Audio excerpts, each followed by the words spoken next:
best way to describe round 6 of the 2015 U.S. Chess Championships. It's a day when the mighty would fall.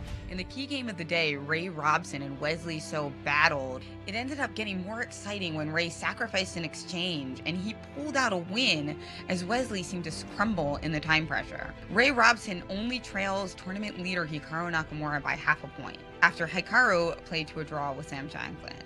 Meanwhile, there were fireworks on the women's side. We got a checkmate on the board by Katerina Nemtsova over young Jennifer Yu. But the head shaker of the day was when six-time champion Irina Krush. She was playing fantastically, and then just after time control, she missed a clear win and allowed a draw by Shereshevich by perpetual check. More wow is guaranteed for round 7 of the U.S. Chess Championship, and it all starts right now.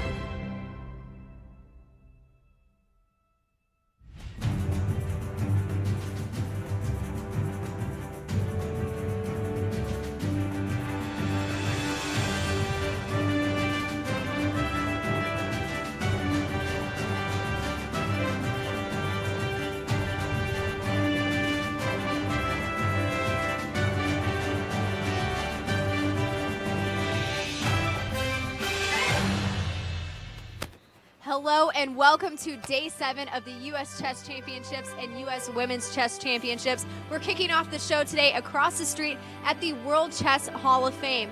Yesterday there was a big upset. You never know what today will bring, so we'll send it down to Jen, Yasser, and Maurice in the studio to kick off today's action. Thank you, Teryn, and welcome back to the 2015 U.S. Chess Championships and U.S. Women's Chess Championships. I'm Jennifer Shahade. I'm here with Grandmasters Yasser Seirawan and Maurice Ashley, and if only today's action will be as exciting as yesterday's. I'm in recovery. Yesterday was such an enthralling round with so many back and forth games. I needed a good night's rest. Wow, I think the players did as well. Yeah, variations spinning around in their heads, no doubt. And let's see how yesterday's round affected the open standings. Well, we've got world number 2 or number 3 player. It's kind of going up and down every day. Hikaru Nakamura. He's in the clear lead, and it's Ray Robson, the Webster student, who's just half a point behind. Also nipping at the heels is Alexander Onishuk, coming with his first victory of the tournament yesterday. The young Sam Sevian continuing to impress, and another early player, Wesley So. Now, in the Women's Chess Championship, we have the same clear leader we've had for most of the tournament, Katerina Nemtsova, with 5 points. She's a full point ahead of her nearest rivals, including 6-time U.S. Women's Champion Irina Krush and Rusudan Goletiani. So we're going to go to Grandmaster Maurice Ashley. He's going to fill us in on what the key matchups are of today. Well, yesterday was a fiery round coming off the rest day. Today we expect more of the same as the players begin to recognize that the finish line is closing in. If you're not doing well, you got to jockey for position. If you are, you want to extend the lead. And let's talk about the key matchups first. On the men's side, we have a young Sam Sevian, the youngest grandmaster in U.S. history, facing off against the number 1 player in the competition, world number 3, Hikaru Nakamura. This should be a key matchup. Sevian has already defeated the number 2 player in the competition, Wesley So. Could he one-up himself and defeat a big dog like Nakamura? We will see. The other key matchup, one of a surging player, Alexander Onishuk, who knows a thing or two about winning this championship. He's already won this title, and he has won a big game. Yesterday he did against Gadakamsky. He's facing off against Wesley So, who may be in a bad mood after losing his game yesterday, or may be ready to get back on his horse and get a lead, or at least come back in this competition. We'll see how those two fight. On the women's side, well, it's only one name that matters, and it's Nemtsova. Other than a small hiccup in a game she was winning in the first round, she has been dominant so far, her play being the best of the competition to date. She's looking like a star, very confident, very cool. It's going to take all that young Apuva Rokud has to hold back this lady who is just playing wonderful chess, looking like all the world to as the champion of the event, but there's still lots to go so far in this competition with 2 players chasing her. We'll see how she does and all the rest of the matchups in today's round. Guys? Thank you, Maurice. Some very key matchups indeed, and you mentioned two of them for sure. Sam Sevian and Hikaru Nakamura, this is the first time they've ever faced off against one another. No surprise there, Sam's so young, but what an important game it is for the event. And historically, it's going to be an important game as well.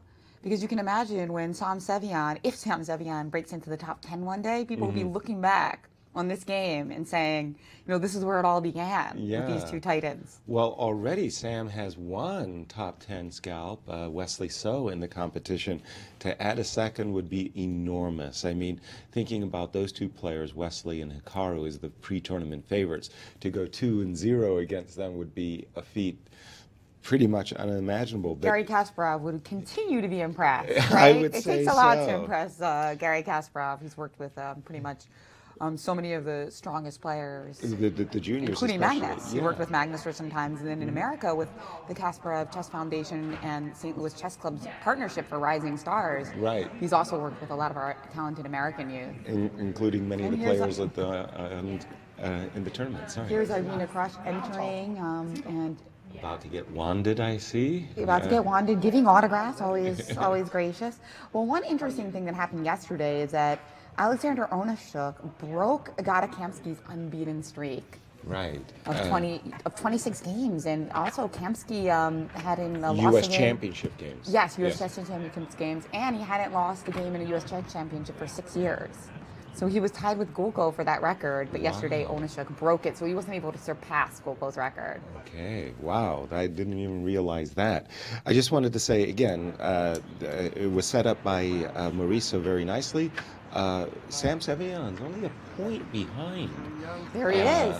Our leader Hikaru Nakamura. So if he were to win today, and I would be shocked if he did, but if he were to do so, he would be tied for first. Right, so Sam Sevian, Nakamura, a game that we're definitely going to be looking at. Now, Alexander Onashuk, he drew every game of the event, and then of all people to beat, he beat the super solid Gata Kamsky. Those were two of the undefeated players playing against each other yesterday, and Onashuk bested him in a very nice game, by the way. I mean, a deserved win by Alex Onashuk. And for Alex, even though he drew 5 games, he had some favorable positions in those 5 draws as well. So he could be even doing more. Yes, yes, from the positions he's had. Particularly Caden, and look at Caden, he's all smiles. His mom behind him. Yeah, the beautiful dress, and they're getting ready. It's great to see somebody with such joy for chess, that's what I love. He has a passion, no question. Yeah. By the way, we're having some bad day this morning. It's here in St. Louis, a little stormy weather. So maybe during the broadcast, you'll hear some thunderstorms. We're not too sure about that. We're down here in the basement, guys, so we're pretty safe. But tomorrow's a perfect day. I think the weather's going to clear up. Actually, I have no idea, but I'm just going to say that. You're safe. Being in Missouri, weather will change. The weather's going to clear up tomorrow, guys. So tomorrow's a perfect time for you to come out and, enjoy the weekend here in St. Louis at the Central West End. Come down for a day, come down for a couple days. Tomorrow we've got International Master John Donaldson's lecture on Bobby Fischer, A Prodigy's Progress. And then, of course, as we go to the weekend, we're going to have the conclusion of the U.S. Chess Championships and U.S. Women's. Now, on one of the men's of the hour, we've got Grandmaster Ray Robson. He is just half a point behind the leaders. And sure, yesterday's game he got lucky, but he's been playing really well. Yeah, sometimes a player makes his own luck as well. Today, he's playing a player, Daniel Naroditsky, who's playing very poorly in the field. Daniel only have one and a half points, Ray having 4. However, in the 3 previous meetings before this game, Daniel has won 2 of them, and 1 game is a draw. So Daniel Naroditsky has actually been a difficult opponent for Ray, and for Daniel Naroditsky, what a great time it would be for him if he could continue his success against Ray Robson.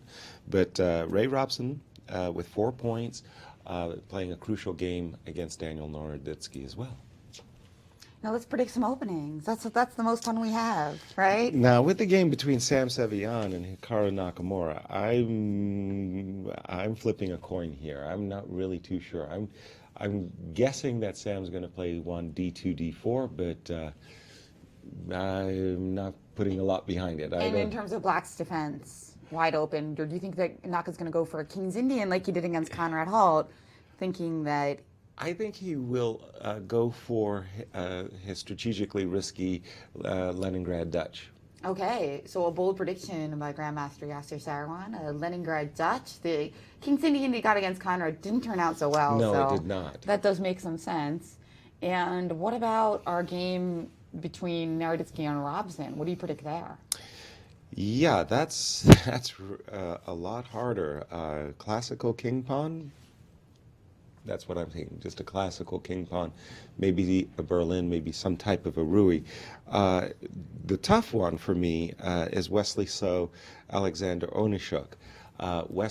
Wesley can play any opening, English, queen pawn, king pawn, and against them, I'm expecting that Onishuk will play one of his vaunted classical defenses.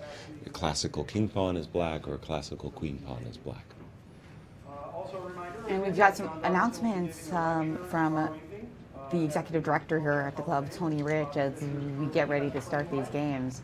Annie Wang, definitely a future star of American women's chess. You know, she recently beat Irina Krush's record to be the youngest national master in the USCF history, but her record, which she broke after a 20-year stretch, I think about 20 years, maybe even more. Wow.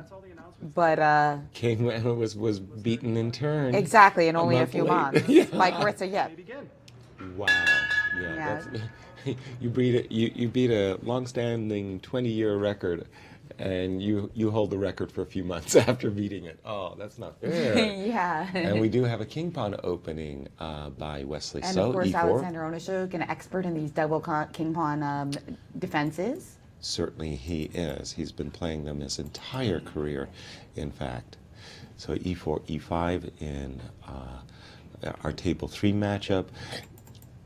Daniel Naroditsky is open D4, by the way, against Ray Robson. Ray Robson, a Grunfeld defense player. As we all know, Jennifer, you like the Grunfeld defense. I'm sure Daniel has come to this game with some preparation. Right. That Robson's been playing some pretty thrilling Grunfelds in this game. Yeah. I mean, in this tournament, like the one against Kaden. And a king pawn. Another Rui Lopez. It's so funny. We just yesterday were saying that we hadn't seen many Roys in this event, and here we go. And here Berlin ending is being offered by Hikaru Nakamura.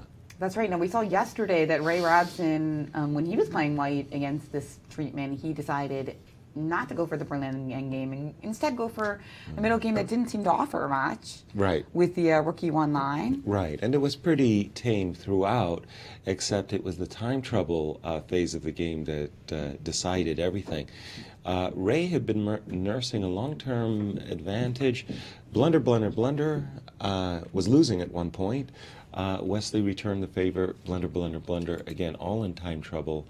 And Ray, in that battle of nerves, came out on top. Now, in the game of Naroditsky, they're at the moment where it's up to Ray to play D7, D5, and he has done it. He's in his favorite Grunfeld defense. Well, that promises plenty of excitement. Of course, Daniel Naroditsky, we can expect him to be very well prepared. I mean, that is the problem with the Grunfeld. You have to be so well prepared as black because white has so many different ways to play, and a lot of them are razor sharp. Exactly. Like you were talking about Bishop F4, and that's not even one of the more aggressive or mainline standard moves of today. You're right. But even that, you know, your preparation has to be airtight. Exactly. So and instead, it looks like Daniel Naroditsky is going for exchange variation in the Grunfeld. Mainline classical exchange variation. Exactly. And here we go. Knight takes c3, b takes c3. Let me just go around the table a bit. Gada Kamsky playing a kingside fianchetto against Conrad Holt. Another Grunfeld is taking place between Varugian Okobian and Kaden Trofe. So the day of Grunfeld and Roy Lopez's. And classical. Sam Shanklin is white, as opened with a king pawn. And we see, once again, classical king pawn. Now, turning to the ladies, interesting development in Nemcova's game. She is opened up with a king pawn. Apurva defended a Sicilian. And b2, b3. This move, 2b2, b3, is getting a lot of attention. I see at one time knight f3 was played routinely, and now this idea of b2, b3 just fianchettoing the dark square bishop, and trying, I guess, in many cases, just to get black out of her Well, at least it stops the dragon. Sicilians. There you go, for sure. Bishop b2, knight c6, knight c3. Now that's an unusual move as well. In this setup, I would have thought that white might go for something like f4, knight f3, bishop b5, a kind of a Grand Prix kind of a setup, except for this fianchetto. Continuing to look at the ladies' game, Irina Krush on board number 2 is opened up with the English, and we saw something similar. We were just talking about this opening yesterday about how this the Flor McKenna's English variation. Right, and how this adroitly avoids the main lines of the Nimzo Indian or the Bogu Indian, right, by playing this E4 variation.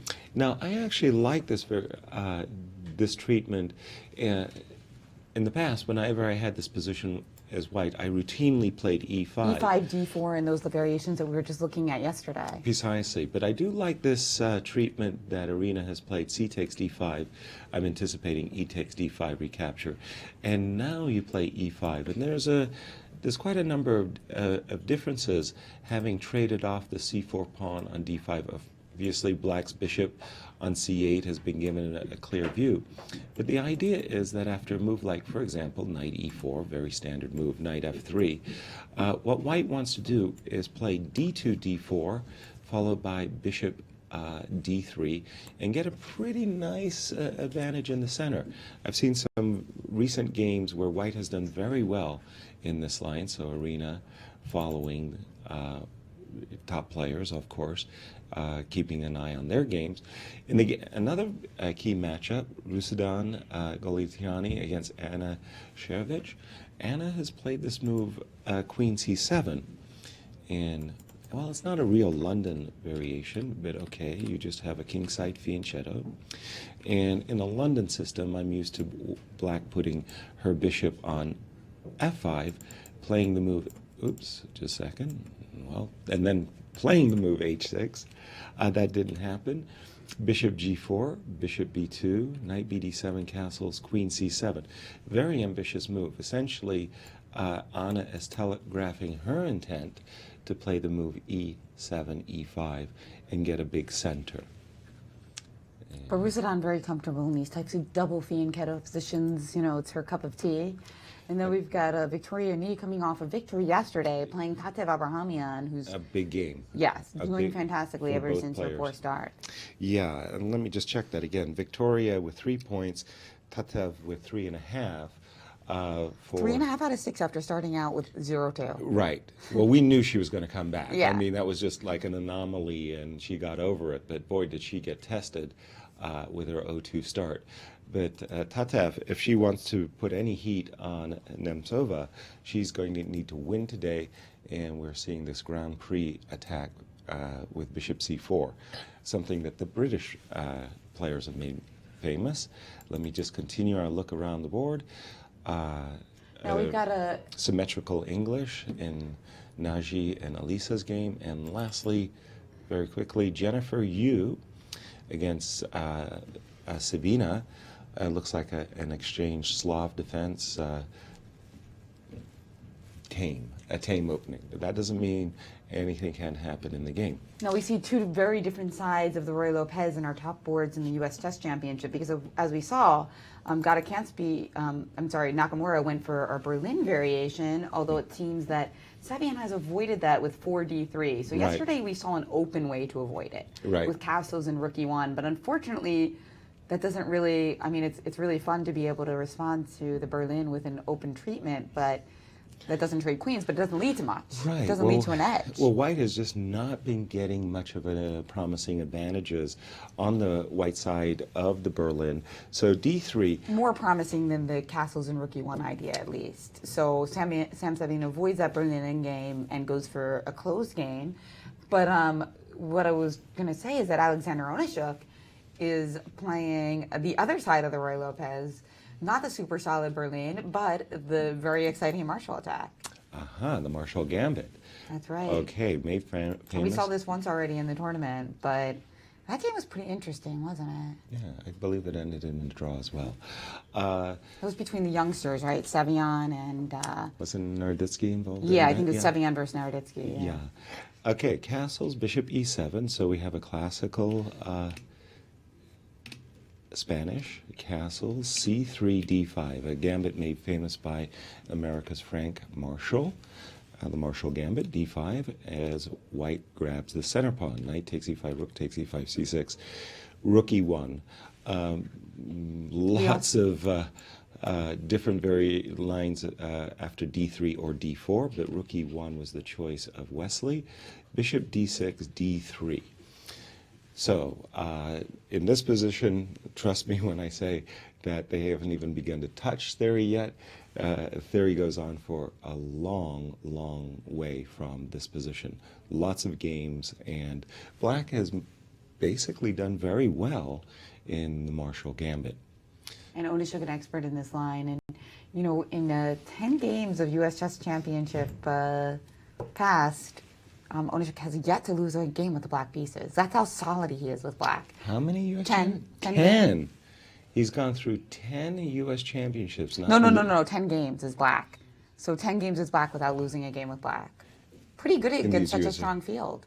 Oh, yes. No. Anytime you go undefeated, it's something to be proud of. And I know Alex is solid. I just didn't realize how truly solid he was. Well, you don't think of the Marshall as being like, the most solid, but in some ways it is. It right? is. It is a very solid... very respected... defense, without question. So bishop f5, Alex's choice. Normally speaking, queen f3 is white's move here. He develops his queen, attacks the bishop, attacks the knight, and prepares to bring his queenside pieces into play. But again, very theoretical dispute. I wanted to turn for a moment back to our first table between Sam Sevian and Hikaru Nakamura, because I was actually just giving, I want to say a lesson or class, I don't know, about this very position not so long ago. After the move d2, d3, the top grandmasters, almost to a person, have all played bishop c5. And then after c3, after c2, c3, castles, d7, d6, many games, including the World Championship match games between Magnus Carlsen and Viswanathan Anand, have featured in this position.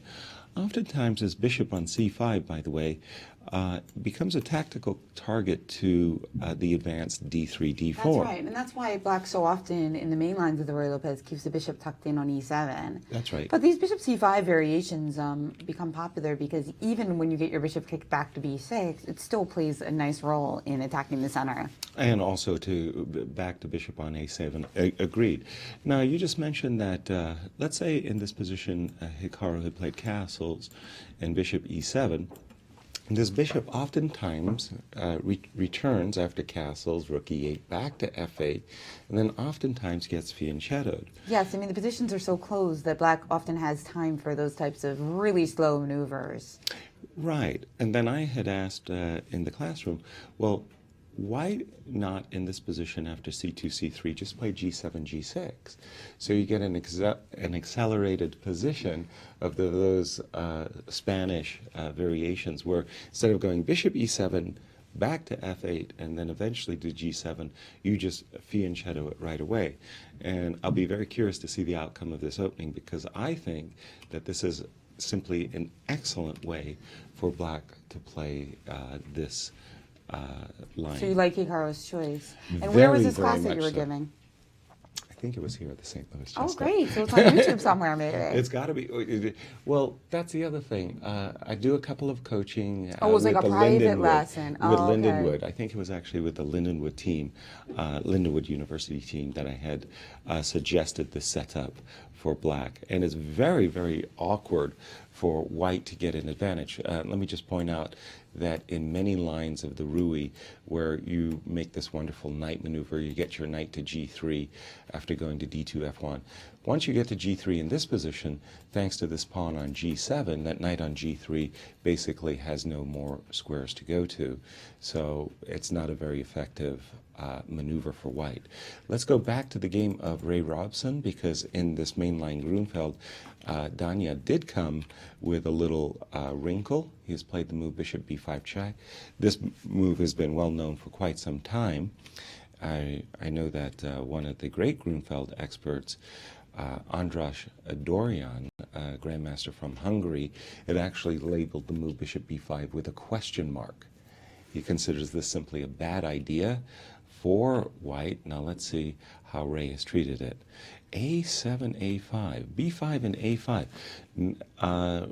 Not the usual treatment of a Grunfeld. In a lot of Grunfelds, you don't see black playing b5 and a5 early in the exchange variation, but a5 is, in fact, Ray's choice. So you help me out on this one. Jen, you play the Grunfeld yourself. You familiar with this treatment by Ray? No, but I do know this bishop b5 check move. But yeah, this a5, definitely some good preparation here by Ray. I would hope so, because my first take is it makes a strange impression. I don't know exactly what this queenside demonstration is supposed to do. So let's say after knight f3, do you anticipate that Ray is going to follow it with a4, somehow trying to just drive my bishop? Drive the light squared bishop off of this diagonal? Is that the intention behind It seems a4? that way. Maybe he can try to get a4. Maybe he can try to get b4 in one day too. Well, that is very Suppose that's very standard. But normally bishop you're supposed to have the d4. pawn on c5, right?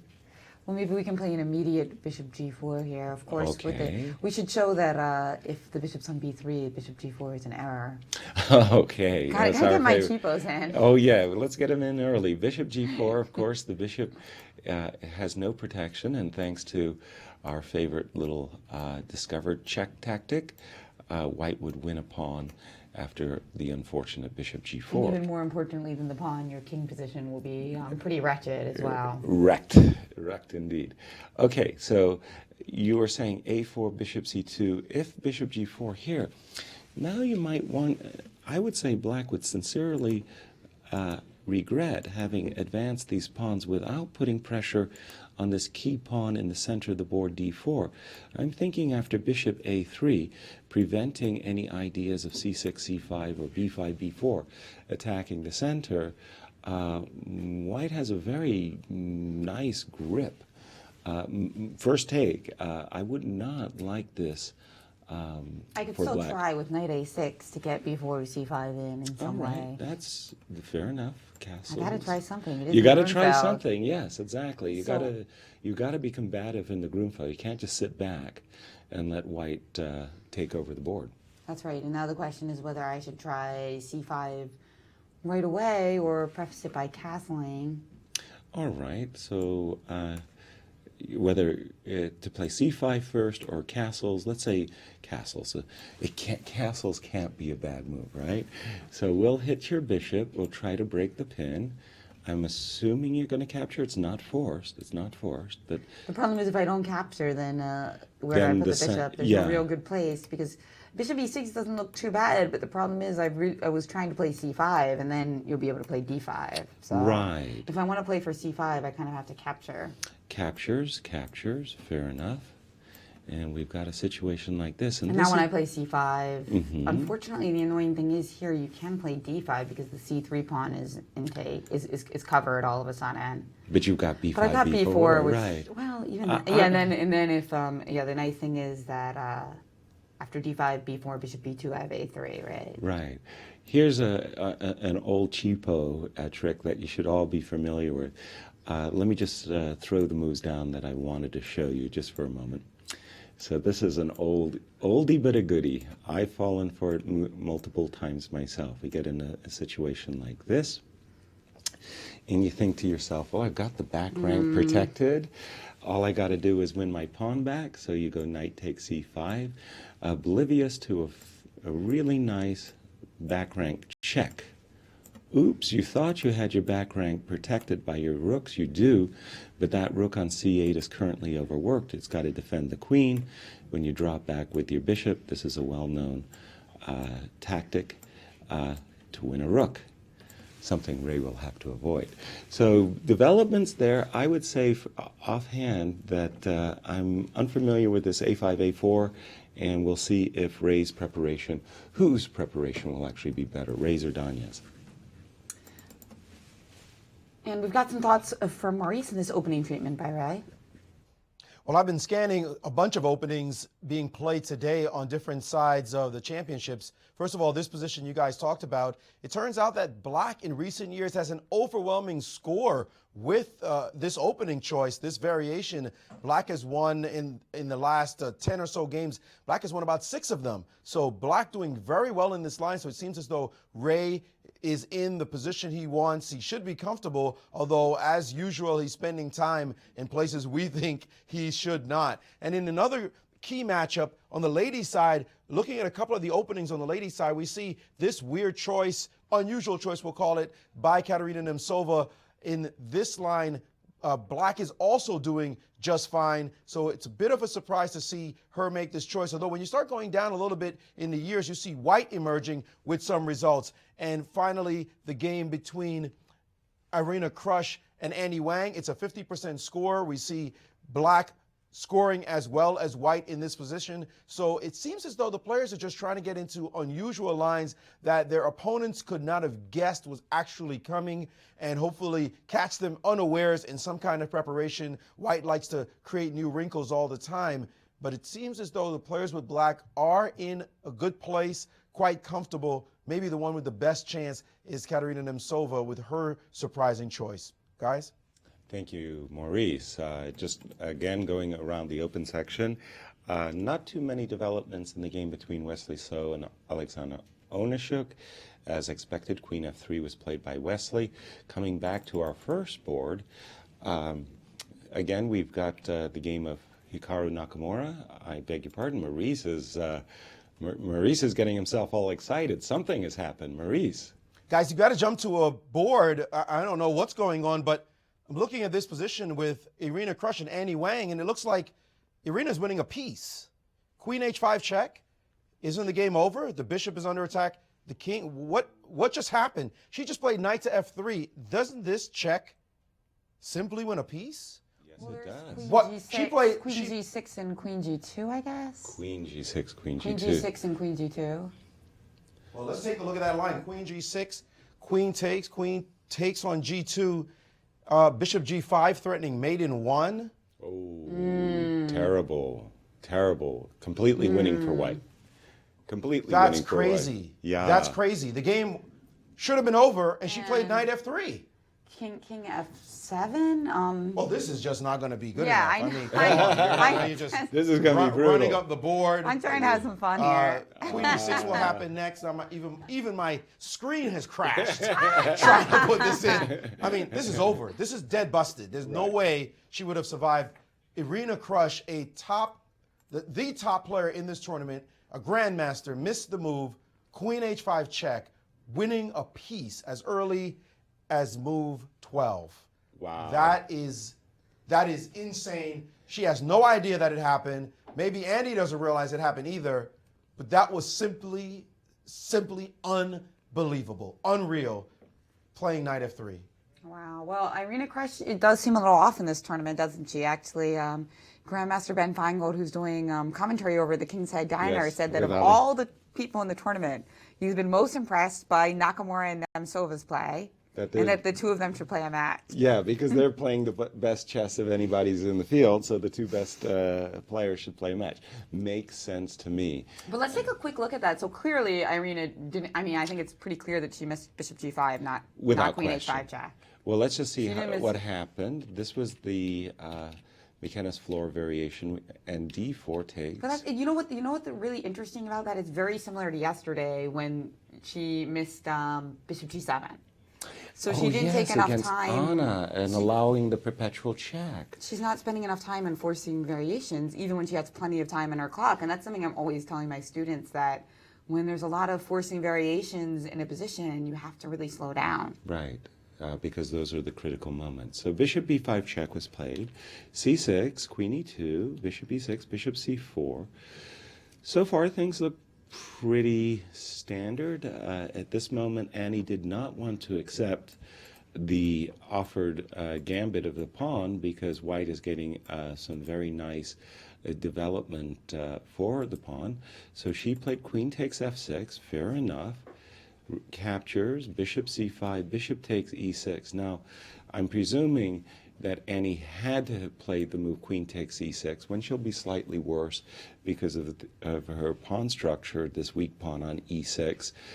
Irina would have a long-term advantage, and it's clear that Irina was playing for a long-term advantage, and for some reason just had a mental block that, wait a minute, that's a check, and picking up a piece, and we had given a quick look at this variation, queen takes g2. But the weird thing is that even if queen g6 didn't win, even if we didn't win because of this checkmating variation, you would still think queens. that this would be a better version with all these shattered pawns. Precisely so. That's why it's very, very strange that she didn't go for it. As I think she just, it was a blind spot. So after queen takes c5, though, obviously when she got to this position, she would see bishop Instantly, g5, bishop and now, g5, and now there's only one move to run, I think. Well, I guess we could run with, no, we can't run with king d7. We're just going to get muted instantly. So if we run with king f7, let's just have some fun. Go to the logical conclusion of this. And I'm thinking maybe h2, h4, protecting the bishop, setting up for queen takes e6 check. I'm sure there are many, many ways of winning. Okay, so after queen takes h1, show me some mates. Show me some mates. King h5. Well, let's just see if we can. And then you just want to castle queenside and play with my king on h5? Well, hey, we're not going to be playing very long with your king. I'm up an exchange and a pawn. Right? No, I'm only up an exchange. That's terrible. This is so rigged. Could I be up at least a rook by now? Yeah, you'd probably need a rook and a piece, actually. No, that's a tragic miss. And Maurice, what do you think happened? What did Irina miss here? Because at first I thought she missed queen g6, but now I'm thinking that's not even it. Guys, actually, your variation is very complicated. When you were talking, I noticed something that's even simpler. This line would be worth analyzing. But first of all, you see queen h5, you think, isn't that a piece? I mean, it looks like a piece. Okay, maybe she has queen g6. Don't I have something? Your instincts would just be screaming. But take a look at this simple solution. Tell me what you think about this. I'm not going to be a genius and calculate bishop g5 and work out all those lines. What if I'm stupid? Yeah. And I just play queen f3 check. I mean, queen h5 check. And after you play g6, I just play queen f3. Yeah. Like, what do? You just resign. Yeah. You just resign. There's no more calculation. Right. So just inexplicable and inexcusable, a horrible miss on the part of this player who we know is a great champion.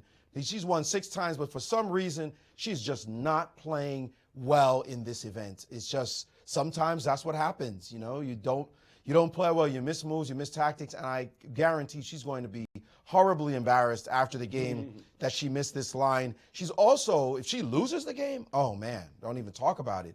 She's going to be inconsolable. That was simply bizarre. It's rare that you see a mistake like that at this level. Absolutely. And again, a blind spot, it does happen. It doesn't happen often, but when it does happen, a bit embarrassing for our 6-time U.S. champion, Irina Krush. Well, and when it does happen, it often happens because you play quickly. I mean, I guess that's obvious, but... It's something like you just weren't looking for. I mean, I'm sure when Irina played the move bishop takes e6, in her mind's eye, she was playing for some small advantage or even a nice advantage of a better pawn structure and just wasn't looking for a tactical knockout. I mean, a blind spot. Well, yeah, let's take a look at it and see how long it took her to play knight f3. It took her 47 seconds. So basically, she wrote down her opponent's move, she wrote down her move and her opponent's move, and then she played hers. 47 seconds is about it's not the minimum, but it's close to the minimum, right? Exactly. So clearly, if she had thought even for a few more seconds, she might have seen it. Yeah, I think so. I mean, obviously Irina, world-class player, but sometimes the world-class players forget the advice that they learned when they were children. Yeah. Which is always look at checks and captures. Absolutely. Going to our second or third table, actually, in the matchup of Wesley So Alexander Onishuk, we have seen that this was a martial gambit with d3, bishop f5. All of these moves were played pretty quickly. Queen h3, bishop e3. Remember when I was looking at this particular ending with some of the Dutch players, we had looked at this line with bishop takes d5, grabbing a second pawn, and then stepping back with the queen. And you get an ending like this, where black has two bishops as good compensation, and, could white, put some pressure on black. Apparently Wesley wasn't satisfied that that would be good enough. He played the move bishop e3, offering his d-pawn, which Alex captured, restoring the material equilibrium. Knight to d2, bishop f5, bishop d4, rook f e8. So it looks again like a position very typical of many martial gambits, except white's not even a pawn up in this position. This looks like a very tame, balanced position to me. Going back to our first board for a quick second, not too many developments. After rook e1, let me just go back. Sam Sevian as white has played knight bd2, a7, a6. Hikaru kicks the bishop back, bishop a4, black to play. Now, question, Yasser, because you made such a good point about this g6, bishop g7 thing. Why don't we demonstrate why you can't go for that same idea, or why it's not as popular in the main lines of the Roy Lopez? Sorry, Jen. With g6, with the main lines of the Roy Lopez, where they insert a6. Right. So, like, for example, you mean a Chigorin system? Yeah. Or Why something? can't they play g6 so quickly in those lines? Well, Because there should be a reason. I think it's well. In the normal, in the normal, let us say, Chigorin. I don't want to say main line, because yeah, nowadays but knight f6 is main by so many main lines. inserting a6 here. But the idea is the bishop is already on the square e7. So then after a move like, say, rook And if you e1, try to play, and the problem is you can't try to play an early g6 in these lines because you're going to have some issues on f7. That's what I was trying to point out. And, well, first of all, there's a c6. There's a problem with bishop takes c6 and knight e5. Precisely. Where you need to start getting some development ASAP. Right. So if, for instance, you tried something like, I'm trying to think how you would try, like, for instance, if you tried b5, bishop b3, yes. g6, that would just fail spectacularly to knight g5.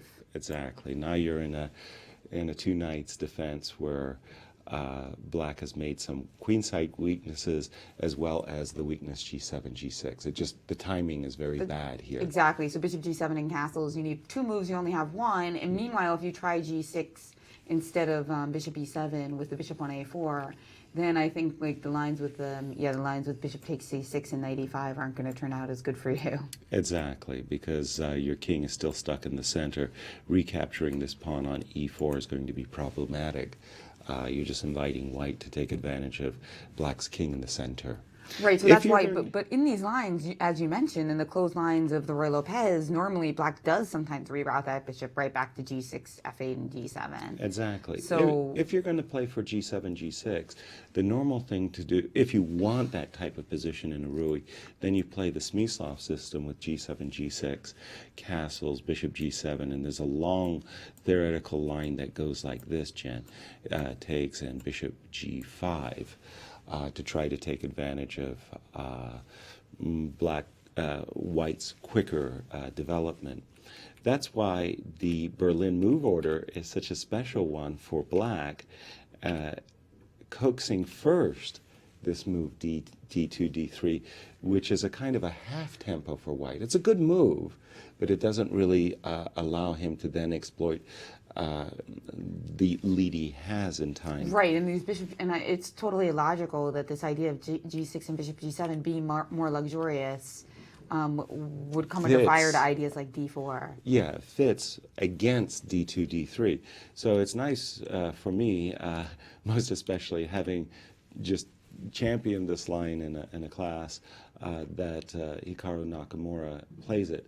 And to see the logic behind it, it's great. Now here, interesting for me, Hikaru has made a decision I would have thought about.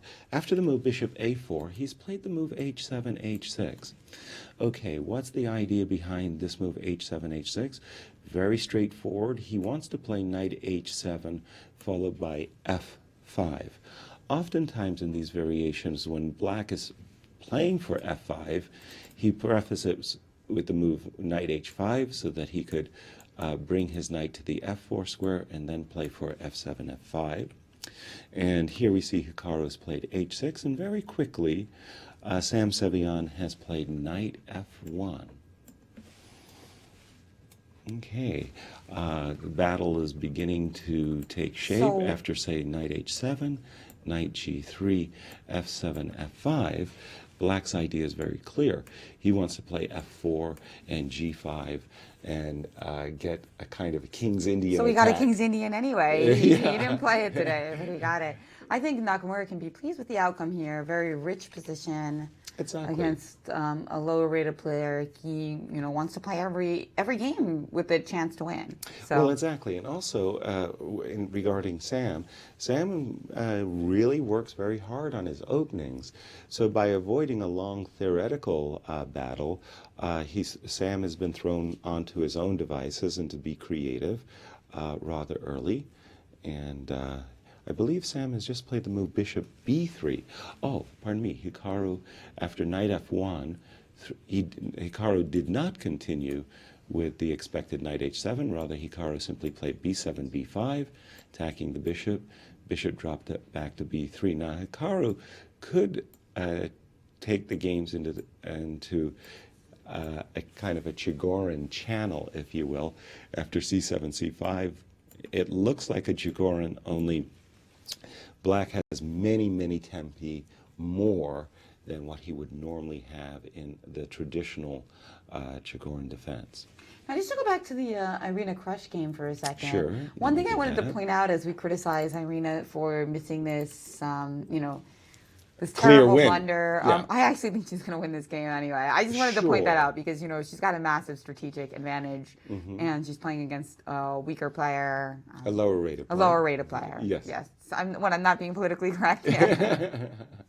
But I think she's going to win the majority of the time. I mean, look at that pawn on e6. Like, it just It's a weak weakness and, that stands out, doesn't it? Like a sore thumb, yeah. And there's really nothing happening on the f file to my eyes with that knight on f3. I don't think it's going to be easy to For black to get any serious counterplay against and the f2 Irina's pawn. just really good at these types of positions also, where she has that strategic edge, especially against a young player. Okay, I won't disagree with you. I think that white does stand well. I like playing against the weak pawn on e6. But from Annie's point of view, if she could just put together a nice little maneuver, she's played the move knight a6. I thought her intention was to play knight d7. On a good day, she could play knight, to c7 to d5. If she gets her knight to d5, her queen to g6, and gets to play knight f4, she might be able to put some pressure on the six-time champion, but definitely a strategic edge. This is a nice opening advantage for Irina. She'll be satisfied. She won't be satisfied having known that she missed a clear one-move win. Do you think she knows that? I doubt it. No, I don't think she's. I would that gamble awareness. that she doesn't know. Yeah, I don't think that awareness hits you.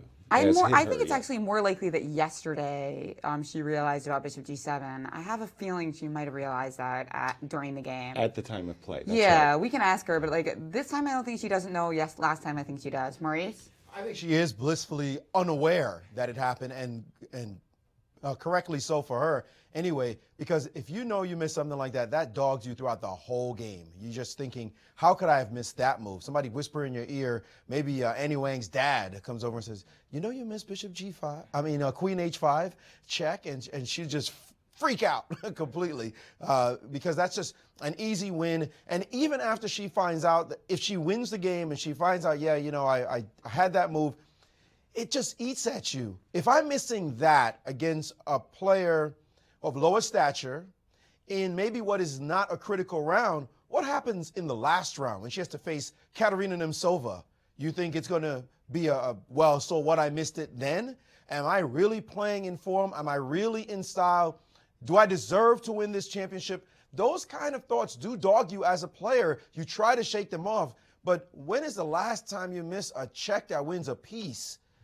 It's just, especially out the opening with no pressure at all on you, that is something she would see if I put a minute on her clock. She was playing blitz. She just banged the move down. It would be no question about it. So I think it's a real sign. It's a telltale sign for me anyway that she's not in her top form at all. In the games that she's been playing lately, yesterday's game, for example, was an absolute disaster. And today, maybe even worse, a one-move win, very bad. Yeah, those self-doubts, when they start to creep in, can be a real confidence killer, no question about it. And I agree, Arena has not been showing her best form. And yesterday's game where she allowed the perpetual check, when she missed the simple bishop g7, and then today's game, again, I think she's a clear favorite to win the position on the board, but missing a one-move win, it really does hurt, just as Maurice said. Yes, absolutely. No, we do have some special news that we also announced yesterday. The Battle of the Legends. Yes. None other than How Garry exciting. Kasparov is going to be coming to the St. Louis Chess Club, and he's going to be playing against Nigel Short, harkening back to their match. Of 1993, that's Right, right. in London. Yes. So. A repeat of that famous match. And we see some details on that here up on the screen, April 25th to 26th. So St. Louis Showdown. my understanding is there are going to be 2 days of play, which will feature 1 rapid game and 4 blitz games each day. So a total of 10 games over 2 days, as well as I do believe the players are going to be here and available for other exhibitions, lectures, and just doing what they can to increase the chess awareness here in St. Louis. Yeah, April 25th to 26th, so later this month. Very exciting.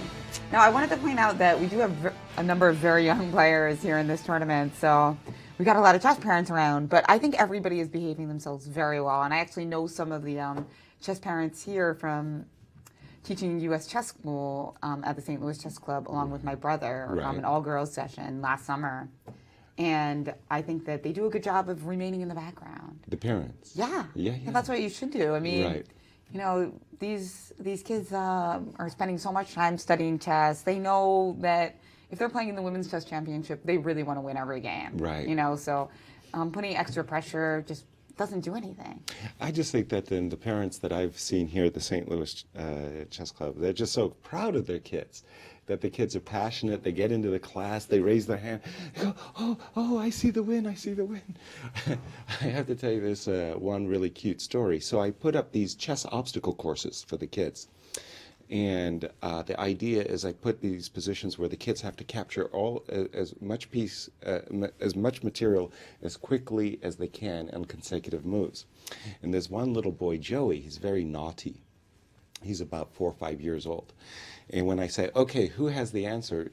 Joey shoots to my board, and he grabs the piece, and he makes the move, and he says, you have to play here, and you win. It's just so cute. I mean, I have to say to Joey, go sit down. But yes, I agree with you. The parents are very, very proud, and they're very, very supportive. But the best is to remain a little bit in the background. I was actually reading the book by our new ambassador for the St. Louis Chess Club, Mike Matheny. Yes, you have the book. Yes, and he was talking about coaching parents in Little League and about how they get too involved and too emotional. And of course, reading that, you can see the parallels with chess. Yes. About how it's really important for them to just like stand back and let their kids thrive. Yes. And fail. Yes, sometimes you get hit in the head with a ball, sometimes you hit a home run. Let them have trials by error. But we have a very special guest, Yes, Jennifer. we do. We've got Rex Sinquefield. I almost said Grandmaster Rex Sinquefield. But He would appreciate that slip, I'm sure. even more singular, he is the founder of the St. Louis Chess Club and the president of the board. And he is here with Grandmaster Maurice Ashley to talk about everything that he's created here in St. Louis, now the capital of chess. Grandmaster, I couldn't even get it out my mouth. We are here with Rex Sinquefield, one of the founders of the club, along with his wife, Judy Sinquefield. Rex, thanks for joining us on the show. Thank you, Grandmaster Rex Sinquefield. That's a slander to the title. Indeed, and no true words were ever said. That's right. Well, thanks for joining us. Pleasure. You are a big fan of chess. You're a fan of the arts, but chess in particular, you have given quite a bit to this club. How do you feel about this championship that you've been supporting now for the last 6-7 years? Well, let me say, first of all, that you and Jen and Yasser are the best commentating team in the world, bar none. I mean, in the entire planet. No truer words have ever been said. That's right. And if anyone wants to know how big the planet is, just call up George Bush and ask him. I'm sure he knows. So, no, but I've watched all of them. I take intend no disrespect toward the other commentators. There are great tournaments all over the world, but you three are the best. And the production team here, if I can say proudly, directed partly by my son Randy, is the best in the world. Well, we'll be all asking for 25% raises, so you can take care of that quite shortly. Absolutely, you should have a long time ago. I think this tournament is great. You look at the U.S. Championship, and it's just a point or point and a half that separates the top 4 players. And you know, Nakamura, number 1 in the U.S., is not running away with anything. He's got 4 people chasing him very closely. And in the women's championship, it's even more topsy-turvy than that. You have like the 5th or 6th highest rated player has the 4 higher rated players below her, and they're separated by a point or a point and a half. You know, the people behind don't like it, but the fans love this kind of stuff because they know there's lots of fight left, because all these people now have a lot to fight for. Why is it so important to you to have chess right here in St. Louis? Well, I think it's a wonderful thing, especially for children, and I do think it is one of the best combinations of art and science, and I do love the arts.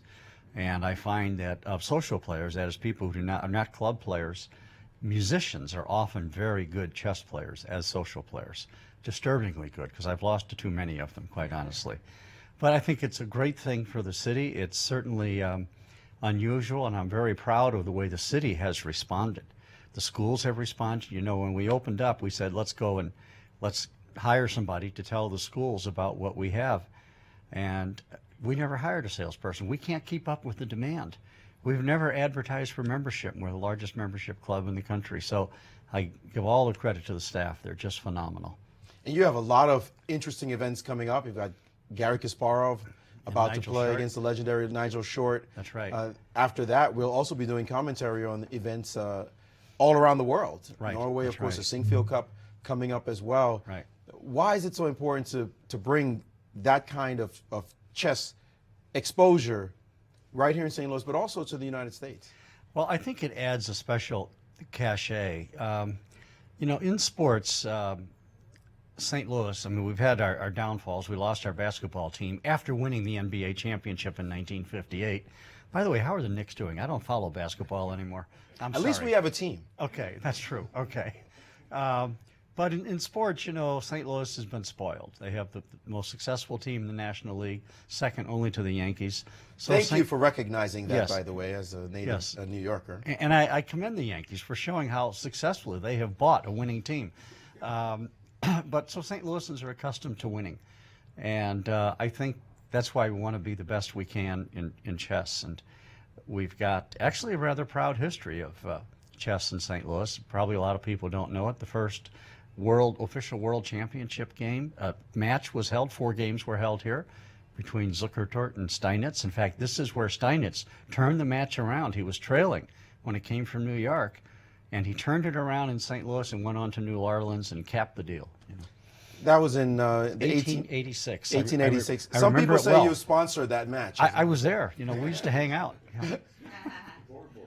And you have a great story about Bobby Fischer, about actually meeting Bobby Fischer. Yeah, but I can't tell it all because it's not all G-rated. But I did meet him. I was visiting Indonesia with my wife, and we were in Bali for 3 days. I brought my chess books and my chess set, and she had complained a few times, like, you could pay a little more attention to me. You know how wives are prone to do. And so that's the relevant background. Well, prior to that, prior to getting on the airplane in Jakarta, the English language newspapers had just said that Fischer and Karpov agreed to a $10 million chess match. And that was true. They had agreed. And those two had agreed on everything. And I've verified the story with Karpov. It was the Soviet Union who killed the deal. But anyway, so Jeannie and I are in the little waiting area, and there's a little curio shop with a glass wall. And I said to her, Jeannie, you're not going to like this, but the guy on the left is Bobby Fischer. And she had a couple of expletives deleted back to back. That was her reaction to it. And did you go to speak to him? I went and spoke to him during the flight, and I said, I hope you do well in the upcoming championship match. Campomanes had just come back from the front of the plane. He was sitting with Fischer after about 20 minutes, and I said, you think it's okay if I go up and talk to him? And Campomanes said, well, you know what he's like. He just dismissed me. So that was the relevant background. I went up anyway, Well, you've been a fan to chess for many, many years. We really appreciate the support you bring to the world of chess. Thank you. And we hope to see you at the club for many, many years to come. Me too. Thank you very much. Rex Sinquefield, always irrepressible, but Grandmaster Rex? Maurice, I'm not even going to finish saying those words. Maurice, if I could ask you to ask a question to Rex. One of the things I've recognized at all of the opening and closing ceremonies here in St. Louis is the wonderful, just absolutely wonderful political support that the city of St. Louis, and most especially the mayor, Mayor Slate, has.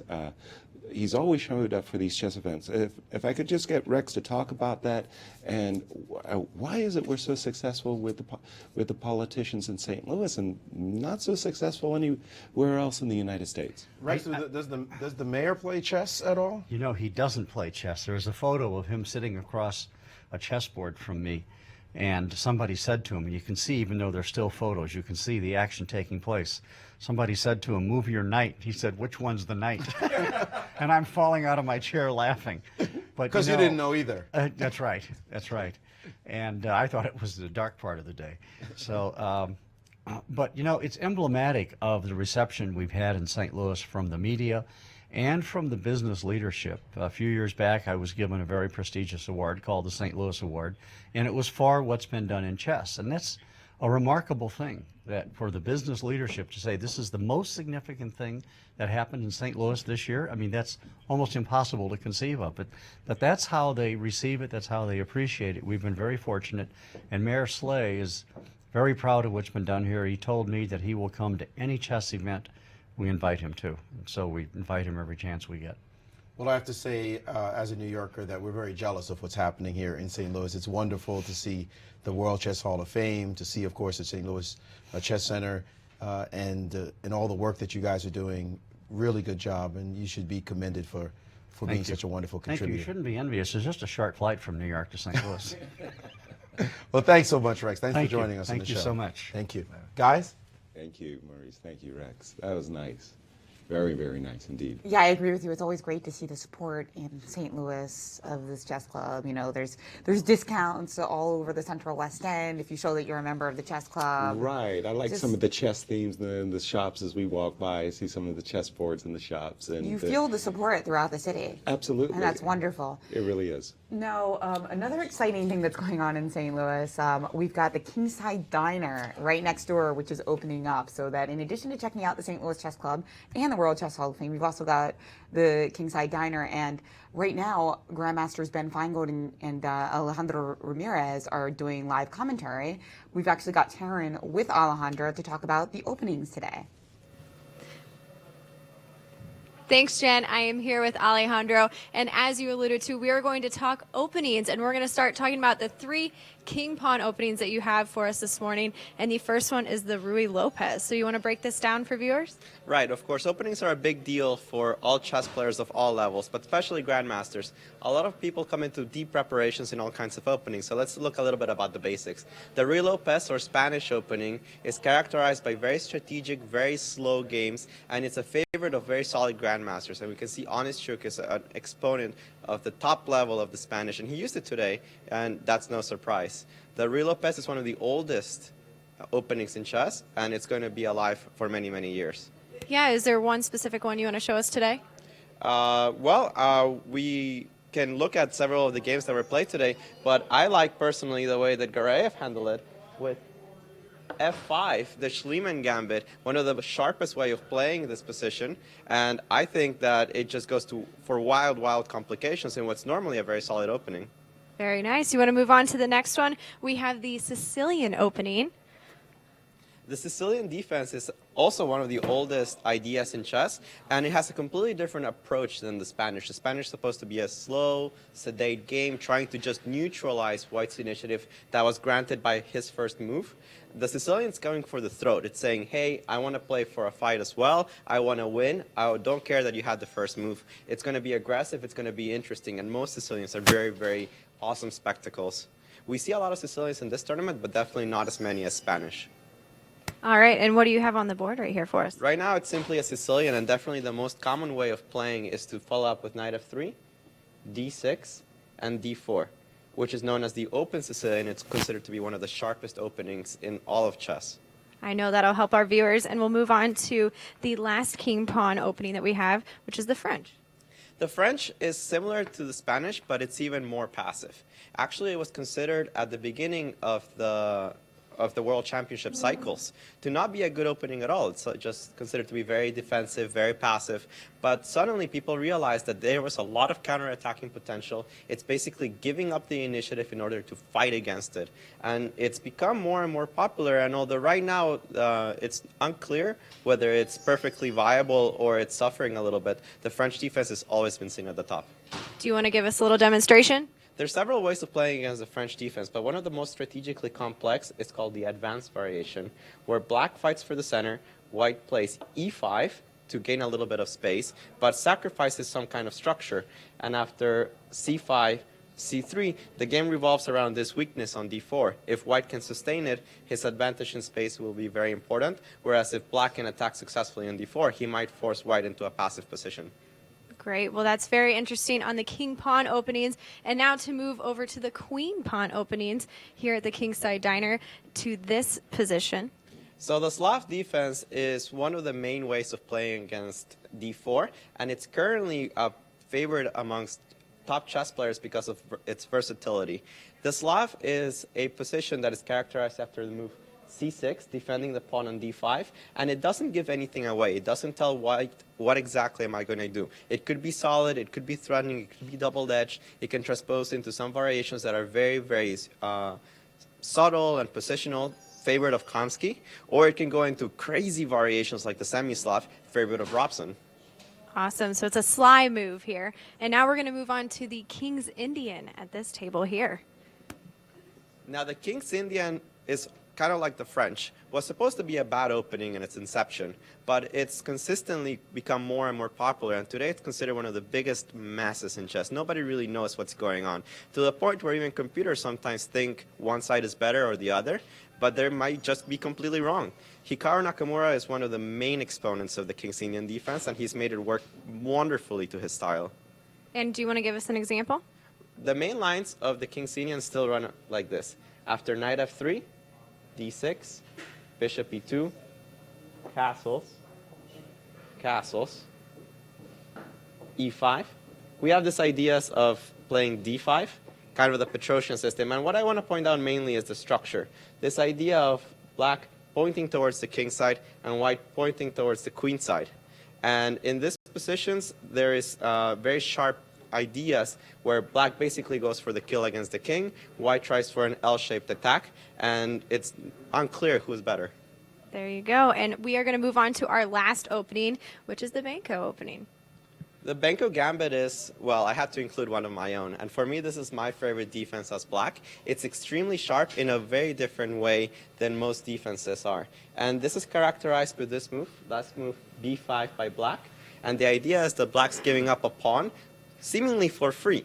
But the idea is to have long-term compensation as he has better development and pressure on the queen side. It's a very sharp, very risky opening, and when I played the World Championship for the first time in 2004, this was the first time I played in this category. I played the Benko Gambit with black, and with good success. Great. Well, there you have it. There are several examples of openings, and if you want some more tips and some more chess instruction, you can always visit the St. Louis Chess Club's YouTube page, where they have plenty from all of their grandmasters and trainees here at the club. We will send it back down to Jen, Yasser, and Maurice. Thank you, Teryn. nice little expose there on some of the Expose openings. on openings. Yes, indeed. I love that. No, a lot of people coming into the game are really intrigued by the openings because that's the chance you get to play just as well as Gary Kasparov and Magnus Carlsen. Right. You're playing the first, 10, 20 moves, you can play just as well as them. When I was a kid, just getting involved with chess, what really intrigued me was the names of these openings and like this enormous. No matter what opening or defense I played, there always seemed to be a name for a particular move or a particular nuance or a wrinkle here, a wrinkle there, and it changed the whole name of the opening. And then the other thing I found really intriguing was that openings could transpose into one another. You'd start with a queen pawn opening, and the next thing you know, you're in a French defense, for example. Yeah, and transpositions are really key, especially when you play d4, which we saw in a lot of the games recently where players are tricking their opponents a little bit, playing c4. Right. And perhaps Annie for instance, not adequately prepared today. Right. Against the line that Irina played. Yeah, it's clear that Annie got caught unawares in her opening today because she does stand strategically worse, and it's Indeed. a long-term disadvantage. And in that game, actually, Annie Wang did try to reroute her knight to d5, as you suggested. Right. But Irina's prevented that with c4, and I do think that she stands with a nice strategic edge here, and also being really used to squeezing such strategic eggs. I like her chances.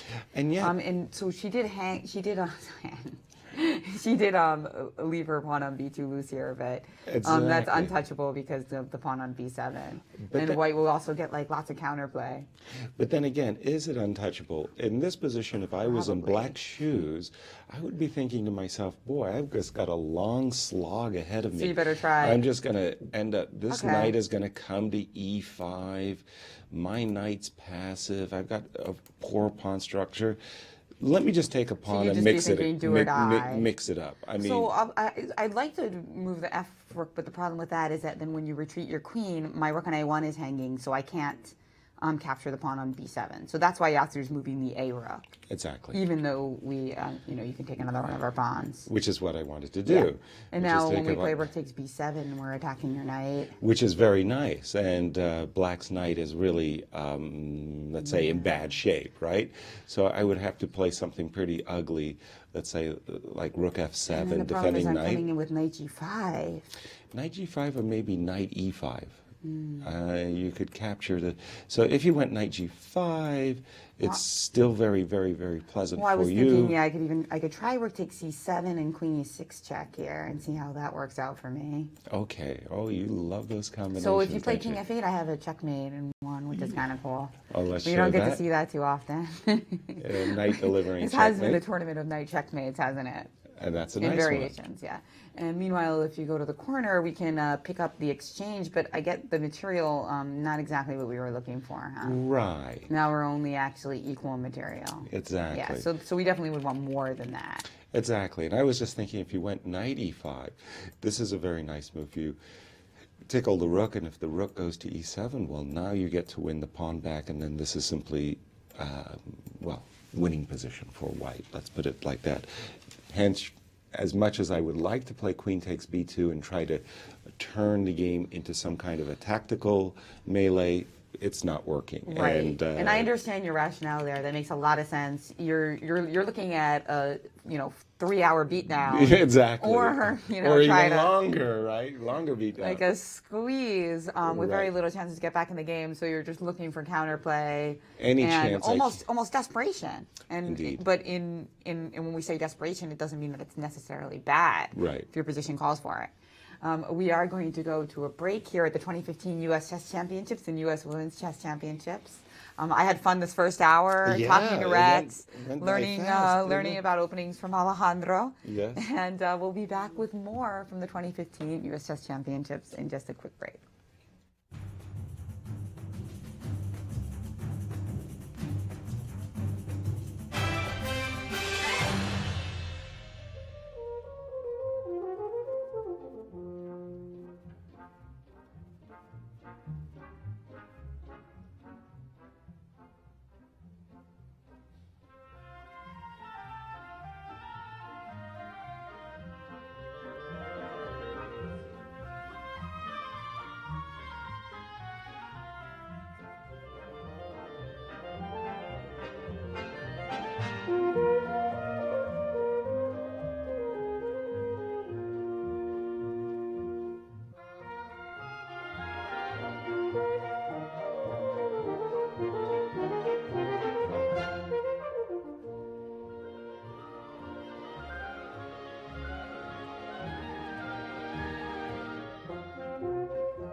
2014 was a great year for chess. Chess24 brought you live interactive broadcasts from top tournaments. A play zone where you can take on opponents from all around the world 24/7. Interactive beginners courses, ensuring you pick up the basics fast while having fun. A tactics trainer to sharpen your chess by solving puzzles adapted to your level. Hundreds of interactive videos. Chess24 on mobiles and tablets. Most features are free, but limited for registered members. Chess24 is offering a special premium membership for just $9.99 per month or $99 per year. See you at chess24.com. Hi, I'm Mike Matheny. Whether you play chess for fun or want to boost your child's academic performance, come visit the Chess Club and Scholastic Center of St. Louis, right here in the chess capital of the U.S. From a welcoming, diverse environment to a scholastic outreach program, now in over 100 schools, our center, across from the World Chess Hall of Fame in the Central West End, has it all. So whether you've played for years or never before, we invite you to experience all chess has to offer.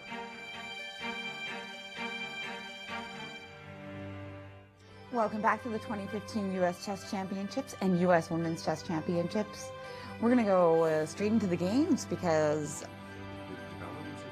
that's right. That's right. Sam Sevian versus Hikaru Nakamura. A lot has changed in that position. Let's take a quick look at that. When we left it, we were talking about a normal score and why it makes such a big difference that this bishop is on G7 and not on this passive square D7. Well, we're about to find out. Oh, excuse me while I plug in. Okay, so as you were saying, we were talking about this bishop on G7 and how you prefer that activity to traditional Spanish where we have to actually take time out, play rook e8, bishop f8, and bishop g7 in a lot of these closed variations. Exactly, and black has an accelerated development in the position we have on the board. So after now, white the move, often plays knight f1 to g3 to try to go to f5, and that's why black reacts with this maneuver of g6, bishop g7. Here we've already got it in, kind of asking, well, what can the knight on f1 do? exactly. Also, and it's very crucial, is that often in the closed Spanish, white has his pawn on h3, denying black's bishop on c8 access to the g4 square. Sam took, I'm going to say, a reckless, not a bold decision, but a reckless decision to advance immediately, and Hikaru is ideally set up for this advance. Hikaru captured with the e5 pawn. Wait, the d4 advance doesn't make a big impression on you with the bishop on c2 and the knight on f1? Precisely. It's not properly prepared. He needed to play moves like h2, h3, knight e3, yeah. and then d4. He played d4 right away, and Hikaru quickly captured with this pawn. Notice that when he captures with the e5 pawn, this bishop on g7, its view on the long diagonal is going to be enhanced, and this is going to be even made more clear in a moment. After the recapture, c takes d4, immediately came bishop g4. Now, black is basically fully developed. Notice that white's piece is on the queen side. Rook on a1, bishop c1 still hasn't moved. Black is threatening to capture this knight, capture this pawn. If white were to play a move like d4, d5, then And that is what's on the board right now. Sam's just played that move. okay, a lot of nice ideas here for black. First of all, this knight on a5 isn't doing anything. It can come into the game nicely with knight c4. Secondly, this bishop on g7 is going to have a very good view after knight on f6 drops back to d7. You see this bishop. It's rare that you see such a gorgeous bishop in the Spanish. Exactly, and it looks like a really, really nice Benoni, which, by the way, Hikaru plays against queen pawn openings. He plays the Benoni. He'll feel very, very comfortable in this position. And this is very thematic because, you know, in the main line of the Rey Lopez, when white does play h3, it's precisely because without playing h3, we can't easily play d4. Because of bishop g4. Exactly. That's Like if we're the gonna play annoying move. Right. If we're gonna play like d3 and play a very close position, then bishop g4 is meaningless usually because we can just play h3 and knight g3 and improve our position along the way. But when we've got a pawn on d4, we really got to watch out for bishop g4. So very instructive moment here. Exactly. And finally, so after d5, two very nice options for white. And another, black, rather. For black, I beg your pardon. Two nice options. I like bringing this knight on a5 into the game. And that is what Hikaru chose. He did. Yeah. He did play knight on a5 to c4. Very thematic move. It's a nice word, by the way. I like that. Thematic move from black's perspective. I think Hikaru is doing very well. A big strategic fight is occurring on the game between Daniel Naroditsky and Ray Robson. Ray, as we know, is in second place in the tournament. Ray, before this game, has had trouble with Daniel. They've had 3 games. Danya has won 2 of them, 1 game is a draw. So essentially what has happened is this knight on b6 has this beautiful square c4, and also black has the d5 square under control. From white's point of view, white has his knight on f4. It may look a little bit awkward, like what's the knight doing there, so to speak, but it does have a very key idea. With this structure c3 through e5, that bishop on g7, your Grunfeld bishop, if you will, is being neutralized. Hey, that's not my Grunfeld bishop. My Grunfeld bishop is Hikaru's bishop. So that's nice. Let's switch that up. Okay. And from Danya's perspective, this bishop on c2 isn't really doing anything, but it actually is. It's eyeballing this pawn. I'm ready to play h4 and h5. Precisely. h4, h5, soften up black's king. Plan for sacrifice of a piece on the g6 square, and Ray has to be careful that he doesn't just fall under a blistering attack without any counterplay. For example, knight c4 looks very good. No complaints about that one, attacking the bishop. The bishop would move from a3 to b4, possibly to c5. I do like the b4 square. And then Ray is being asked, what are you going to do next? h4, h5 is coming. And h5 is just very weakening, so you kind of do the same work, h6 or h5. Right. Both moves pretty weakening, so it's tough for black. And I just wanted to say, if Ray tries to break out with a move f7, f6, hoping to encourage white to capture on this pawn. So you're ready to sacrifice, You Yasser. know. What is it? It's very straightforward. You're always giving up pieces and pawns. Yeah, well, I can do that. I get to take my moves back And after the they don't. queen, no, the queen is ready to come into the fray. And the problem here is black just can't get any of his pieces into the defense. So this is a very aesthetically pleasing position for Daniel Naroditsky. But Ray being an expert in the Grunfeld, you got to imagine he's got some ideas for counterplay here. Yeah, and he better have them. He better have them because Danya has a very Danya has a very straightforward plan of h4, h5, and he's looking good. Maurice. And if this was a rapid game between masters, for instance, I would think white would seal the deal a large majority of the time because it's just harder to play for black, more of a paint by numbers attack by white, if you will. Grandmaster Maurice Ashley actually has something for us. As we approach the end of this tournament, who's sitting pretty? Who's sitting pretty? I mean, not just in standings, but also in terms of who they play in the remaining matches. Maurice has that for us.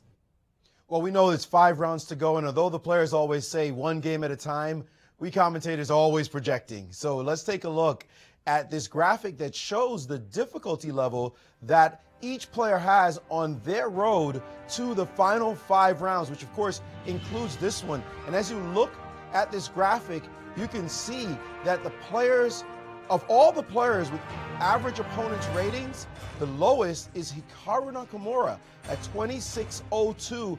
In other words, he has the weakest opposition ahead of him, which puts him in a very good position indeed. Wesley So having the second weakest average opposition. And then you see Sam Sevian, Ray Robson, and Onischuk having absolutely the most difficult road ahead. So if you're a betting person, you probably think it's Hikaru for choice, according to this graphic.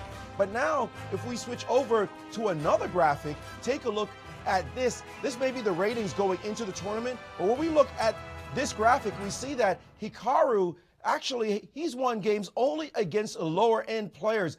Maybe these players are high rated, but they're not performing well. And Ray Robson himself, he's actually won some big games against number 3, Wesley So. He's also won against number 7, Caden Troff, who was doing quite well. And he's also defeated Conrad Holt. So as far as we're concerned, actually, Ray's average is up only because he has to play against one Hikaru Nakamura and a Timur Gareev, who's not doing so well. As you can see here, the number 11 player, he's not doing so well. So in terms of those scores, those scores are a little bit deceptive. They are not quite describing how the players, in terms of how they're doing. You see that at the beginning, maybe you might think this is easier for Hikaru, but when you look a little bit behind the numbers, you see it's about performance right now, and maybe it's Ray Robson who has a lead in that respect. We'll see how these conflicting numbers work themselves out as the tournament goes on. Guys? Thank you, Maurice. Interesting graphic there. I did note, by the way, on table number 2, Ray Robson, recognizing that if he put his knight on c4, this very attractive outpost, things would not end up good for him. He chose instead knight b6 to d5, a very understandable move, considering that we saw white preparing h4, h5. After this move, knight d5, I wouldn't be anxious if I were in white shoes to trade this knight. Rather, I would be thinking about queen f3, which in the first case defends the pawn on c3. Secondly, it supports the knight on f4. And if we were to see a trade by Ray, I would imagine that what black needs to do is bring his light square bishop to the d5 square, which is a good defending bishop, I would put it like that. It'd be a nice, and white would probably end up having to put his bishop on c4, bishop on e4 to counter the bishop on d5. Well, this looks a lot better.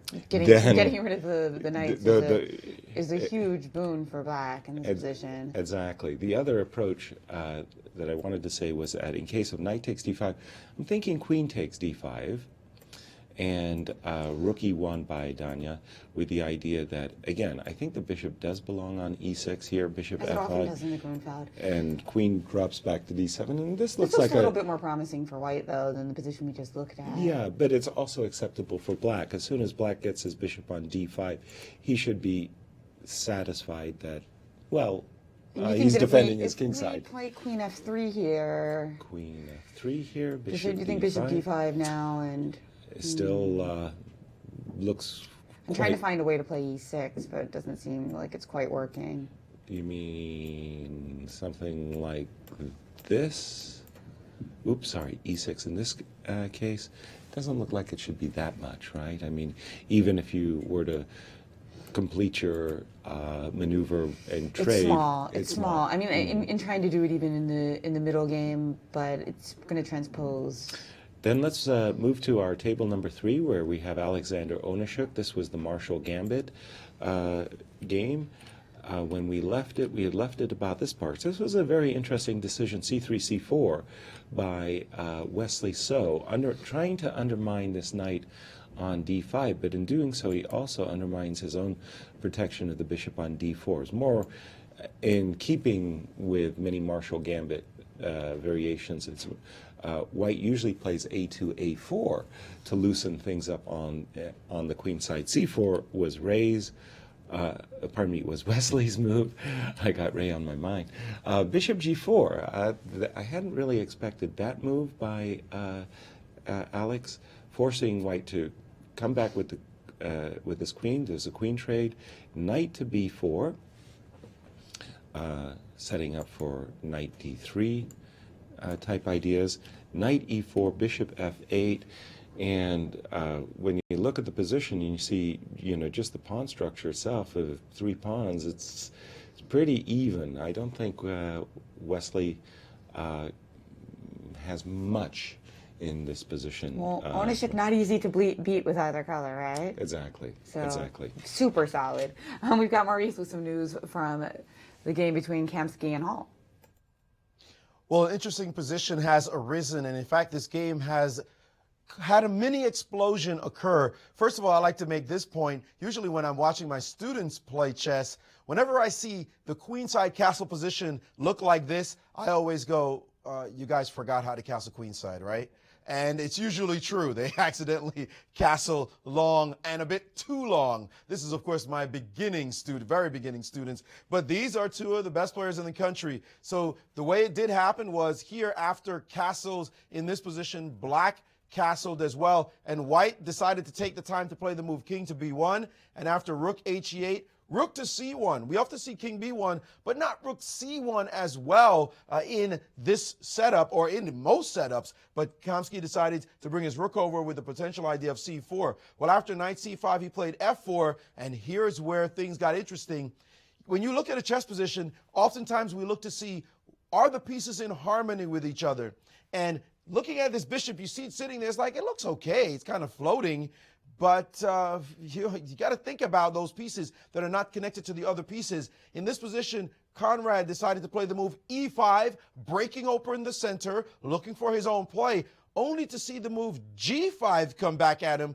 And this point is that now queen g4 check to the king, which has not moved over to b8 the way Kamsky moved over to b1. Now this bishop is suddenly in a little bit of trouble. If king to b8, queen to g4, well, of course, he can always move his rook away from the center, but he has to deal with the fact that a capture is about to happen now on e5. So, for example, let's say he did play rook to e8. Well, now white can take, and if you take back, a moment ago, d4 did not matter at all because there was a pin on this line. Now that the queen has left, this does matter. You win a piece.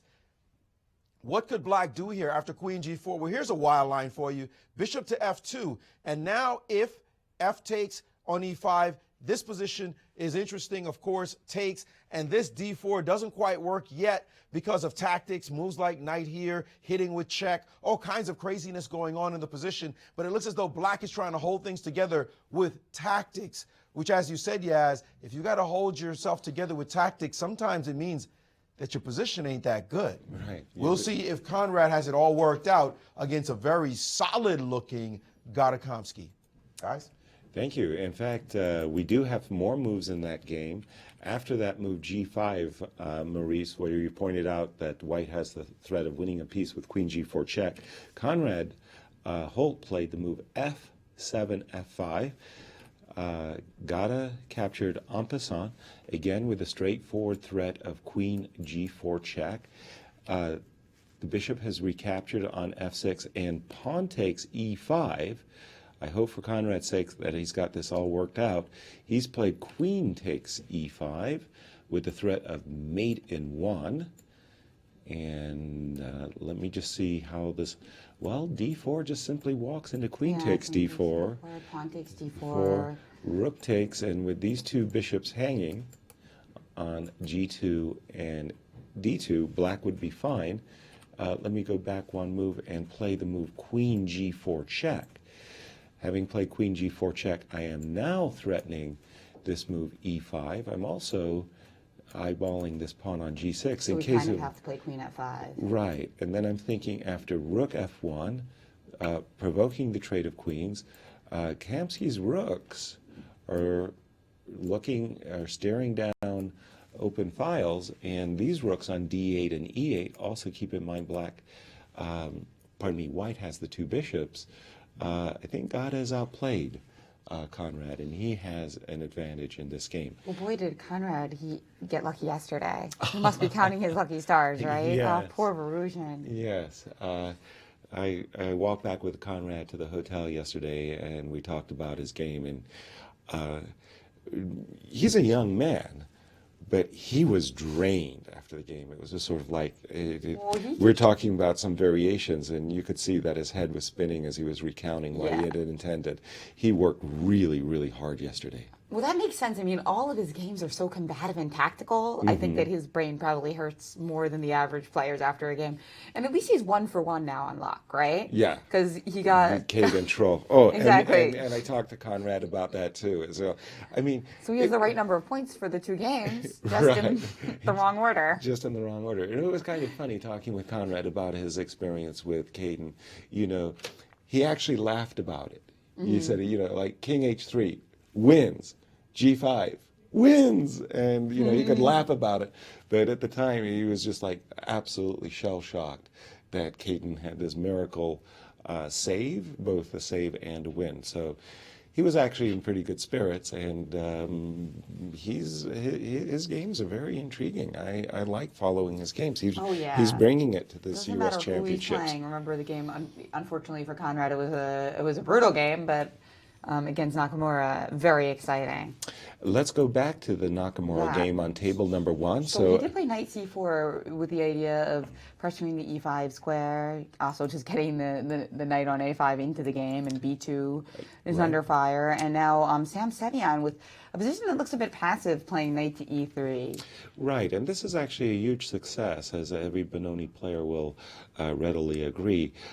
In Benoni's, where white has this kind of clamp, well, where white has a center clamp, d5, e4, oftentimes black's pieces get squeezed for good squares. So oftentimes in the Benoni, it's a very good idea if you're black to trade off a couple of minor pieces. And after the move knight e3, this is a kind of a success for black, if you will, because he's got a position, a Benoni position, where a set of minor pieces, the knight in this case, has been trading. Knight to d7, for instance, as you mentioned earlier, bishop takes b2 is a direct hit. Right, and this knight is coming to this very nice outpost e5. So again, I think Hikaru is for choice in this position as he tries to cement his lead in this I don't U.S. even Championship. know if Sam will even go for this, because this just looks pretty poor, doesn't it? After knight d7, I think he probably has to take with a rook. Yeah, to keep this pawn on b2 a little bit protected. Because otherwise, in the line that we just looked at, bishop b3, knight d7, it seems like we have to play rook b1, and then you play knight e5. And you're just doing great, right? Yeah. But in this position after knight d7, for example, if we end up playing h3, trying to resolve this pin, black's minor pieces, are getting very nice squares. d4 and e5 are very compelling squares for black. I think in this kind of position, you'd even be intrigued about throwing in a queen h4 with the idea that the queen on h4, first of all, the queen move does connect the rooks. This is always a good thing. You defend the h6 pawn, and on a good day, let me just put a move for white. Rook b1, bishop d4. You can see where black's pieces are all gelling together very nicely. These two minor pieces on the d4 and e5 square make a very big impression. And we saw yesterday what a pawn majority in a Benoni can look like when Irina Krush sacrificed in exchange for a pawn. That pawn majority was gorgeous. Exactly. And really, and this one looks pretty good too. I mean, but everything looking very nice here for our tournament leader. Well, yeah, and it'll be fun to see how Nakamura treats his position, being such an outstanding player. Exactly. How fast does he go? How patient is he? Very instructive. And now this game did go along the roads that you suspected. Instead of knight takes d5, we got knight takes f4, queen takes f4. Bishop e6 as kind of advertised. And this trade of knights really helps Ray. His king is no longer the big target because the sacrifices against the g6 pawn after we've played h4 and h5 are simply no longer there. The knight on f, the two knights have been traded, and overall I think Ray is going to be satisfied once he puts his bishop on d5. He'll be doing fine. Yeah, so that timing, Daniel really needed like another move to try to get something substantial there. Right. Going back to look at one of our two only undefeated players in the open field, Alexander Onyshuk, against Wesley So. Again, a very key matchup for the standings. Wesley has just captured this pawn on b5, and he's hoping that maybe a knight g5 kind of idea could cause black some issues. For example, if you recapture with the a6 pawn after knight g5, going after this pawn on f7, I'm thinking that black has to play his bishop, has to retreat his bishop to h5 in order to protect the f7 square. Maybe Wesley is thinking that he will try to clamp down against the c pawn. For example, rook takes, rook over to c1. Again, it feels too dry for me. I don't think that there's just enough oomph in this position for Wesley to claim anything against a solid Onyshuk. Exactly. So maybe let's take a look at a game that we haven't seen from the women's side between Pakidze and Melikina. Pakidze, right up there, just half a point behind Rusita and Goliziani and Irina Krush. So she could still be a force to be reckoned with in this championship. All right. Now, how is she doing in this game against our Our back Chess for a Life little cover while. star this month, Alyssa Malakina. And that's a beautiful cover shot, by the way, of Alyssa.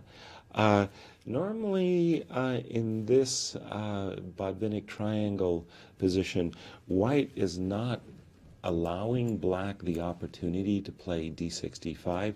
Normally, white would sink her knight to the d5 square to prevent this break by black. Now she just allowed it. She played knight c2, d5, and then she captured. I don't like this capture at all. In this position, you should not play c takes d5. Much, much stronger is the move b2, b3. Now you're kind of thinking in terms of a Benoni type of position. If black does advance the pawn to d4, not a good idea. Again, look at this bishop. It looks really good. It radiates on the long diagonal. Conversely, this dark square bishop on g7 is not looking good. It's very passive. After, for example, a move knight e4, touching the pawn on c5, after b6, b4. I like these types of this type of play for white. I beg your pardon. Yeah, I was like, wait a second. We're b1 and b4. Yeah, and you could also do it the other way. You could go to the a4 square followed by b4, but that's not what Naji did. She captured on d5, knight takes d5, and already I like black's position. I think that black has a slight edge, in fact. Knight e4, b6, knight g5, bishop dropped back, knight went to e3, knight takes e3. Okay, I don't like that move for black. I think it's when you have an advantage in space, when you're in a Maroczy bind position where you have an advantage in space, you're trying to keep the pieces on the board because your attitude has to be that my opponent doesn't have good squares for their pieces. So in this position, I would have simply dropped back with my knight to e7, followed by planting my knight on d4, and I like black's position. That did not take place. She took, and now she played knight d4.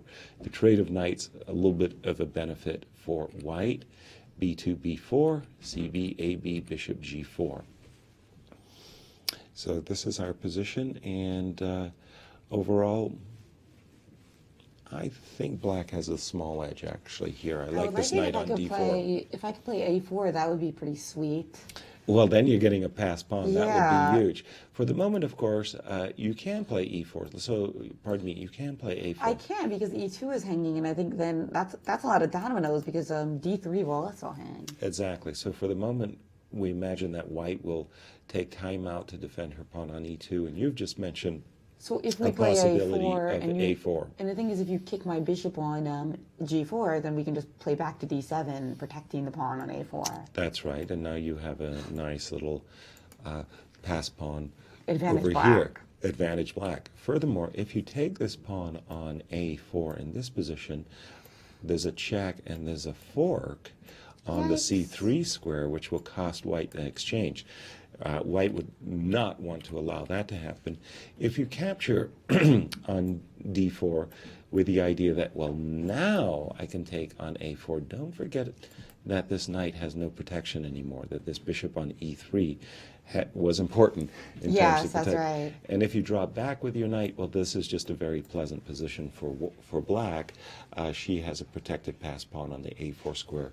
And again, I like Naji's, I like Alyssa's position. Yeah, me too. And that'll be really a death knell for Nazi's practical chances to win the championship if she loses this game. Things go wrong. Now, we've got a crazy game going on between Victoria and Tatev. Again, this is an important game for the standings as Tatev needs to get back into, she needs to score a win to put pressure on Kate. Let me just go back to the opening a bit. So we have this kind of a Grand Prix attack. That's an strange move. Knight c6. I'm not sure I'm a happy camper about that move. But bishop d2 castles. At this moment, I really like Victoria's position very much. This bishop on b3 is a fantastic bishop in terms of keeping this pawn defended on c2, but it also has an aggressor role along this diagonal thanks to this thematic break, f4, f5. And A5 was chosen by Tatev, A4, Queen B6, and I'm thinking that we're going to see Knight F3 with ideas of Queen H4 and Knight G5. Victoria is going to like her attacking chances in this game, and I think White has an advantage. And we got Grandmaster Maurice Ashley for his thoughts on that game. Yes, Jen. Well, I'd like to talk about the tail of the clock. And some games, as they proceed, you realize that it's going to be time pressure almost for sure because of the way the players are handling their clocks. Now, you've seen some of the positions, it looks quite quiet. And I get the feeling that we're going to see a lot of games end up in this situation. But for now, at least, we see one game that's actually 3 games that have that feature. And if you look at the clock times, Tatev Abrahamian, not only does he have that disadvantage you're talking about, Yaz, with Knight F3, potential attacks here, it's not that serious yet, but she has only 33 minutes and 52 seconds remaining. They're only on move 15. That's 25 moves to go. Usually you want to have about 2.5 minutes, 3 minutes per move. She's right out of the opening, and she's very close to a little over 1 minute per move. Even with the increment added on, it still doesn't matter. She's definitely skating the line right now in terms of a bad time management and clock pressure. Another game that's showing that is the game between Annie Wang and Irina Krush. They're on 19 moves. Annie has actually played a few more moves and has a little bit more time, but she has a terrible looking position. Very passive, ultra passive game. Her weak E6 pawn is a big factor in this position. She has nothing to do. In my mind, this E6 pawn is almost dead. I wouldn't even be defending it. I'd just be looking for activity somewhere else. If this pawn falls and you can get rid of maybe the queen and knights, then you could look to some rook ending to maybe find survival chances there. But the more she tries to hold on to this pawn, the worse her piece is going to look. Look at that knight on C7 and contrast it with the knight on E5. That's just the whole story in this position. Looking at another game, we see this one between Gadakomsky and Konrad Holtz. Konrad's also at the 33-minute mark, but he's playing kind of well. He has 23 moves in, so it's not so bad for him. And it looks like he's challenging Gada in this game. Gadakomsky definitely has a slight edge, according to the engines, but not that much. But looking at that clock, he has a huge edge, him with 106, double the time of his opponent. Part of the game is the clock. You've got to know how to handle your time situation, and you've got to know how to handle an advantage on the clock, not playing too quickly. Guys like Gadakomsky, they're not masters. They're grandmasters of how to handle this situation. And so he will certainly go into a long think and continue to put as much difficult pressure as he can on his young opponent to make it even worse on the clock. And we've seen Konrad blunder in time situation and time scramble. So he better watch out. Got to manage that clock, guys.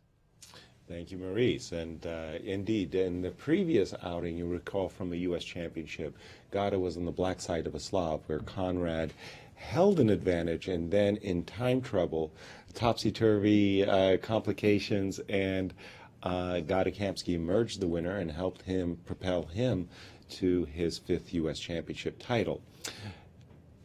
Going back to the game of Hikaru Nakamura for a moment, the players pretty much followed what we were talking about earlier. Right, so rook takes E3 instead of bishop takes E3 to keep the defense of B2. And then we saw the very straightforward rook E8, bringing the rook to the half-open file. Nice move. H3 takes, knight D7, and rook B1 by Sam. A moment or so ago, I was mentioning that Queen H4 is a nice idea. Bishop, in order to plant the bishop on D4, the knight on E5. Just another idea that's very common in a lot of these Benonis is when you put your knight on E5, it looks really, really good, except, well, it kind of blocks the view of this bishop on G7. So oftentimes what Benoni players like to do is play the move C5, C4, with the idea of putting the knight on the other nice outpost.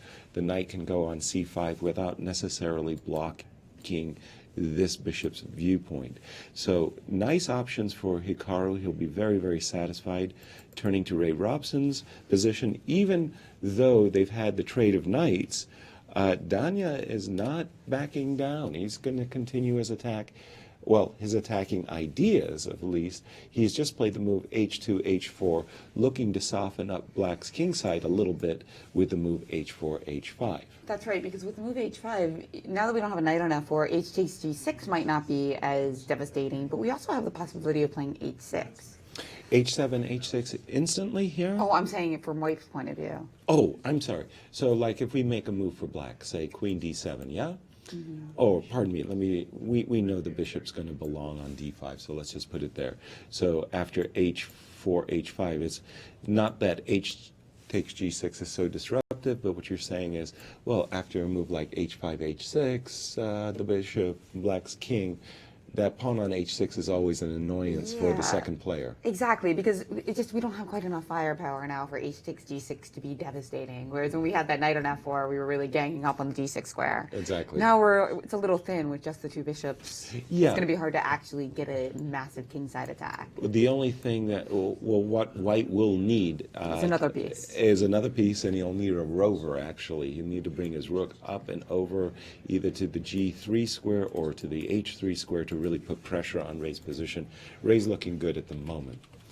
Seems we have another guest in our studio coming up for an interview. That's right. We've got Grandmaster Maurice Ashley with a very special guest that he's about to introduce. Yes, we're with John Sondag, who is president of AT&T Missouri and one of the sponsors of this year's championships. John, welcome to the show. It's a pleasure to be here. Thank you. So, John, why is it that AT&T has decided that they'd like to sponsor the U.S. Championship? Well, I think for a couple reasons. One, with the chess club being here in St. Louis, and we've very good working relationship with them. But I think I'll say on a larger scale, I think the qualities that we see with chess, the strategic thinking, critical thinking, all of that is very much in line with AT&T's overall philosophy on education. That's our #1 philanthropic, and we feel there's a very key correlation between chess and some of the attributes of learning and playing the game, and people being successful, whether they're employees or students. So to me, it was very much a natural fit for us to want to be involved. Now, are you a chess player yourself? I am. I'm not that good, but I've enjoyed the game, played it since I was young, and taught my kids, and will still play occasionally when I have time. But I find it very stimulating, very relaxing, and quite honestly, very challenging. Well, I heard you at an event where you played against Grandmaster Ben Feingold in a blindfold simultaneous exhibition. How did you do? Well, as you would expect, not that good. But we had an event where we partnered with the chess club. They came down. It was kind of to benefit the United Way. I wanted to find some event that we could really engage a lot of our employees, where they could participate as well as watch. And we got kind of a unique event, and we had a lot of people participating. One of the events was this blind draw and play against Ben, and we had 4 employees playing Ben, and he would go through and take his turn. And my goal in that was I knew I wasn't going to win, but I wanted to not be the first person knocked out, and I succeeded in that, and I actually made it to where I was actually the second to the last to get knocked out. So I felt that was very much of a win for me. But it was a great event, and I said our employees really enjoyed it, and it's that type of thing. We did that a couple years in a row, and that's why I think with the response we get from our employees, they really enjoy chess. Those that don't even know how to play came down, could view it, and I think it just sparked their interest in learning a little bit more about the game. I don't want you to make any commitments right now, but do you see AT&T continuing to partner with the club in the future years? Well, I think there's probably a good opportunity for that. As I mentioned, a lot of the things, we look at this as not only, I mentioned education is really critical to us, and we're very concerned that from a corporation on the high school dropout problem facing this country. And, we look at situations and what can we do to get kids enthused about school. Now, a lot of it has to be fun. You have to learn. That's why I think chess is a great way. There's a lot of discipline, a lot of strategic thinking, and I think those type of things not only help kids to learn, but I think it helps in their critical thinking so that they're going to be more successful in school. So, to me, this is a perfect fit for AT&T to be involved in something like this. Well, we really appreciate that. As someone who's been coaching in schools for years, I know the benefits of chess. It's great to see a corporate partner who sees those benefits as well. Well, we appreciate the opportunity. I appreciate you having me come down and talk a little bit about it. Thanks, John. Go work on your game. There you You're go. the last one in the simul the next time. There Don't worry you about go. being the first. Well, okay, Aim high. that's my goal for this year. Then I will do that. Thanks so much, Sure John thing, my Sandyke. pleasure. John Sandyke, president of AT&T Missouri, great corporate partner, joining the roles at chess. Guys? Maurice, if you could ask John for me, because you know me, inquiring minds want to know. If John went head-to-head with Rex, how would he do? John, you and Rex Sinquefield, that's a shameful question if you don't have just one answer to that. Well, there's no doubt in my mind that I would lose if I played Rex. That is not the answer. Well, then you need to ask it a different way. I'll give you a different answer. But I'd love to challenge him. But I know his love for the game and his expertise is going to be beyond me. But I will take him on in golf and some other things possibly, and maybe have a better shot. But we need to get you some chess lessons, dude. there you go. That would be helpful. Rex is not that hard to beat. No, not that hard.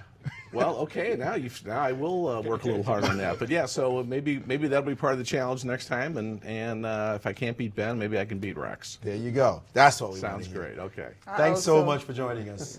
So is Rex gonna have to play blindfold? Of I have to course, teach him of that. course. You got to What- handicap What do Rex you think somehow. what is the best tip for somebody who is playing against a blindfold opponent? Like, what types of openings should they play? I think the common wisdom is to play something unorthodox. Yes, very much so. You don't want to fall into a very standard pattern that the blindfold master has a lot of experience with. So you want to mix it up and do crazy things. Like B4. H6, G5, like Yeah. Timur Gariev, just throw the blindfold master off a bit. Right, so it doesn't seem like any other of the games as well. That's key. Right, Timur Gariev, of course, is a blindfold legend. right, exactly. So he might actually be able to give us some tips one day. Oh, sure. How to beat me. How to beat?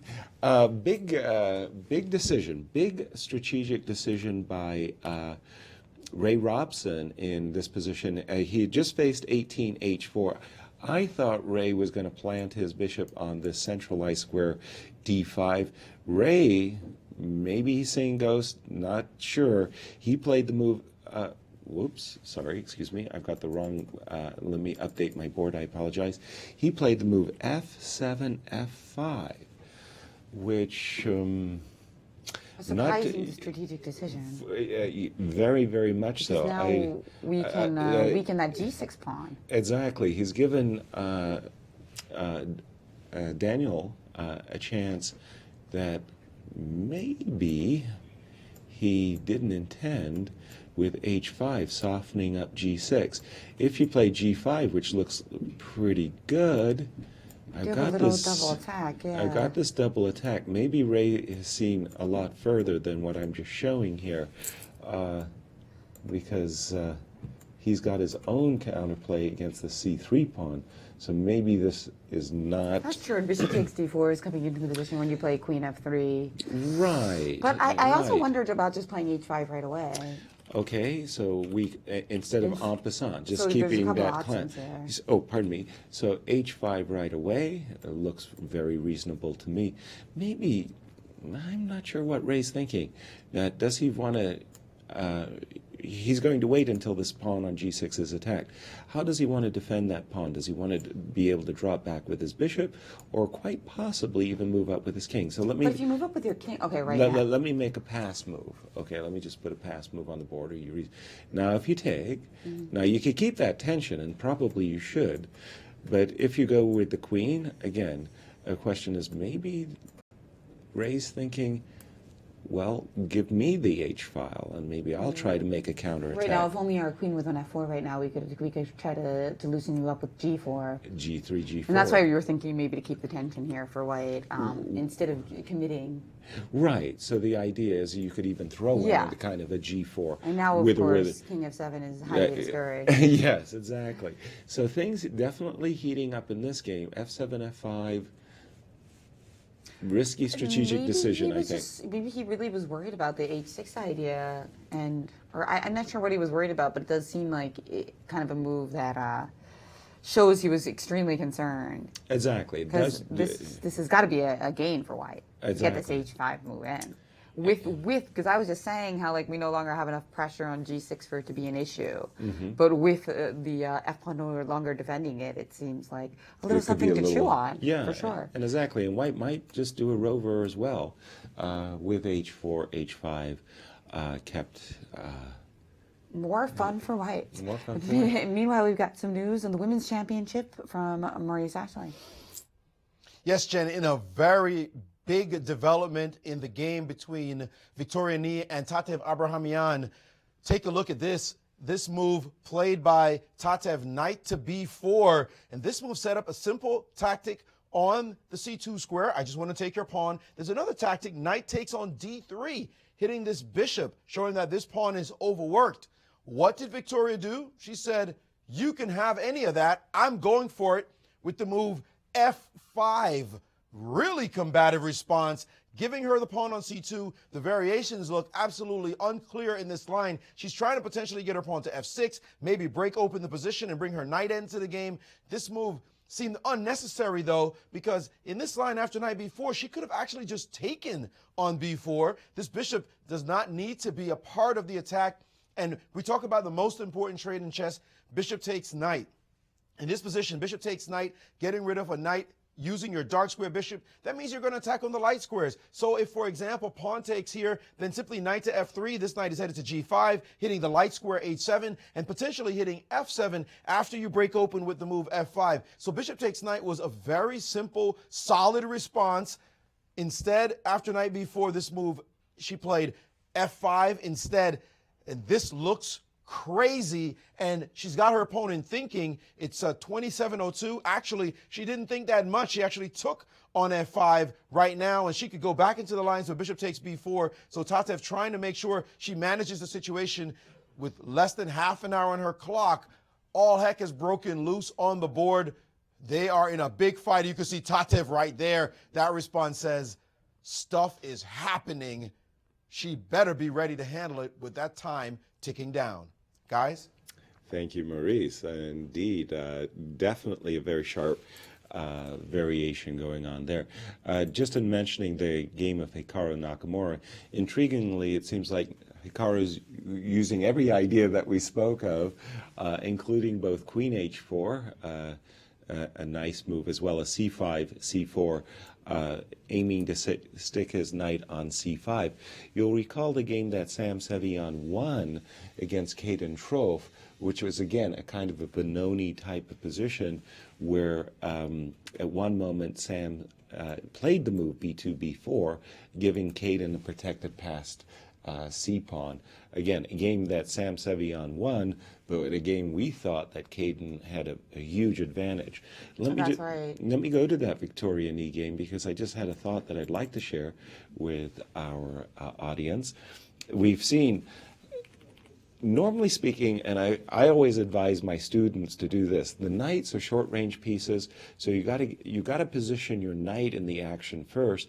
The queen being a long-range piece, you bring her into the attack later. So I would have definitely had advised the move knight f3 for Victoria first, because it's not 100% sure that h4 is the right square. It might be that g3 is the right square for the queen, but we know the f3 square is the right square for the knight. It seems like you're also explaining bishop first, knights in the opening. Yes, first. Knight first. And then we've got this position, Victoria undertaking a very ambitious pawn sacrifice variation. I think that, for example, after bishop takes b4, queen takes b4, I definitely want to get rid of that knight, which would otherwise disrupt my nice center there. Knight f3. So one really bad idea for black would be that in case you capture this pawn, well, then the knight comes very nicely to this handsome attacking square, knight g5, threatening queen takes h7 mate. But check this out. If you weren't paying attention, this bishop, this rook, and bam. knight takes f7, suddenly black's position call is it real. paramedics. Yeah, it is really critical. You need an emergency to save this position for black. So definitely black Tatev. So black can't take on e4 for sure. No, that's 100% not happening Probably at has all. to stop knight g5, in fact. Yes, Just and by the playing move h6. h7, h6. And again, when you look at this position, you might say to yourself, are you absolutely convinced that your queen is on the right square on h4? An argument might be made that the queen should have been on g3. That means that we could just play queen takes g6, although there would be some tactical ideas with queen takes b3. Exactly. Like that desperado type sacrifice. Full stop. So fun things are happening in that game. And Maurice, you've got some some thoughts. Fun things are happening in another game as well. The game between Wesley So and Timur Gareev looked like it was quiet, Yaz, but sorry, not Wesley So and Alexander Onishchuk. Looks like it was quiet. This move, bishop g6. Take a look at what happened next. Actually, I should go back even one more move. In this position, he played the move g4, trying to deflect the bishop, hitting the pawn on f7. His opponent played bishop g6. He said, f4, here I come. He wants to play the move f5 to bury this bishop. It's not so easy. This bishop has to guard the f7 square, and the move knight c2 introduces terrific complications. After this move, white can play takes, and now play the move f5, suddenly changing the nature of the game. Why do we are looking at this move? Knight takes a1, not the best move by black. F takes g6, and this pawn on f7 is tenderoni, and it's very hard to defend this. Well, it's impossible to defend that point, and you've got to watch out for all sorts of tricks. Well, he doesn't have to go into this line after the move f5. He can actually take this piece on d4 and go into this line, which is a quite different variation, playing with the move rook down to e2, check. And this, of course, is very complex for black, for both sides, as a matter of fact. White has to be careful. There's no mating ideas that he gets caught in some kind of net back here, but he's still got this pressure to count on, so he's looking pretty good. Let's see what happens in the next couple of moves in this game. That game has exploded. And strangely enough, when we had got to this position, I mentioned this. I didn't want to go g4. I mean, it was like some bridges get burned here after f4. But this was a very intriguing idea of knight c2. And do these tactics work for white, or do they work for black? I am not sure. The jury's out. Just in that variation that Maurice was showing, after knight takes d4, at this moment, right, we got to this position, and what is going on here? Because if you go rook takes h2, I've got to think about the check down here. I get this pawn to f7. Are there any other nifty ideas? I'm looking at maybe it's just complete rubbish, but I was looking at an idea, looks kind of counterintuitive, to capture that pawn on h7, and it probably is.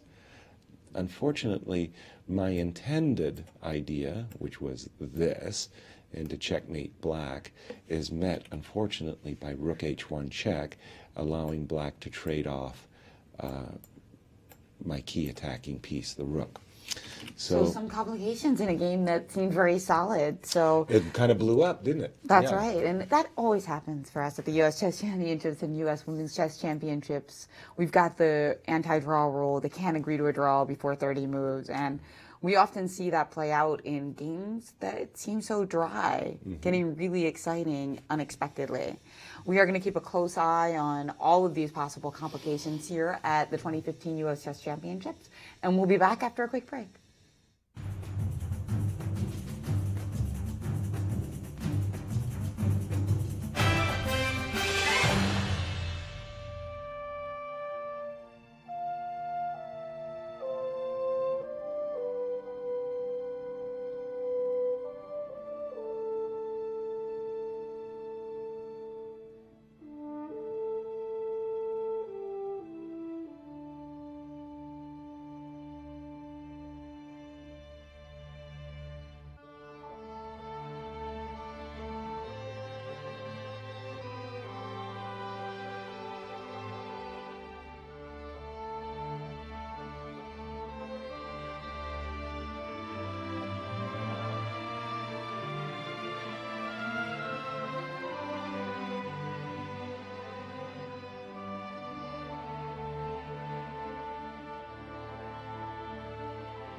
I'm Mike Matheny. I've been part of some great clubs, and now I'm part of another. The Chess Club and Scholastic Center of St. Louis, right here in the chess capital of the U.S. Our world-renowned center is dedicated to teaching, playing, and promoting the sport. Because chess has been proven to enhance academic performance, our Scholastic Outreach program now works with over 100 schools. So whether you've played for years or never before, come experience all that chess has to offer.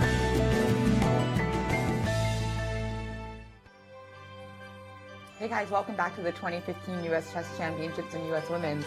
We just saw the Mike Matheny commercial, yeah, and one line from his book, The Matheny Manifesto, is that at first he said he would only coach a team if it was a kids' team, if it was only orphans. Really? Because the parents are so and difficult to deal baseball. with. Exactly. Oh, But that, of wow. course, reminded me of Rex Sinquefield and how he grew up in an orphanage. Himself. Yeah. Intriguing point of view. Wow. Okay. And we've got Grandmaster Maurice Ashley with some news from Sabina Foiser, Jennifer Yu. Actually, big news from that game. That game had been going in sort of nondescript fashion. We saw that Sabina with the white pieces had not done much, and her young opponent, one of the youngest players in the competition, had played quite well to get her rook on the second rank. That is Sabina's second rank, her seventh rank. And in this position, Sabina decided to play a move that was a little bit lazy, and her opponent pounced. The move h3, kind of stopping this knight from going to g4, I guess, prophylaxis in this position. She had better moves now, but her opponent found this shot. Bishop takes f3. Of course, this knight is in trouble, so he'd have to capture back. Knight takes f3, and now, bam, rook takes on f2. This move, a big shot now. King takes f2. Queen to b2 with check. Attacking a rook. This is looking quite good for black right now. The engines are saying definite edge for black. Not completely finished because the a7 pawn is under pressure, but this e3 pawn will be the long-term weakness, so it looks as though black is in the driver's seat. Guys? Nice. Thank you, Maurice. I'm looking at the game between Daniel Naroditsky and Ray Robson. We were talking about this move h4, h5 to try to put pressure on the g6 pawn, but white needed to introduce a rover into the position, and Daniel has done that with the move 21, rook g3. He didn't, this is very important, of course, he didn't want to play h4, h5 too soon, because after g5, the queen is under attack. If the queen were to retreat, h7, h6, you could no longer break down black's defensive pawn shield. So Danya first played rook g3 as a preparatory move to h5. Ray came out with his king f7. It's always a kind of a nice feeling when you get your opponent to move his king from g8. h4, h5. Again, putting pressure on g6. No combinations readily apparent at the moment.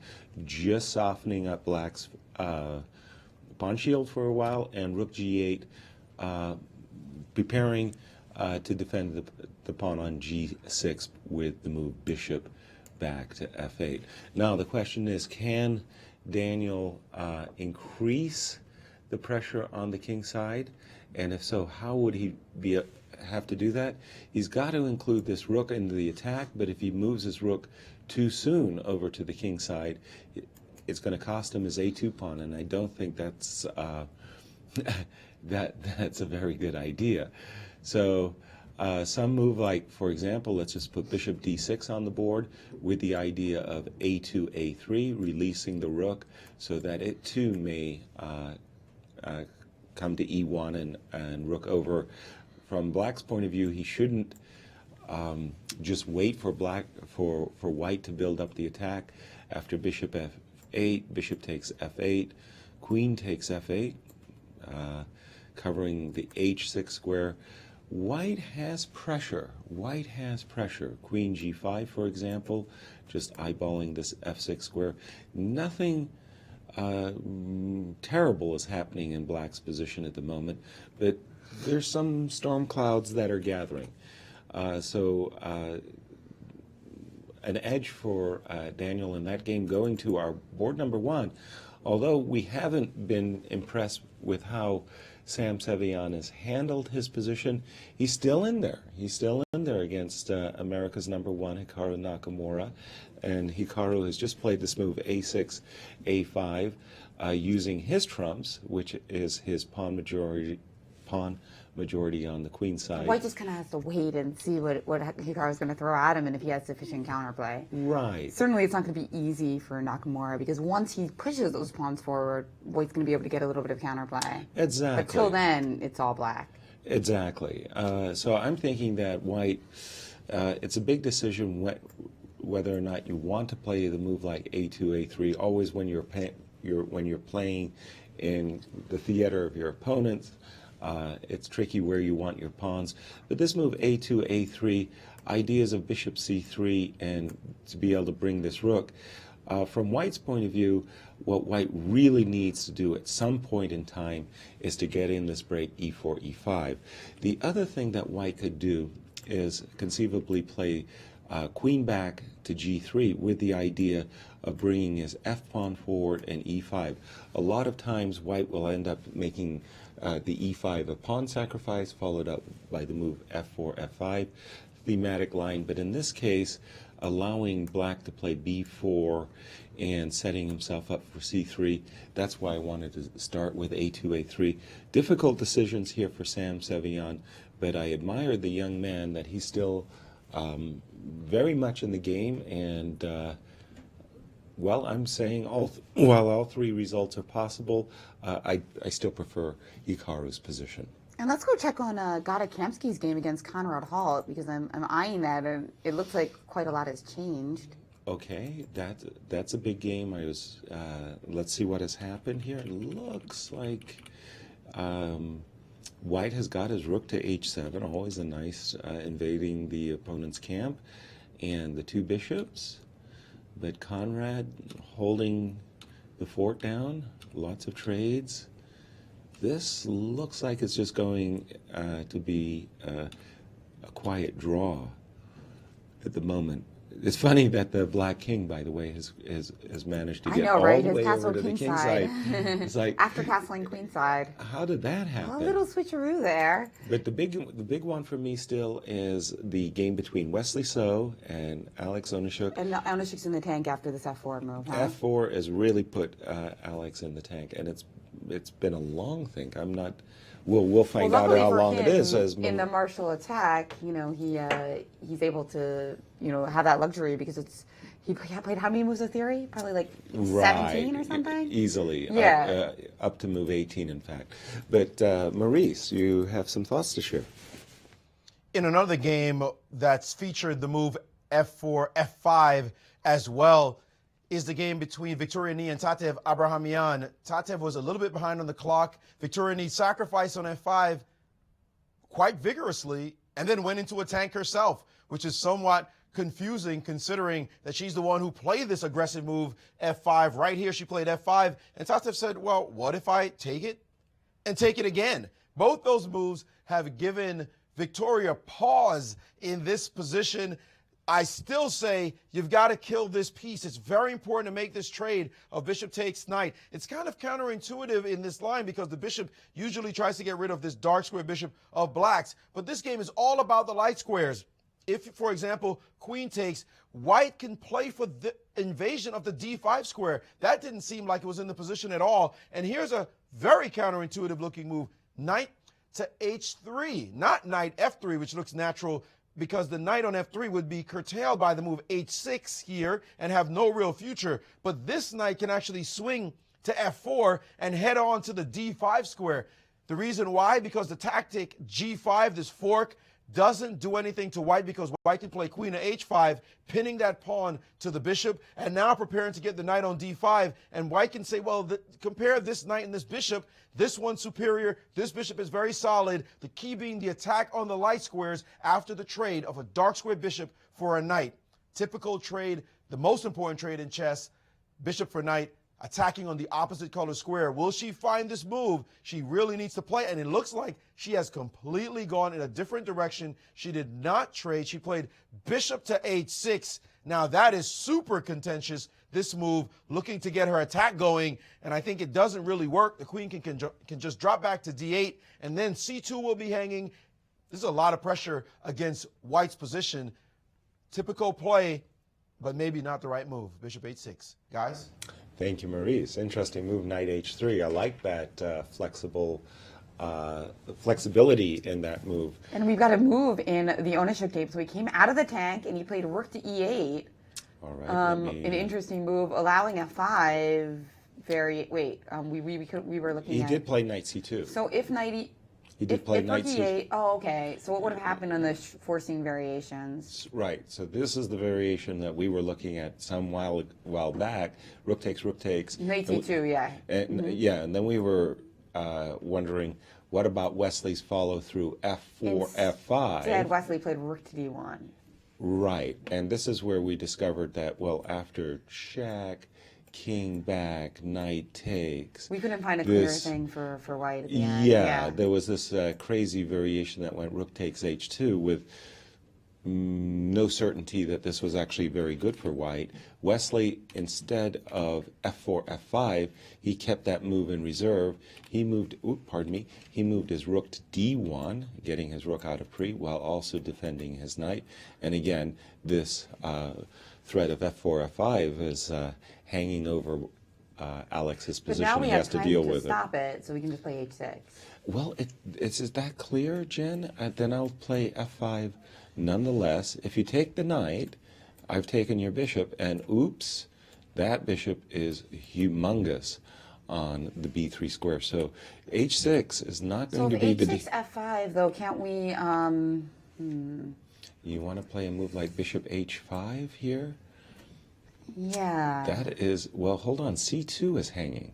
So this just simply doesn't work. Can't we take on d4 in between somewhere? Right. So like we'll start with taking on d4, for instance. Fair enough. Let's do that way. And then play knight takes h6, rook and then takes. f5. So we still can't take on f5 because there's bishop takes f7 with check.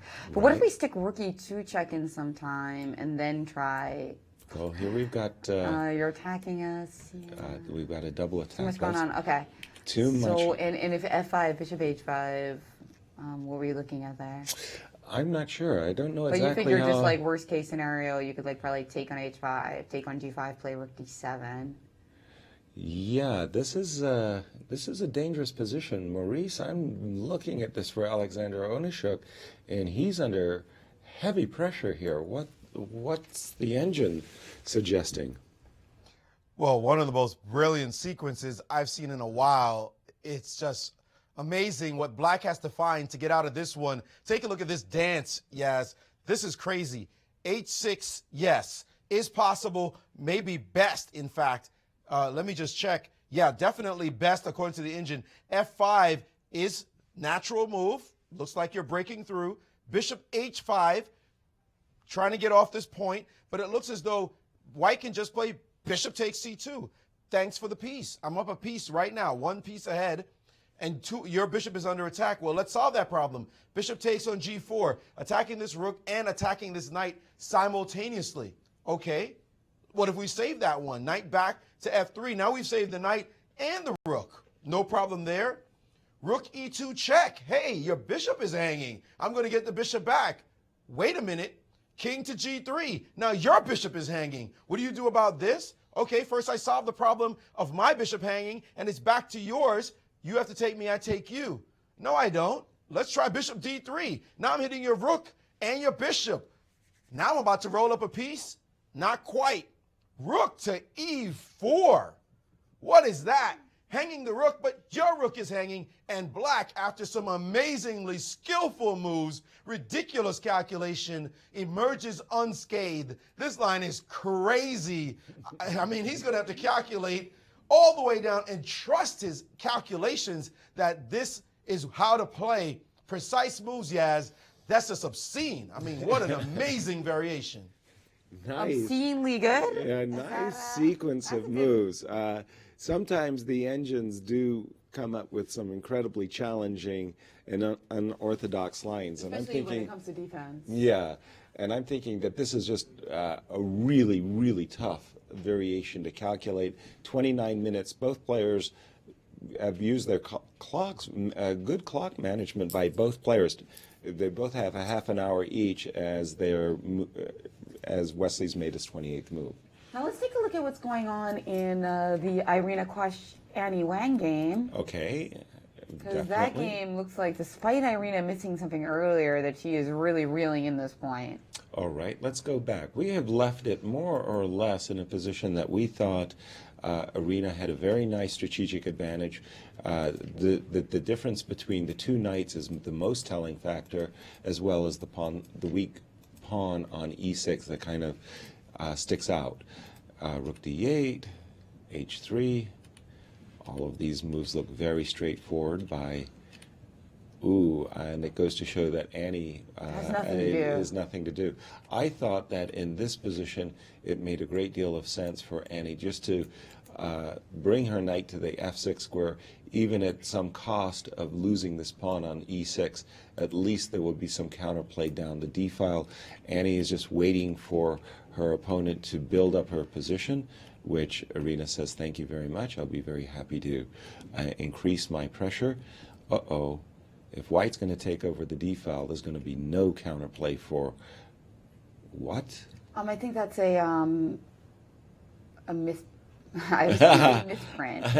Yes, it is. I see that the rook did actually make it to d7. Yeah. I was like, whoa, no, let's do this again. Let's change and refresh. So yes, so no doubt while Irina was gliding her rook down the d file, there's a little input error. Yeah, there's a little bit of an input error.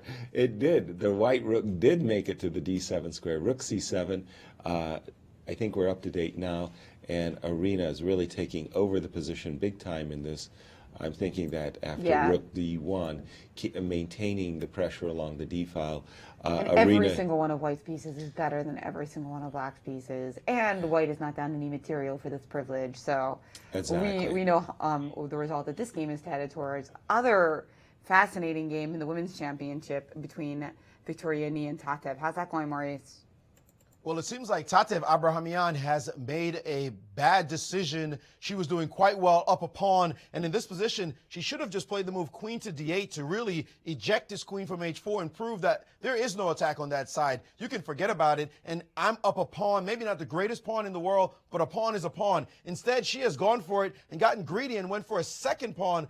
Knight takes on c2, but this line leads nowhere for her because after just a simple trade on c2, suddenly the move rook takes f5 could land on the board. Rook takes f5, a big time shot. If you take, of course, immediately, you can forget about this game after queen to g5. So rook takes f5. The only way to play is takes, and now you're currently down a piece. So you got to watch out. But if you take this rook back, then suddenly White draws by repetition, and you have nothing to do. So it looks like Tatev has blown her advantage, and if her opponent finds the right moves, this game should end in a draw. Guys? Thank you. The rook takes f5, queen g5. Boy, we learned that we learned that in our first tactics that we studied, checkmating right, tactics. Although usually they don't put drawing tactics in the tactics books, and I think they should. They should. Because they're important. There's one book where there's a whole chapter on it, that the Black book, and it's the title of the chapter is Pursuit. Pursuit. Which I thought was kind of a weird title, but I appreciated that they put the tactics in there. Right, and recognizing that you can bail out with a perpetual check is really important. That was what it was referring to, pursuit of a draw. Pursuit of the king, or you. I think it was more, like that. but yeah, there should be more chapters on that, especially because a lot of times when you are in trouble, your tactical alert can go up for some players, but some players can get dejected and not look at them as much. Exactly. A game we haven't seen too much of is, and an also important game in our standings, Rusa Goletiani as White against Anna Sharovich. Anna has managed to double her rooks along the C line. like Conrad Holt in his game with Gadakamsky, on his bishop over here on h4 looks out of sorts, but in the meanwhile, it seems to me that Black has more control of the center squares thanks to this bishop, this knight on d7. Looks to me like Anna has a good position here. You just have to be a little bit concerned that some f4, f5 shot doesn't cause an upset, but otherwise it looks like Anna's doing quite well in that game. And we've also got a special guest with Teryn. We talked earlier in the show about chess parents and how some of them are magnificent, but sometimes when kids are starting out, they're too pushy. We've got a model example of a chess parent with Teryn, and as the always pleasant Kim Trofe. Thank you, Jen. Yes, she is always pleasant and always fun. Kim, it has been a big year for Caden. Do you want to highlight some of his achievements so far? Well, let's see. He turned 16. That was a big deal to him. Then he became a grandmaster just shortly, like that same month. So that was kind of one of his lifetime dreams. So that was a big deal for all of us. And then he won the U.S. Junior here in St. Louis, which was great. And because of that, is here now. And then most recently, he was just awarded with Sam Sevian, the Samford, which is a huge fellowship that will be just have a huge impact for him and his chess career, so we're really excited about that. Yes, and you know, it's going to a great person and a great kid. And you want to explain what he is going to be receiving here starting in July and this great journey he's going to go on. So the idea of the Samford is to give chess players the ability to make a living while studying chess, and it provides money for him every month as a stipend, and then helps pay for him to be able to travel to Europe and different tournaments, which really is a huge deal for us. So he's kind of hit that point now where he needs to start traveling the world, and so it makes that possible. So what's it like, you know, to be his mom and be sort of his support system, especially coming up on something like this? Well, to be Caden's mom is always a lot of fun, I think. Yes, it's fun. No, he is quite the character, and what you see is really who he is. I've always said, you know, chess probably gives you the greatest, just incredible joy and the greatest incredible heart sorrow, and you know, sometimes it's just hard to breathe, and sometimes it's just celebration like you can't even imagine. Yeah, what a thing to share with your children. For sure. You know, he and I have a really close relationship. We've gone through a lot together. We have fun together. We laugh together. We play together. And, you know, and we get through this journey together and with the support of all his family. So that's great. And one thing you might think of, you know, as a chess parent is, what's it like to watch your kid right in the middle of competition? Do you watch? Do you not watch? How do you handle it? It's torture. That's what it is. And do I watch? Do I not watch? Yes, I do both. It's one of those things I'm like, I'm not sure which is worse, to watch or to not watch. And so I start by looking at the opening, and then I have to turn it off for a while, and then I can't stand it, and so I have to go back and see what's happening. But most of the time, I do it by myself because it's hard to be with other people, and you know, I love visiting, I love getting to know people, and that's a lot of fun. But when the game's going on, then it's kind of that torture time of, do I watch my son, do I not watch my son, and do I get to see him doing really well, or do I also get to see him struggling? And I understand you have sort of a hobby that keeps you busy to deal with the stress of the situation. Yeah, I crochet. Crocheting is like my lifeline. In fact, I had to make someone take me to Hobby Lobby yesterday because I ran out of yarn. And you know, we joke about, you can tell how stressed I am by how much I get done in a chess tournament, because I tend to crochet faster when I get nervous. Or if I'm really nervous, then I stop crocheting, and then Caden will say, "Mom, what happened to the project today?" Like, did you see your game? There you go. Well, you know, that's a good thing, though. That means things are going well. He's doing a lot of big things and a lot of big tournaments, so that's great. We wish Caden and all of you guys the best of luck this year. So there you have it, straight from the chess mom herself, Kim Trofe. Jen, back to you. Thank you. I love that line. I'm not sure what's worse, to watch or not to watch. As long as they're not talking about us. Of course, Kim was referring to the stress of watching her son play. Exactly, exactly. Boy, talk about living and dying with each and every game and the results. Some big developments in the game between Daniel Naroditsky and Ray Robson. Ray may have missed a shot. Maurice with the details. Well, the move of the tournament, guys, you can guess it right away, right? G5. It looks as though Ray missed a grand opportunity to get a very nice advantage after his opponent made a serious mistake. It looked as though Daniel was in the driver's seat doing just fine, and he is after this build up with the queen on f4, the rook on g3. You see that pawn there on h3, rook to g8. He played bishop to c5, improving the position of this bishop. Maybe not the best move. Bishop back to f8, looking to trade off this piece. And suddenly this trade, h takes g6, not necessary at all, but he played it. And after h takes g6, bishop takes f8. Now, you know our habit is you take me, I take you. You take me, I take you. But zwischenzugs are such an important things in chess that you should always look out for these options. And right now, he could have played, did Ray, g5, a majestic move right now, chasing the queen backwards. And now another paradoxical move, queen takes f8, leaving this pawn hanging. Suddenly, these pawns are running down the board. If rook takes g5, you want to see real chess? Queen to e7, insisting to this rook. Move off the board. Give me the g line. Your bishop is dumb. Your rook on a1 is dumb. All I'm about is this g line. There are a couple of ways to try to fight back. Rook takes g8. Rook takes g8. But what do you do now about your g pawn? G3 runs into queen h4, and there's some mating challenges you might have to face. This one's all over but the crying. In this line, after rook takes g8, rook takes g8, also f3 is terrible because of simply bishop takes f3. The pin on the G line is everything. What if you try to clog it up after queen to e7? You play the move f4, no problem. Rook takes, pawn takes, and rook g8, and give me the g line anyway. So this was a big line for him. He could have played g5 and then queen takes f8. Of course, white could decide to keep everything solid with f3, but black has achieved everything he wanted in this position, and he is the one with the attack rolling along.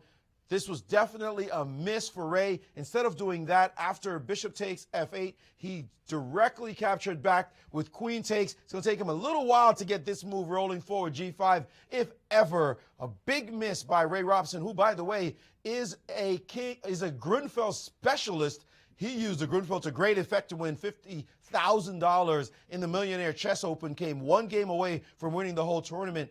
Very surprising that he missed this move, g5. Guys? A nice thematic move there. And it looks like Danya said that bishop, Ray's bishop on d5 is too strong. Danya has just played the move bishop c2 to d1, probably intent on not only keeping this move g5 in check because you've got this bishop h5, but more likely Danya is saying, I'm going to play bishop to f3 in order to trade this dominating bishop on the d5 square. Going back to the game, our number one game, our first board table, let's say, between Sam Sevian,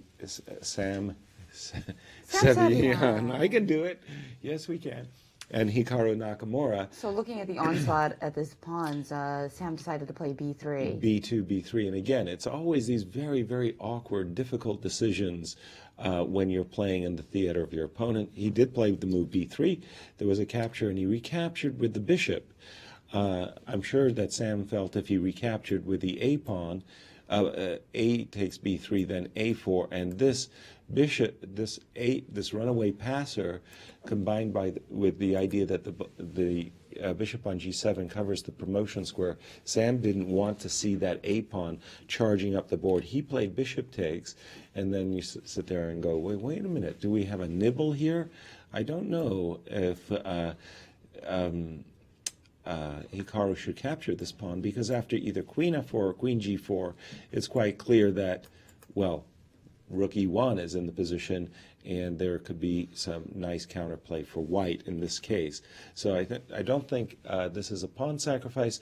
Again, I still like Hikaru's position, but Sam is defending it. He's causing America's #1 player to have to work hard to realize his advantage. Still, I think that Tim was wishing he went for that Berlin endgame, don't you think? Yeah, this rather is than still, suffer through this. This is not a pleasant position for White. That is Now, for sure. Maurice, was more news from the women's championship.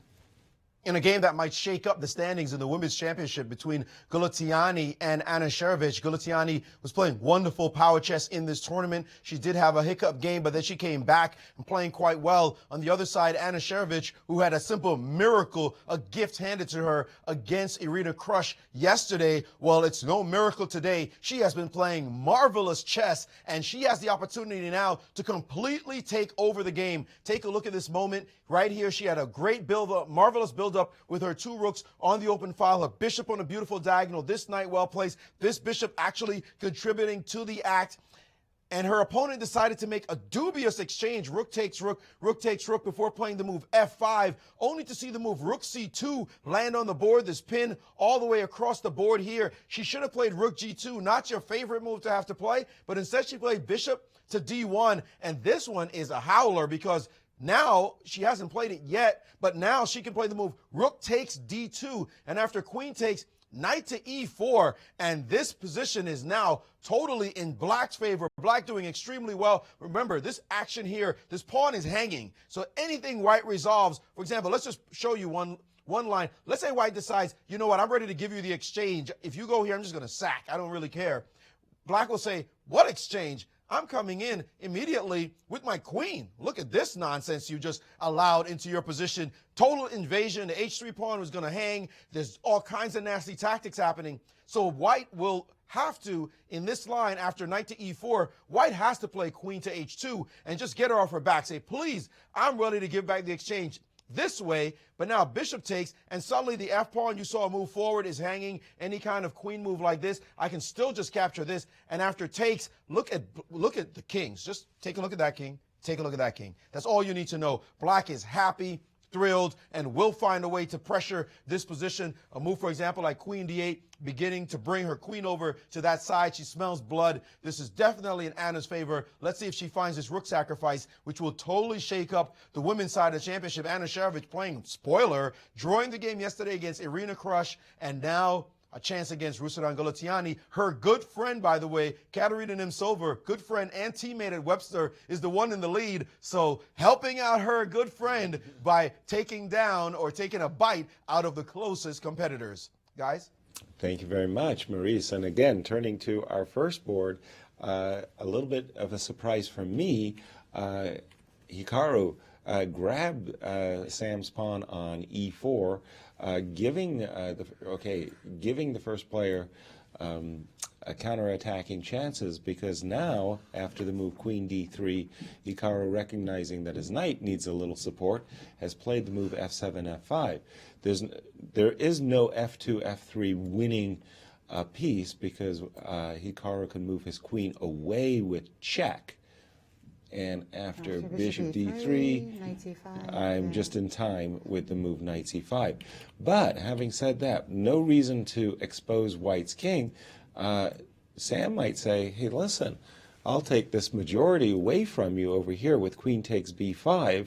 And okay, black may be for choice, but it's not the advantages that we have been analyzing up to this moment. And I think that this position, Sam has defended amazingly well for such a young guy. So big news in the ownership game.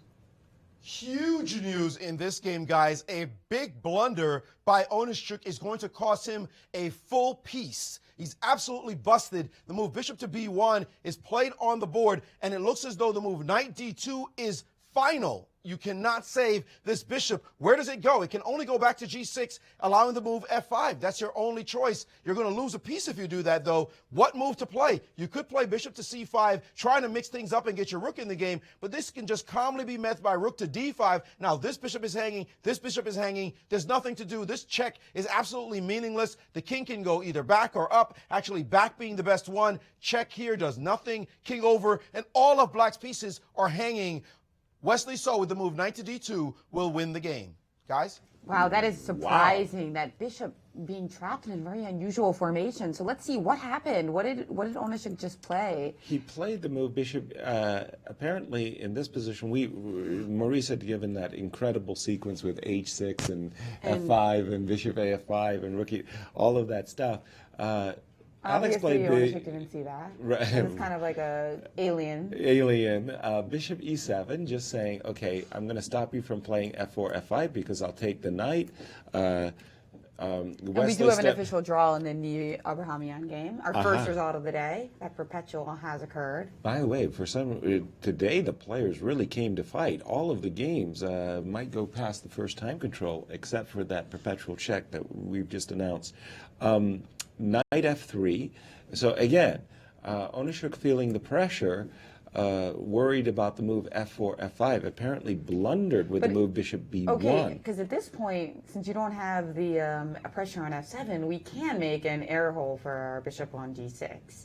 Now, strategically, it looks like it's going to be pretty ugly, but at least we can survive, so we can move our h-pawn. So you're thinking, well, h6, for sure, this does look ugly in the sense this bishop is buried, and after, for example, rook e7, it looks really bad. You also could have played looks 95. nasty. Yeah, knight e5. You could have played 95 anyway, and then I'm going to lose at least a pawn because of the threat of g6. There. So what else? What else can we do here?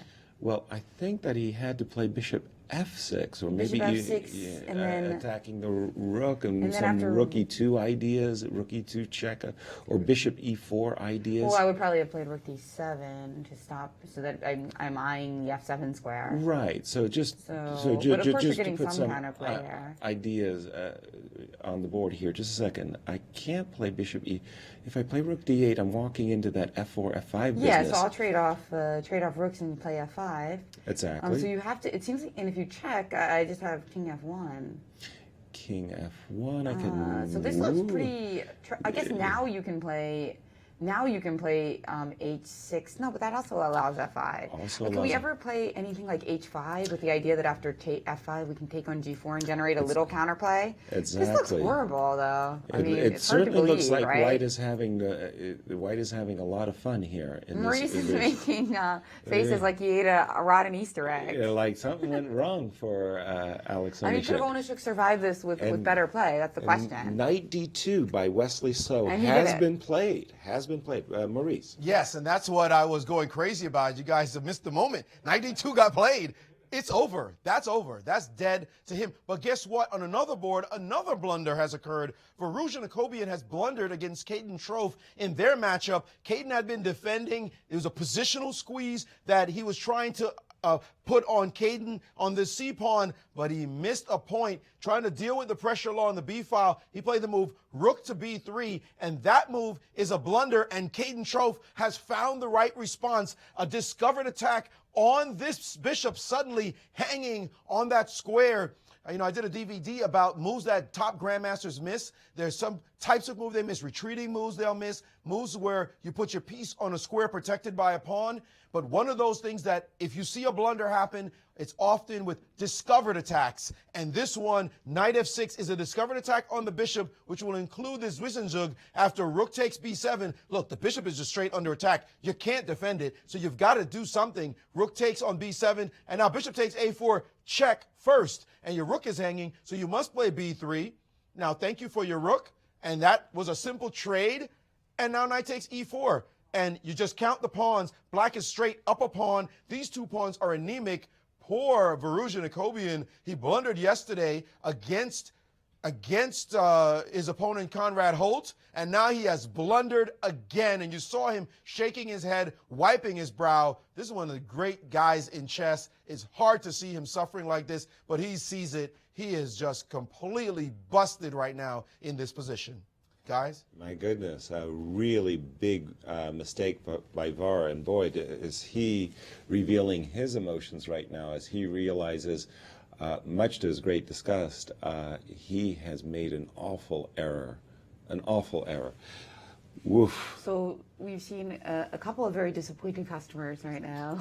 Alexander Onishuk. But again, I don't know how Onishuk was going to say that. It looks bad. It really does. Well, knight d2, as Maurice has been pointing out, there's a few moves just to kick, but the point is this bishop just simply has no moves along the diagonal. You can kick the rook, but you're not doing anything. The rook can come.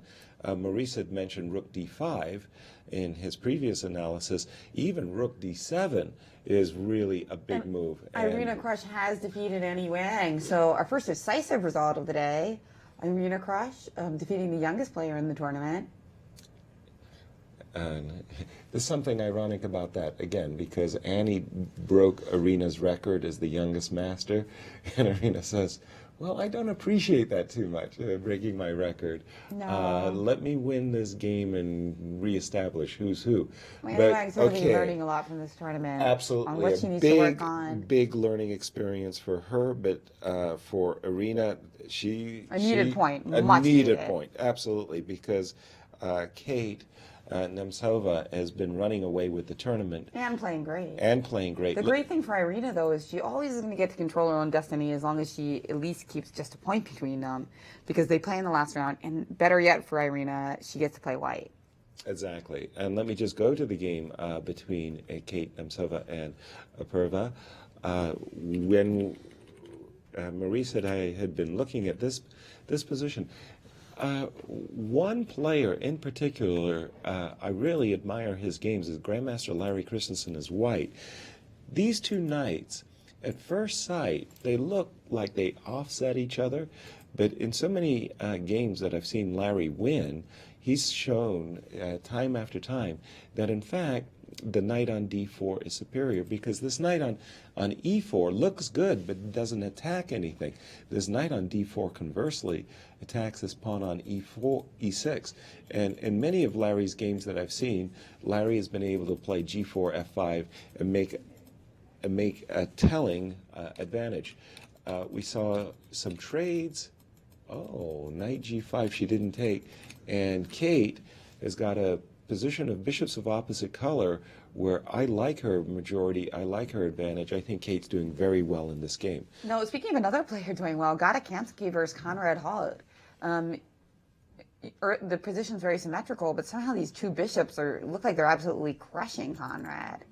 Yeah, that was the game where Conrad moved his king all the way over to all the way over to the. With just 3 pawns for each side, and sure, Gata Kamsky has the two bishops. You didn't think that Gata was going to be able to prove that much, although of course he would continue to play without question. But it's right up there. Yeah, I found it. But somehow these two bishops seems like they landed in such lovely positions, and I'm worried about that pawn on b7, whether Conrad's going to be able to hold on to it.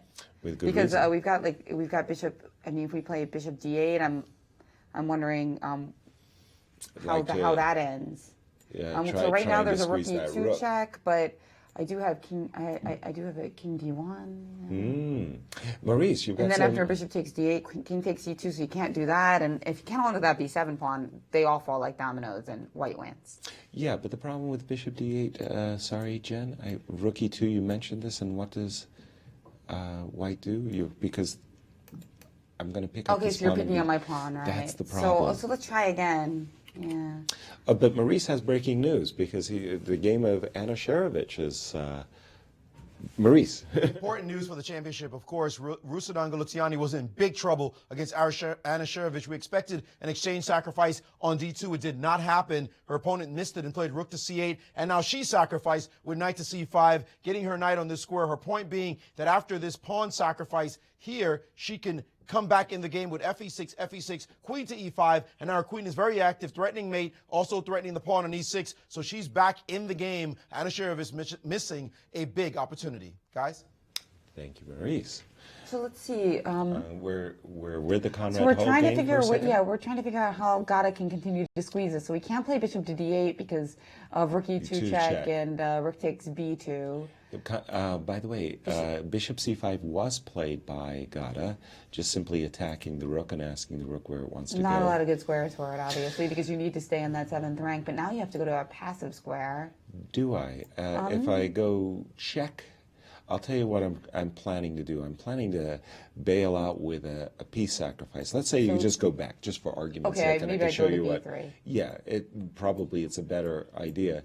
I was trying to bail out here with this idea of grabbing all 3 pawns and wanting to play rook and bishop versus rook and 2 bishops. Sure, because I can't play bishop takes b7 because of rook b2 check. Precisely. But instead, if I play king to b3, you're leaving my b7. How are you going to defend that priceless pawn? That princely pawn, yes, indeed. Princess, really? Yeah. Well, I don't know if that's much of a princess. That pawn's never queen A. That is a very, very good question indeed. So I don't think he can get active. I think he has to just remain super passive with his rook and go to like f7 or c7, pretty woeful squares. Well, if I go to f7, then I really am fearful that I will end up dropping an exchange because the rook just simply runs out of squares. Right, yeah, so Gadakamsky kind of may be squeezing blood from a stone here. Really remarkable. And by the way, after knight d2 was played by Wesley, bishop f6 and rook d7, and we just don't see any moves for Alexander Onyshuk. Undefeated in the tournament, looks like he's staring down his first loss of the event as Wesley So looks to wrap up this very important game in the Open Championships. But we have a 6-time champion. Well, first we have some Sorry. news with Maurice on the Shankly-Grayev game, which we haven't gotten a chance to look that much at. Fascinating calculation. We've been talking about calculations so far in this tournament and this round especially, and Grayev made a fascinating piece of calculation. In this moment, he played rook takes a3, rook takes, queen takes a3, knight takes on e5, and now he played queen a5. Well, all of us know about the smothered mate. We learned that in grade school. Looks like knight f7 should be winning, no? Well, not quite, because there is no smothered mate when you play this check and then you go down here and oops, they take with the knight. Oh, my bad. That failed. So in this position, after knight f7 check, king to g8 is playable, but white can keep the position alive with rook to d1, and it looks as though white has a nice edge here. What should black do? It's not clear. The engines are definitely saying better for white. We'll see what happens in this line. It looks as though they are going in that direction in the game. Should be a fascinating moment. Shamsankan has played rook to d1. We'll see what happens quite shortly as Grayev ponders his next move. Guys? Thank you very much, Maurice. And going to the game between Sam Sevian, Hikaru Nakamura. Crucial game. Obviously, Hikaru leading the tournament, leading the field by half a point, but one of his closest rivals, Sam Sevian, is only a point behind. We mentioned at the top of the show, all Sam needs to do to tie for first is to win this game. Let's see how. Oh, that's all. That's really? all he needs to do. Just to beat the world number 2. Or number 3 player in the world. Absolutely. Yeah, he's actually right now, he's 0.2 of a point behind 2/10 Fabiano Caruana. So if you were to win this game, he would leapfrog back over. Basically, any draw puts him down, any win puts him up. Okay, there you go. Bishop d4 by Hikaru. Hikaru's pieces are definitely taking up commanding posts in the center of the board. Hikaru eyeballing this pawn on f2. Sam played the move bishop e1, covering up the pawn, and Hikaru Nakamura trying to increase what looks to me like a nice edge for black in this game. We have Grandmaster Irina Krush, who won today against Annie Wang. With us in the studio. Yeah, that's right. She's getting set up right now with Maurice Ashley. And there they are. There you go. With the 6-time champion, Irina Krush. And Irina, I think you know by now, and we're all wondering what happened in this moment in the game where you had this chance to play Queen H5 and win a piece. Yeah, it seemed like it was a good chance, Maurice. If I would have been looking at that check, well, that would have spoiled my my beautiful positional squeeze that I got in this game instead. Well, yeah, I mean, what can I say? It's something I'll be showing to my students. You know, look for checks against the king. I guess I just wasn't expecting such a gift so early. I mean, the normal move would have been queen takes e6, and of course you don't get that, and then you play the structure. So I was ready to play the structure, and I knew that the structure was even better for white with the queens on the board. So I was just like, okay, great, let's play. And I didn't look for the tactics. So a shocking turn. It ended up lasting a lot longer than it had to, but you still had a very pleasant position. It was a pretty easy game, something you can rest on and go and get prepared for the next game. But does such a miss perturb you in any way about how you're playing? Normally you don't miss moves like that, even in blitz. Yeah, you often don't take the gift that you're not really prepared for, I think. It doesn't perturb me at all because I had a very smooth game. It felt nice and easy. Like I got to play a little bit of chess, but not too much. That's what you just kind of need, save your energy. So this particular miss doesn't bother me too much. The most important thing is that I won the game. In the end, it doesn't matter too much how you win. It matters that you win. That's the professional attitude, of course. Your opponent, not your opponent, but one of your contenders, of course, Katerina Nemcova, has been playing quite well. I mean, she seems to be in total form. I'd be remiss, however, not asking you about your misstep yesterday. We didn't get a chance to talk about that game, which didn't result in a positive result for you. What happened in your game against Anna Sherovich where you played wonderfully up until one point where you allowed her to get off the hook? Yeah, that game was pretty devastating for me. Probably one of the most upsetting games I've played in these championships. It reminded me a bit of my game against Alyssa Melihina last year. I mean, up to move 35, everything was going really well. It was blocked, I just had a winning position and completely misplayed it. I knew I had completely misplayed it and that it should have been a draw. And then somehow, at the very end, she gave me another chance to win. And I just didn't even see this completely obvious move, Bishop G7. I didn't even consider it. It's not that I didn't, calculate. I just didn't realize its existence. So that would have won the game for me as well. So yeah, I was pretty upset after that game. But I have a lot of supporters. One of my fans from the chess club told me yesterday. He said it's a small setback. That's all it is. And that made me feel better. He said I can come from behind, and I always thought chess was very good at developing a person's character, and there's nothing better for that than very bitter medicine like I got yesterday. Where you just don't even know what to do with yourself after the game. How do you really come back from something like that? I've been there, of course, before, missing a win many times. I mean, a few times in my career. What do you do to strengthen yourself as a great champion to come back and play a game like today? Well, I think because my particular angle is like I am interested in becoming a stronger person. So I see it as like it's just a test for me to see how I'm going to overcome this setback and how I'm going to fight back. Because at the end of the day, it doesn't, individual games, you'll forget about them. Like I will forget this game eventually, like I forgot my game against Alyssa and Victoria last year. What matters is the overall goal, the big picture here. And like this person said, it's you can look at it in different ways. He said it's a minor setback. Right after the game, I perceived it as a huge catastrophe. But I prefer to see it as a minor setback now. As we see, a huge catastrophe just happened to Alexander Onishchuk as he lost the game when he looked just about okay. It's amazing, these championships. I haven't seen so many topsy-turvy results in the championships. Have you noticed that trend, that something different is happening in this one, and would you have an explanation for it? Well, I think the level of tension is high. I think everyone feels that. That's usually the reason that mistakes crop up. I was just thinking back to the game between Conrad Halt and Caden Trough. That game would have broken my heart too. That's the kind of game. If I was Conrad, I would have been very, very upset about. But Varuzha Jacobian also blundered against Conrad, and he gifted a piece in his game and lost, and he's doing it again today. Made a bad blunder against Caden, not as much as a piece, but it just doesn't seem like something's in the air. The tension is that thick that players are making weird errors that are not common for them. Yeah, I don't know. I can only talk about my own errors, Maurice. I'm happy though about the game today. went smoothly, and ready to keep fighting until the end.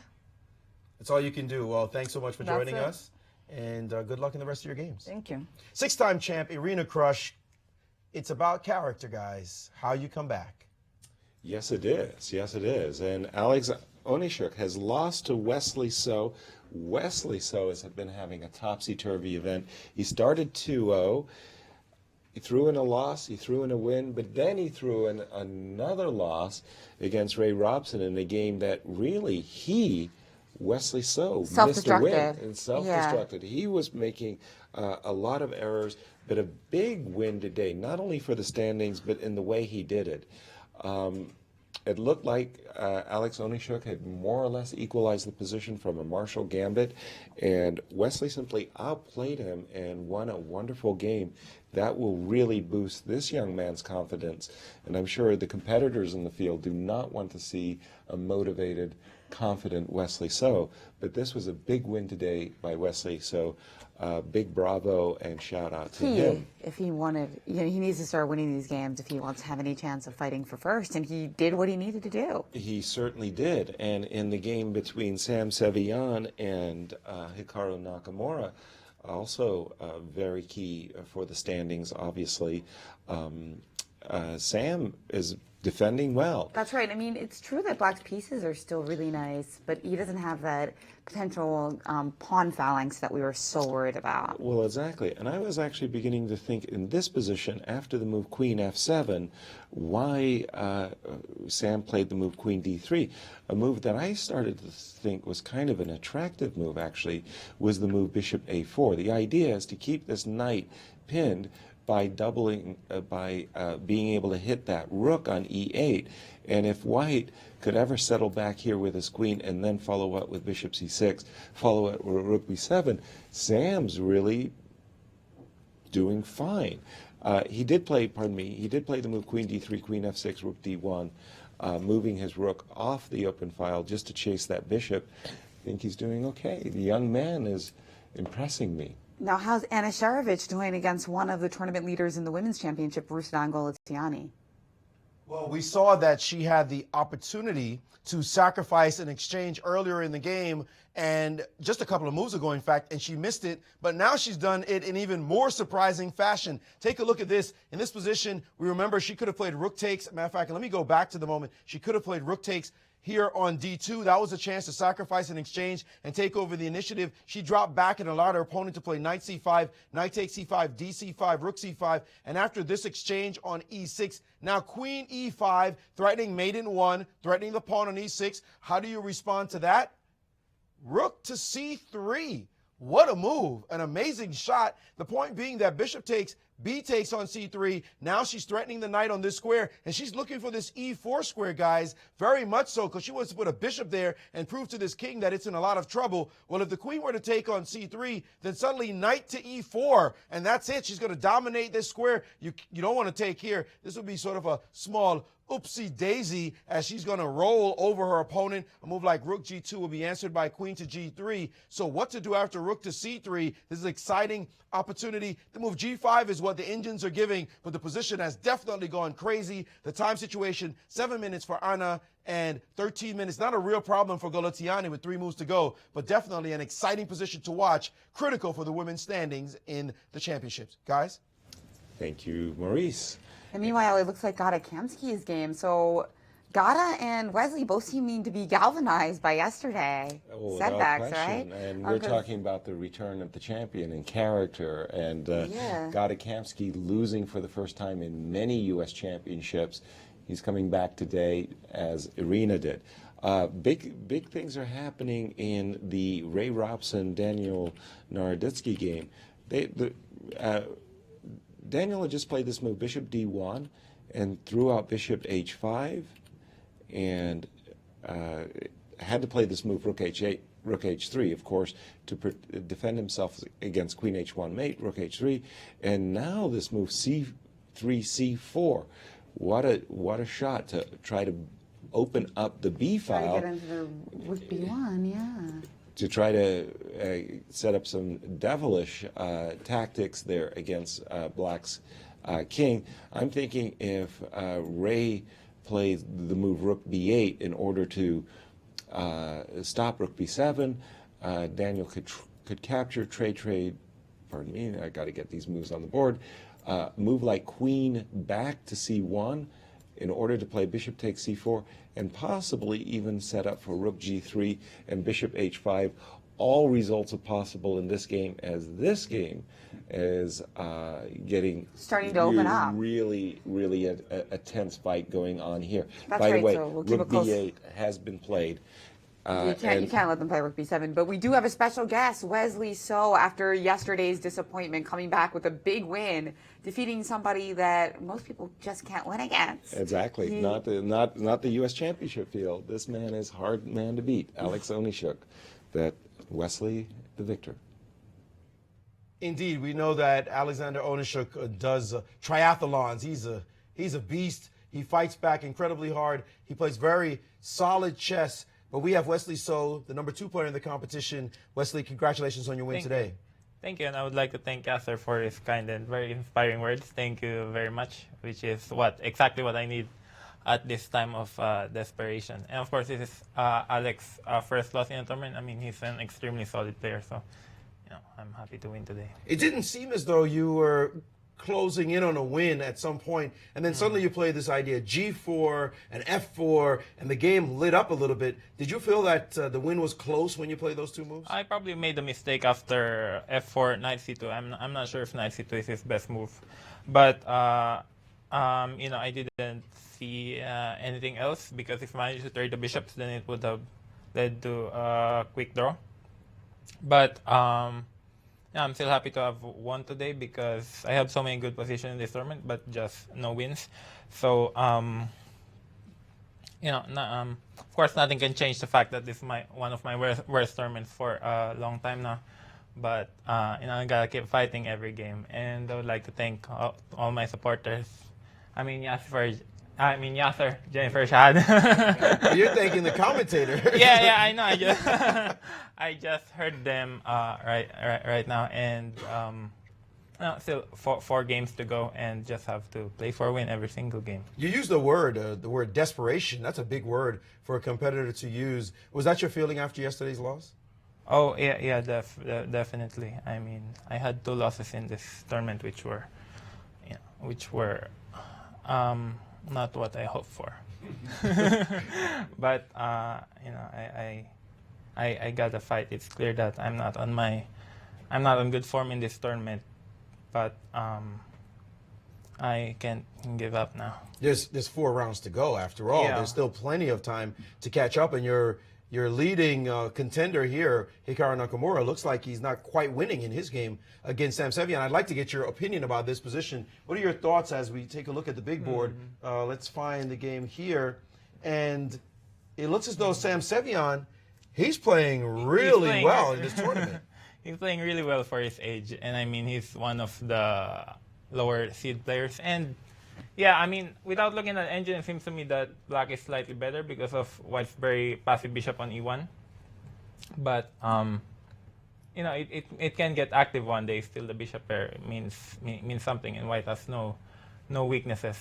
I mean, even if Hikaru draws this game, he'll still be leading by half a point. So I don't think he has much reason to worry about winning this event. But what about the other game, this wild one, Ray Robson, who's also playing well? I'm sorry I'm bringing up a couple of players you probably don't want to talk about, but he seems to be doing well in this position as well. Do you feel like better, your professional eye looking at this position? It's very complicated. At first sight, it seems to me that white should be better after taking the pawn on c4. But after looking at it again, it seems that white has some problems with his back rank. And considering Ray has 2 minutes and Daniel has 12, anything can happen. And absolutely anything can happen in this game, just like yesterday in my game against Ray, where he made one of his moves with 2 seconds left. So that was fortunate for him. But that was an incredible game for us to watch. Sent us through heart palpitations watching those kind of chess games. Yeah, if I wasn't in time trouble, I probably would have won that game. But he won that time, and And you guys are friends. Is that hard to play against a collegiate friend? We're not friends at the board. we beat each other all the time, even in training games during this. But I think that's one of Ray's strengths. He's very good during time trouble. So even if he has 2 minutes right now, don't underestimate him, because that's where he's used to. Now, we've been noticing in this championship, it's not just you. All over the place, we're seeing crazy results, mistakes being played, things that we're not used to seeing. Gatakomsky losing a game that we haven't seen in a while. Against Alex. Onishchuk losing a game right after that. Blunders on weird mistakes on different boards. So it's not just me. Yeah? It's not just you. It's weird. Can you explain? Is it having so many young players in the tournament? Is it the tension, the feeling like this championship means something this year? Well, it's definitely it's the most important event for U.S. players in this year, and it's a very long one with 1 game a day, a rest day, so of like almost 2 weeks of tournament play. I mean, and everybody is strong. You cannot underestimate anybody, even the lowest player, Sam Sevian, who may be way underrated. Yeah, he probably is underrated, but he's gaining a lot of rating here, so he won't be underrated soon. But I mean, there's a lot of tension and a lot of good players, and I think time trouble is one of the reasons why we see so many blunders. Players just want to reach move 40 and get their half an hour more. But we won't get into the fact that I hate this time control. That's a whole different argument. What would you prefer? I prefer just knowing how much time you have on the clock than always getting the 30-second like increment. 2 hours. But you don't like the increment? I don't know. That's a different question. That's what we argue about on the air. Last question for you then. Looking at the next 4 games, what do you do to settle down and try and play your best chess? I just gotta avoid self-destructing. I mean, ignore the critics. As you know, in the chess world, there are some people who want to see you fail, who want to see the top players fail, and you just gotta ignore that fact and focus on your opponents. And I think that's the most important thing. You gotta focus on your remaining opponents. You gotta play 1 game at a time, and hope for the best. Yeah. Well, good advice for us. We try to be objective in the studio, but you do have a few fans here. We wish you the best in the rest of your games. Thank you, Maurice. Grandmaster Wesley So, one of the top 10 players on the planet after winning his game today. We expect to see him fight for the title. Guys? And in much kinder words, haters are going to hate. Yeah, haters are going to hate. And just, as Wesley say, you've got to ignore that negative energy when it gets thrown at you. And the more successful he becomes, the more haters are the more lovers and the more haters are going to crowd out of the woodwork, right? Well, yeah, I mean, that's what happens. It was one of the strangest things. I don't know why Viswanathan Anand had to suffer this, but one of the greatest world champions chess has ever had, 5-time world champion Viswanathan Anand, after having the title for a number of years, he wasn't that very successful in tournament play, as he had concentrated on match play and retaining his title, I mean, to put it that way. A lot of critics came out and said, he's a terrible world champion, he's weak, he's not winning tournaments, and just a barrage of criticism that he had to withstand. I was very angry at the haters. And then try being a woman with the internet. That's even worse. I don't even go there with that. But I'm telling you, the women in the championship probably better equipped to deal with haters than almost anyone in the championship of mixed genders. Yeah, it's almost like you need to develop a thick skin or something and Absolutely. It's really, like we've got some really wonderful people in the world of chess. We've got to stop bringing them down, but really just applauding the effort they make. And again, Wesley is such a sweet person. Well, I especially like the part where he said something nice about us. Oh, no, that's a different point. But no, he's such a sweet. No, and he cares about what other people think. I liked how he turned the tables and started interviewing Maurice. That was pretty awesome. That's pretty good. You don't see that every day. No. Maurice has some news from us in a dramatic game. Indeed, something to say. In the age of the internet, there are people who are trolls who all they could do is criticize online. They feel like they've got a great voice. And when you're in the public eye, there's nothing you can do. There's literally nothing you can do but keep doing what you're doing. And a guy like Wesley, so tremendous young man and a great talent. And I'm sure he has 20 times, if not 50 times, the number of fans than he does the haters. He should just forget about those voices. But in another game, a great game happening here for young Sam Shanklin, to Timur Garayev's distress. He's going to go down in this game. We saw this position where he allowed knight f7 check. Very funky, allowing this idea. It looked like he might get smothered mated, but it wasn't there. But Sam played a very nice sequence. Rook d1, now queen to h5, knight e5, discover check, and now rook to e1. And still there's some issues that black has to deal with, particularly his c-pawn dropping. We didn't expect it to be so bad once he gave this pawn away. But after queen c5, knight to h6, this knight is a bit misplaced. And now g4. We see this move a lot. We always get excited when we see the g-pawn go up the board, especially when it's not necessary. And in this moment, Garayev blundered terribly. He played the move queen to f4. He had to play queen to c8. Instead, he played this move queen f4, and Sam found a nice riposte. Look at that. Rook to e4, attacking the queen, trying to deflect it. And, of course, you cannot touch this guy because you will get mated in smothered mate style. Very basic smothered mate in this position. So after rook to e4, he backed up to f6, and now knight to d7, attacking the rook. Queen a1 check. King moving to h2, still on this rook. And here's the problem. The rook moved over to a8, and we're waiting for a move. It has actually happened. g5, this knight we talked about being misplaced, it's trapped. It has nowhere to go. If it goes back home, then we revisit this theme, the knight f7 mate theme, and the position is disastrous for black. Let's try to make him survive with a move like queen to a2, rook here, and it's still about this king being stuck in a cage. He's about to lose heavy material, and Sam looks like he's going to win this game after this move. g5, Garayev in big trouble. He's looking relaxed there, just sipping, but he's looking at it and thinking, I need to go chill out somewhere, maybe at a park. Guys? Thank you, Maurice. Big developments. First of all, again, Sam Seirawan. When you're playing against Hikaru Nakamura, Hikaru puts all kinds of pressure, not only at the board, but at the tension, the energy that he brings to the game. Sam Seirawan is just holding his own at this moment. He's got himself some bishops of opposite color, and I'm saying at this moment, Sam's actually a favorite to draw this game, which would be huge, because guess what's happening over here in the game of Daniel Narodzitsky and Ray Robson? We heard the professional opinion, if you will, of Wesley So. He felt that at this position, when he was being interviewed, that he actually liked White's position. Well, I did too. I like this move, rook h5, and I'm thinking after bishop takes c4, usually in major piece, endgame, middle game position, it usually comes down to a question of whose king is safer. And at this moment, just eyeballing things up, it looks to me like White's king is safer, and that could be a telling difference. Daniel had 12 minutes on his clock. He spent like 7 of them in playing the move rook h5.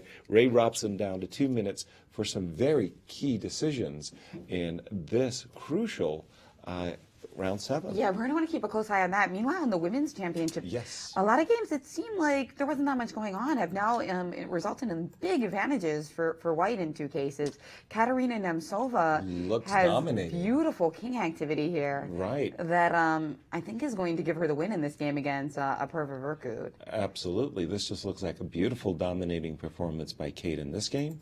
And then, pardon me, let me just go over to the... We also have in Nazi's game against this one. This was the crazy game of Anna Sharovich.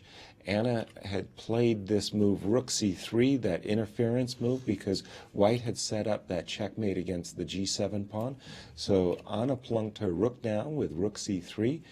The exchange was not taken. Rusa played rook f1, bishop f6, queen takes e6, and a wild melee is taking place here in this game after the move bishop takes d5 by Rusa. And have they made time control? Not yet. So another game that we're going to have to keep a close eye in terms of the clocks. Finally, another game with Alyssa Melakina, I noticed. She was doing great earlier, but now Nazi Bakidze seems like her pieces are breaking through. Maurice? Not seems like, is. They are in. They are going to completely wipe poor Alyssa off the board. She made a terrible blunder in time pressure. In this position, she was definitely down. As you can see, she's about to drop this pawn, but her bishop, with the bishop's opposite color, she could maybe try to think about fighting back in this game. It's not so easy, even if you win this pawn, to win the game. Think about this position. This bishop is telling you, you've got an extra pawn, but it's this guy, this one on e2. So if you just trade queens, a nice trade of queens, and say, beat me, like, how are you going to do it?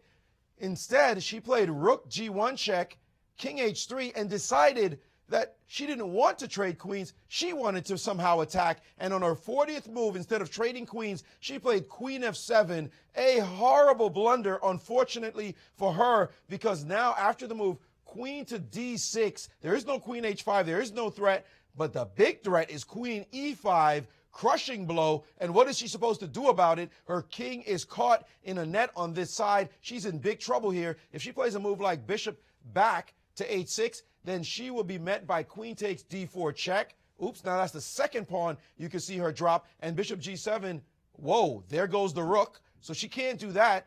And what else could she do? If she tries to stop on this long square, in this diagonal this way, well, she get caught on the back rank. And this rook is completely misplaced, guys. That g1 rook is just far away from the action while white's pieces are dominating. And the computer is actually saying mate in 12. So queen d6, if she can find it, she's taking her time now because it is move 41 for her. Move 41. Whenever you get to move 41, you want to stop and think and be careful about your very next move. Take a breath. And there she's just relaxing, making sure. But if Nazi finds queen to d6, this game is over. Wow, big development there. And I see that in the game between Sabina and Jennifer. Jennifer, remember, she found that tactic rook takes f2 earlier in the game. Both players are in a major piece ending, but Jennifer, safer king, extra pawn, looks like she is going to win this game as the players approach time trouble. I'm going to go back to the game on our first board. We do have that bishops of opposite color position. Queen h4. Still, Hikaru's been nursing an edge for what essentially seems like the whole game, but very good drawing chances for Sam. And Maurice, more thoughts? Well, in time pressure, things just come fast and furious, and it looks like Naroditsky has blundered in his own time pressure. Remember, he sacrificed that pawn, and so down a pawn, 6 pawns to 5, but still trying to hold on. But then he made a wild move, rook to h6, looking to get his rook into f6, but that was answered quickly by rook to b1 out of nowhere, deflecting the queen, forcing him to take this piece, and now queen h6 will follow, and it'll be a great day if he ever gets this pawn on c4 back. Black is in business right here, looking to try to win the game. And if Hikaru doesn't win, Ray Robson, if he wins this game, which he's still far from doing, he will be tied for first in the championship. Wow, some prescient words from Wesley So that the time pressure would actually result in a plus for Robson. And we do see the move queen b7 check. King Has been played, yeah. Nestled lovely on g6, no more checks. Well, this is just a horrendous move. Rook h6 by Danya. It just goes to show he's been in bad form in this tournament. He has not played successfully. And rook h6, I thought he was going to play bishop takes c4. And again, with all three results possible, I still prefer white, actually, but rook h6 was just a bad move. Takes, and Maurice was pointing it out. It's going to be a very good day when you win this pawn on c4. Daniel has played queen b7 check, king g6, and oh dear, what are you going to do about this pawn, this c pawn, which seems to be cruising? What if we try just desperately to get some checks in? We play queen e7. Queen to e7, why not go for as many checks as you can? Because right now I'm thinking I don't have a lot of chances here except to try to get you in some kind of perp situation. Okay, first of all, quick question, is it a perp? situation. Let's say I run with the pawn. Maybe not. I was just trying something. Are you saying where are you gonna stick your king after Queen F6 check? I don't know yet. I don't know yet. But you'll figure it out. I'll try you to. could just play King H7 is the problem. Well, it's and then Queen F7 check, Queen G7. Mm-hmm. Queen H5. You're getting out of dodge here. I think I'm getting out of dodge. I'll do it like this. And I'll try to smuggle my way over to pretty frustrating that we can't use our bishop in any way at all. Right. Because if we were, that would... G4 pawn is a real irritant, isn't it? Preventing the... And by the way, Queen E7, I threw out C3 just to see if there was a perpetual check. Well, instead, actually, Naroditsky played Queen to B8. Also looking to throw in some checks. I see. Pardon me. Queen to B8 was his choice. Again, the question is, does he have enough checks after this? I suppose he wants to go... Well, doesn't it just transpose to the line we were looking at, Jen? I think so. Yeah. I think it does. And I think it's bad for him. And, he had to make a move. He only has 2 minutes, right? That's true. I'm time control approaching. So Ray but it looks like this a variation you pointed out. Yeah. And Ray has made a move. I wonder if he played C3. Let's take a look. Just challenging his opponent to prove the go, perpetual go, go. check. Yeah, I'm not sure. We don't have an update yet on my board. He has played Queen B8. No update. Queen C1 check. No. He's played Queen C1 check to start. He probably wants to make time control. Not a bad idea, of course. Because the king can't do anything, and then just because he figures I'm winning, make time control, and then we'll be done with it. He would be happy to throw in that, and then. Because that or gets Queen him F4. Yeah. Because you can't play G3 because the Queen takes F2, so that's even more forcing. The only way White can try to differ is by playing Bishop F1, but precisely. That doesn't look too good.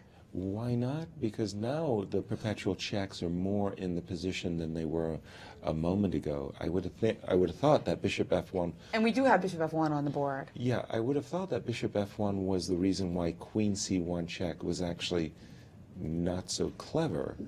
But if we really want to, we can always bring the queen back, right? And we haven't made huge progress. The only thing is we haven't made progress by playing C3 ourselves. So that's a little bit annoying, but now that we've made time control, we'll have time. Instead, Ray has played King to G7, so he thinks he can shield the checks in another way. Maurice?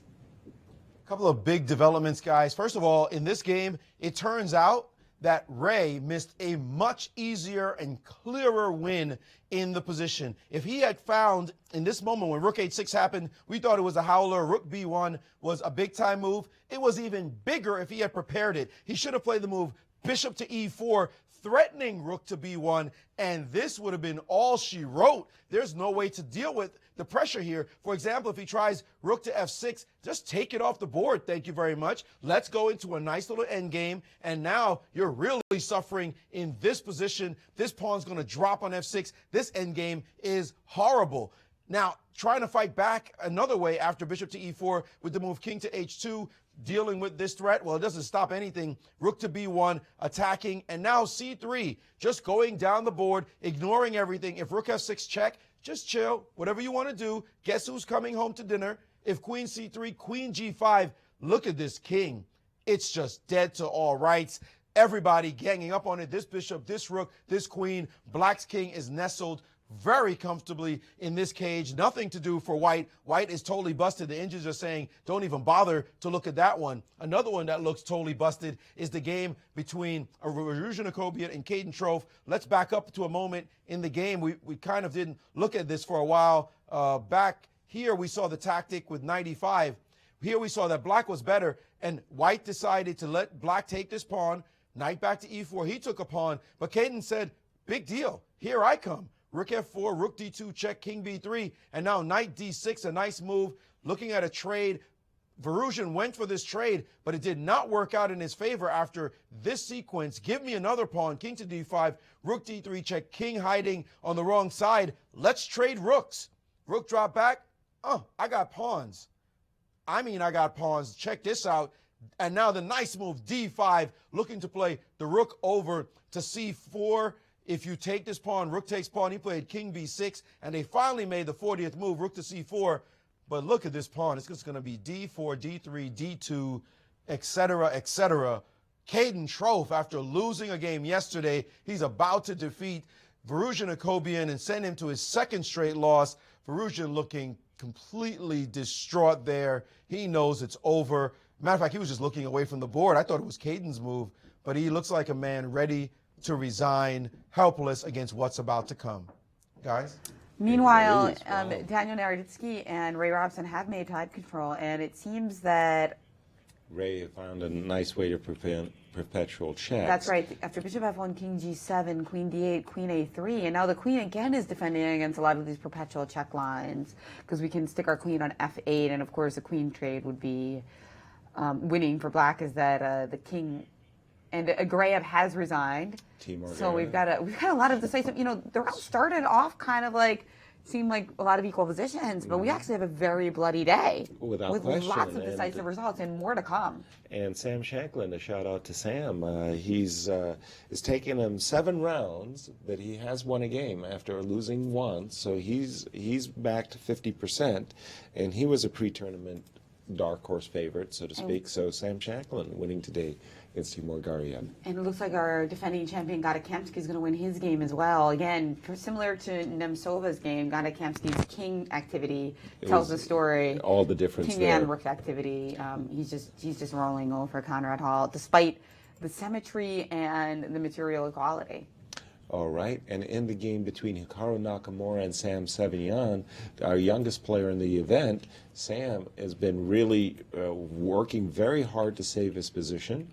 He got a bishops of opposite color ending, queen c2, bishop d4, bishop e, and both players trying to maul each other's king with opposite colored bishops. Now, bishop that's supposed e6. to accentuate the attack, but there's so little material left that it does play a bit more like an endgame.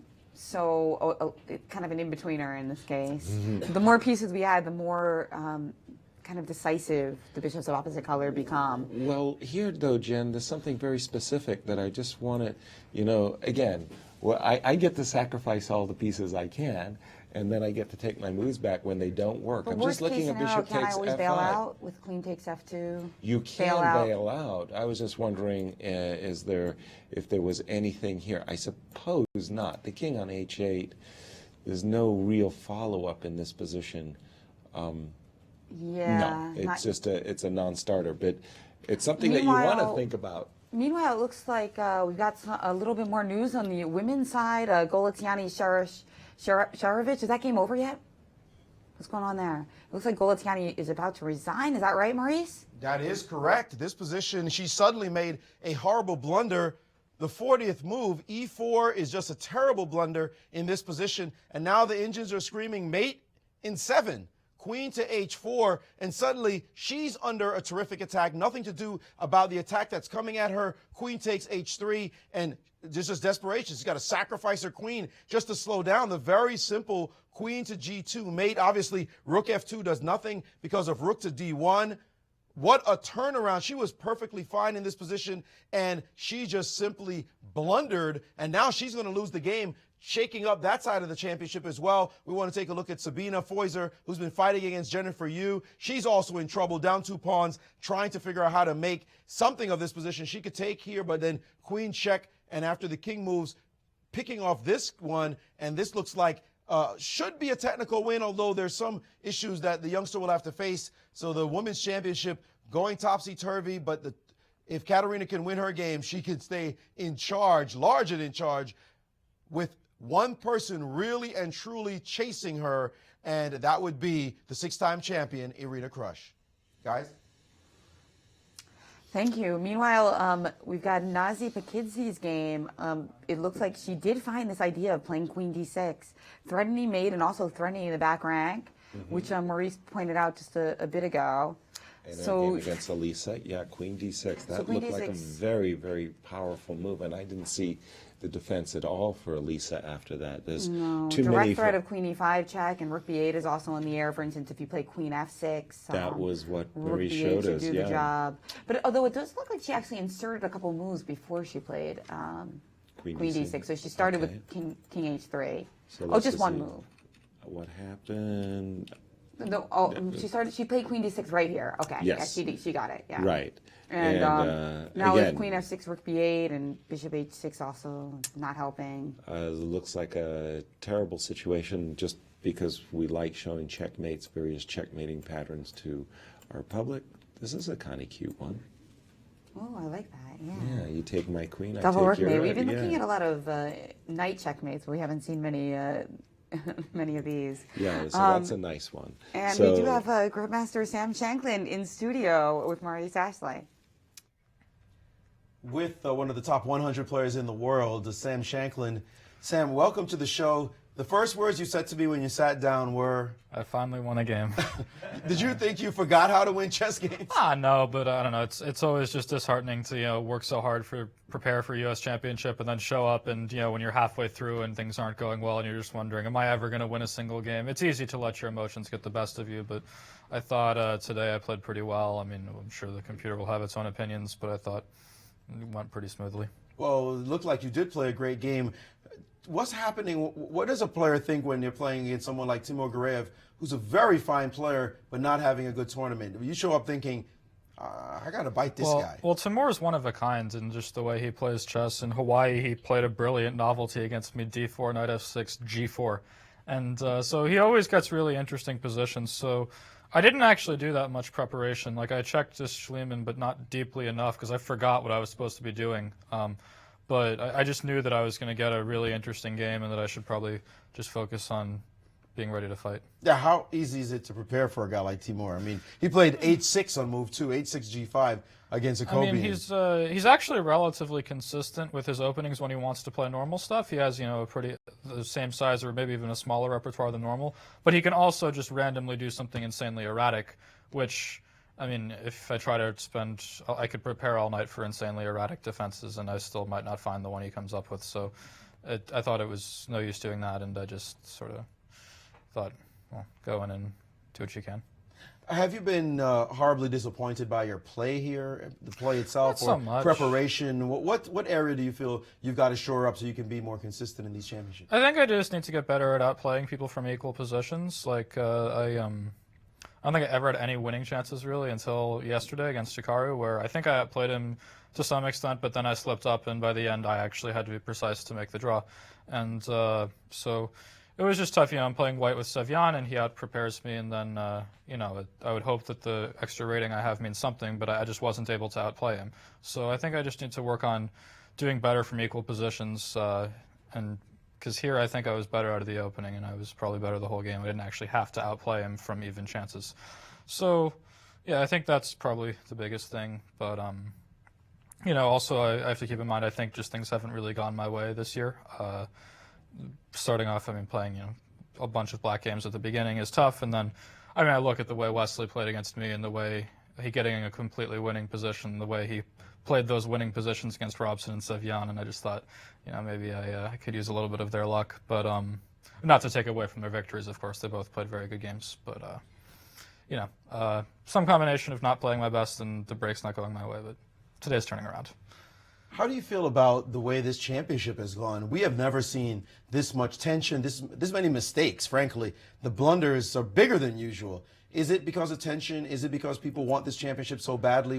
What's your explanation? I don't know. I'd invite you to point to a blunder in any of my games. I'm not really following along with the computer. None of the others. I've been following the whole Boris Gelfand attitude. Never check your games or your opponent's games with a computer during the tournament because you don't want to think about blunders and stuff like that. But so I won't tell you any blunders you made. I'm aware of a couple. But you had about 6 big ones. No, I'm kidding. Only against Wesley, but no, it's I just think people are playing their best, and when there's this much tension on the line, people can slip up more often.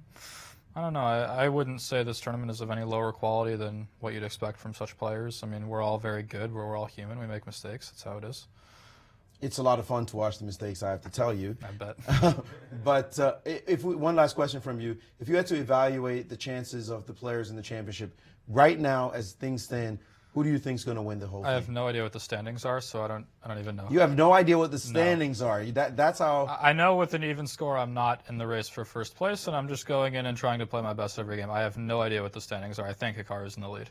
Wow, that's some incredible tunnel vision in a tournament. That's what you call Gelfand-like focus.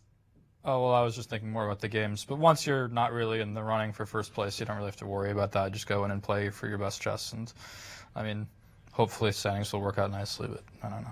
Incredible. Well, thanks so much for joining us. And we hope you string together a few more wins in this championship. Well, thank you. Grandmaster Sam Shanklin, that's astonishing to me, guys. He doesn't even know who's in first. How amazing is that?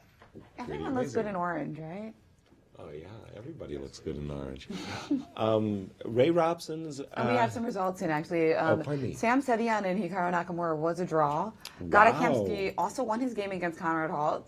So this is pretty exciting. Now, and it looks like Caden Trofe has won his game. So. Yeah. So a lot of people within striking distance of Hikaru Nakamura now, just two of those players I just mentioned, Kamsky and Caden, just a point back. Wesley So will be half a point back. Yes. So it's kind of crazy to see. And I was looking at the live rankings, actually, that, it feels like Wesley had a really bad tournament because he lost 2 games. And, how does a top 10 player lose 2 games? But actually, he's also won so many games that he's only lost 2 rating points. Well, that's kind of... Well, the strange thing there was when he was doing the interview with Maurice, he actually threw out this word desperation, like he's having a desperate tournament or something. And I'm sitting there going, wait a minute. Thanks to Sam Seirawan's draw, you've got everything to play for. 4 games, you're only half a point back. And who knows what's going to happen. And we've seen a very tense U.S. championship provoke a lot of unforced errors, if I can use that tennis term for a moment. +2 just feels a lot different when it's 4 wins and 2 losses, right? Right. Whereas if he had drawn all his games and won 2, it would have. I don't think it would have felt that way. And it's funny how that is. But in a way, it almost worked in his favor because today he felt like must win. And it felt like a must-win game for him to get back into the tournament. And I've got a feeling that Hikaru Nakamura is going to come out and criticize himself a lot more today, because I actually thought he had a significant advantage that he really didn't do a lot with. He had a great game out of the opening and just let his opponent kind of slip, slide, and trade.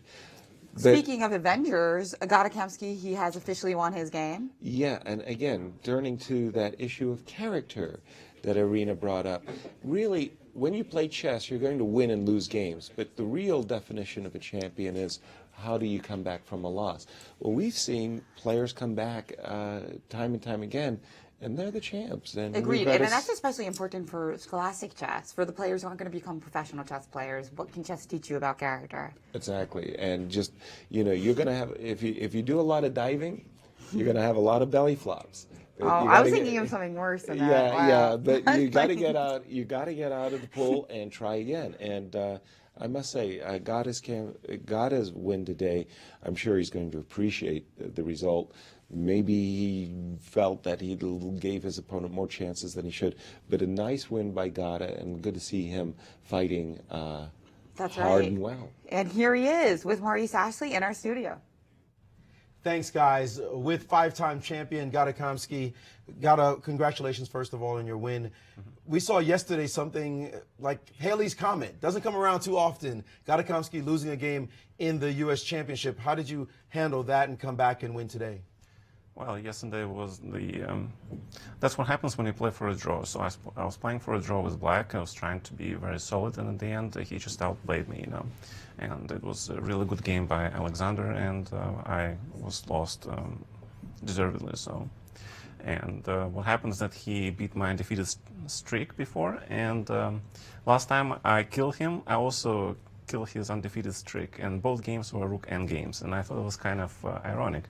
Probably, life comes in a circle back. But today's game, I didn't think I got anything special, but then I saw this end game with the 2 bishops, and his king is cut off from the queen side. I thought it was very unpleasant for Black to play this. Maybe I spoiled it and I could have played better, but I thought the end game was very easy for me to play, and for Black it was very easy to make a mistake, and at some point he did probably. I mean, his coordination of pieces went down, and knight went to f8, bishop to d6.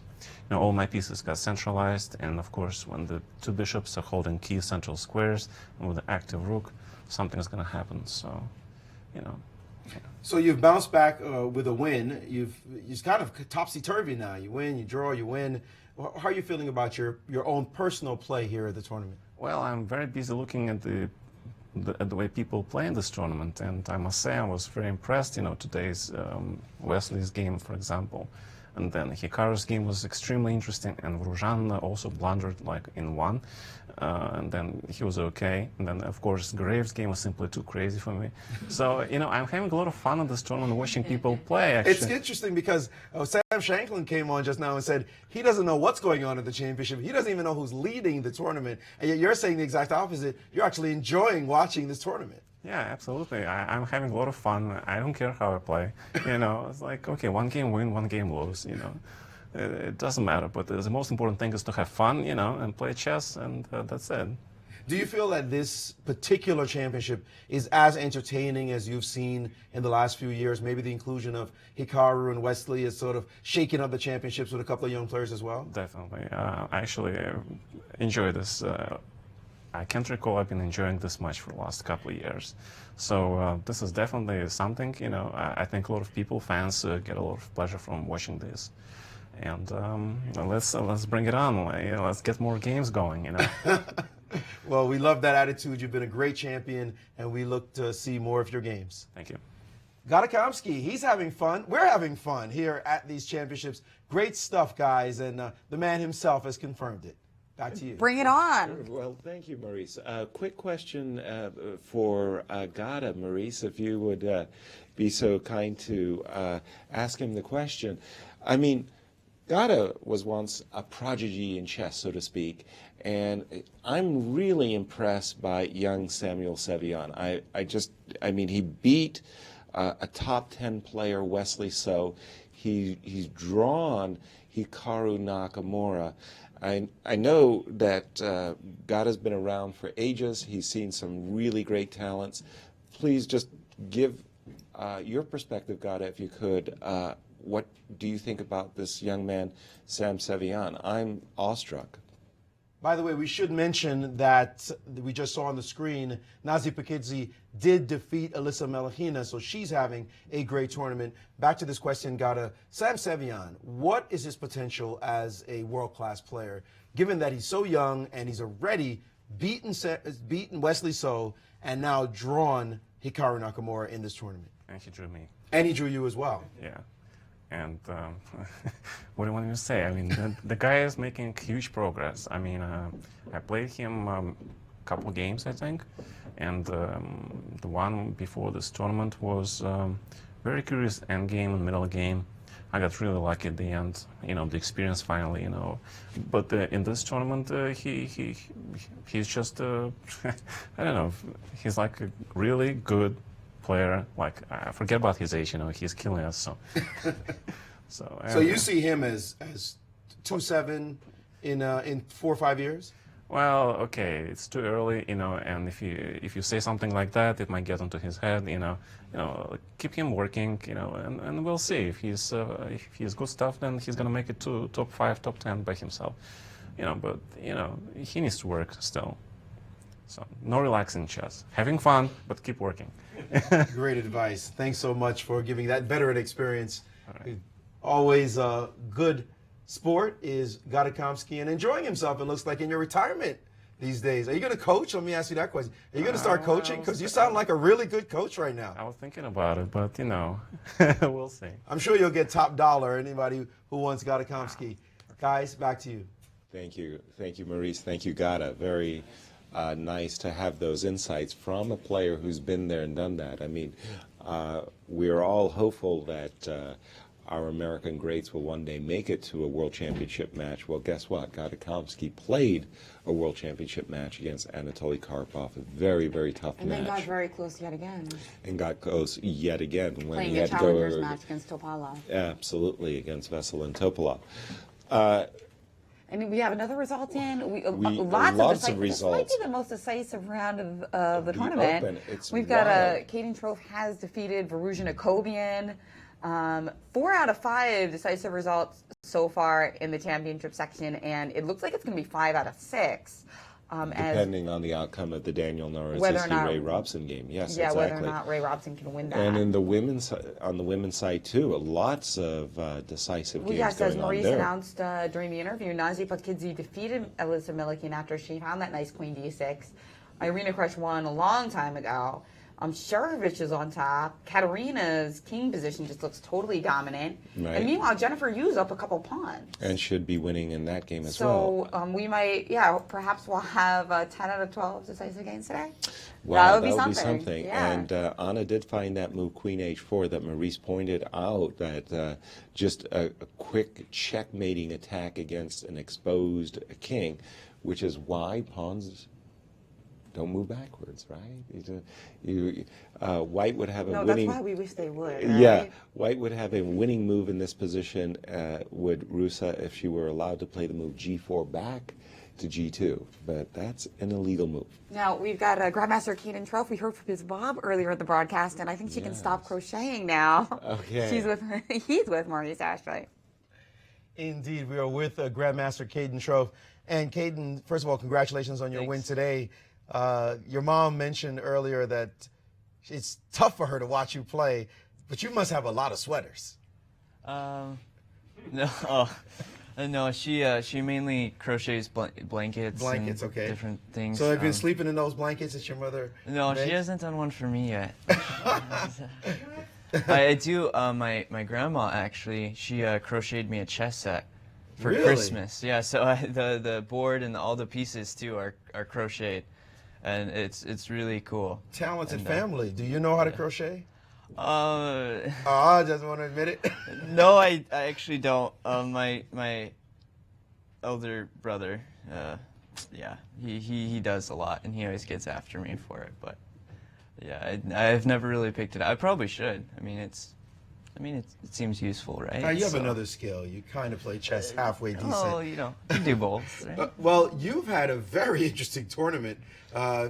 Win a big game, lose a big game, win, lose, win again.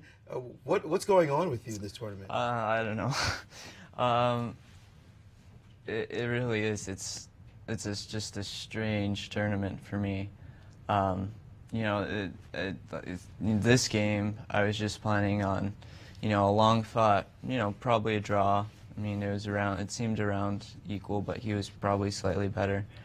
And then just all of a sudden, I'm like, wait a second, I'm winning. Right, you got to play knight of 6, that discovery on his bishop, and he looked devastated, by the way, that he had missed such a move. Definitely, and I think some of it is because I saw rook b3, and I'm like, oh, wait a second, because I thought he had to play maybe rook b1, because I don't know for sure, but I thought after b3 maybe I have some c4 ideas, and it's kind of complicated. So I was looking at rook b1, I'm like, okay. It's okay. I mean, his rook is really passive, and I have a weak c-pawn, but maybe that's okay. And I started looking. I'm like, wait a second, what about rook b3? And I'm like, no, he can't play rook b3. And then he plays it, and I'm just like, I don't think he can play rook b3. And so I look at it, I'm like, no, and I'm like, okay.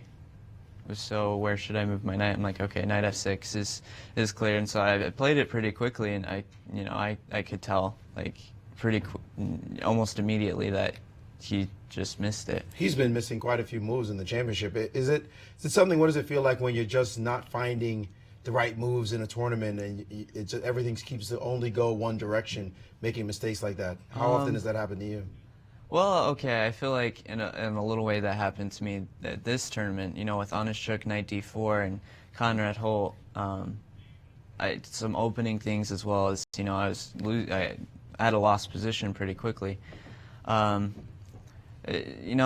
remember actually one tournament I played in was a I Am Norm round robin tournament, and I lost my first 5 games. And it was really hard, just that feeling of I can't do anything right. And I finally drew my 6th game, and it felt like the best result ever, because I'm like, I still can maybe play chess. And I don't know what's quite going on with Jacobian.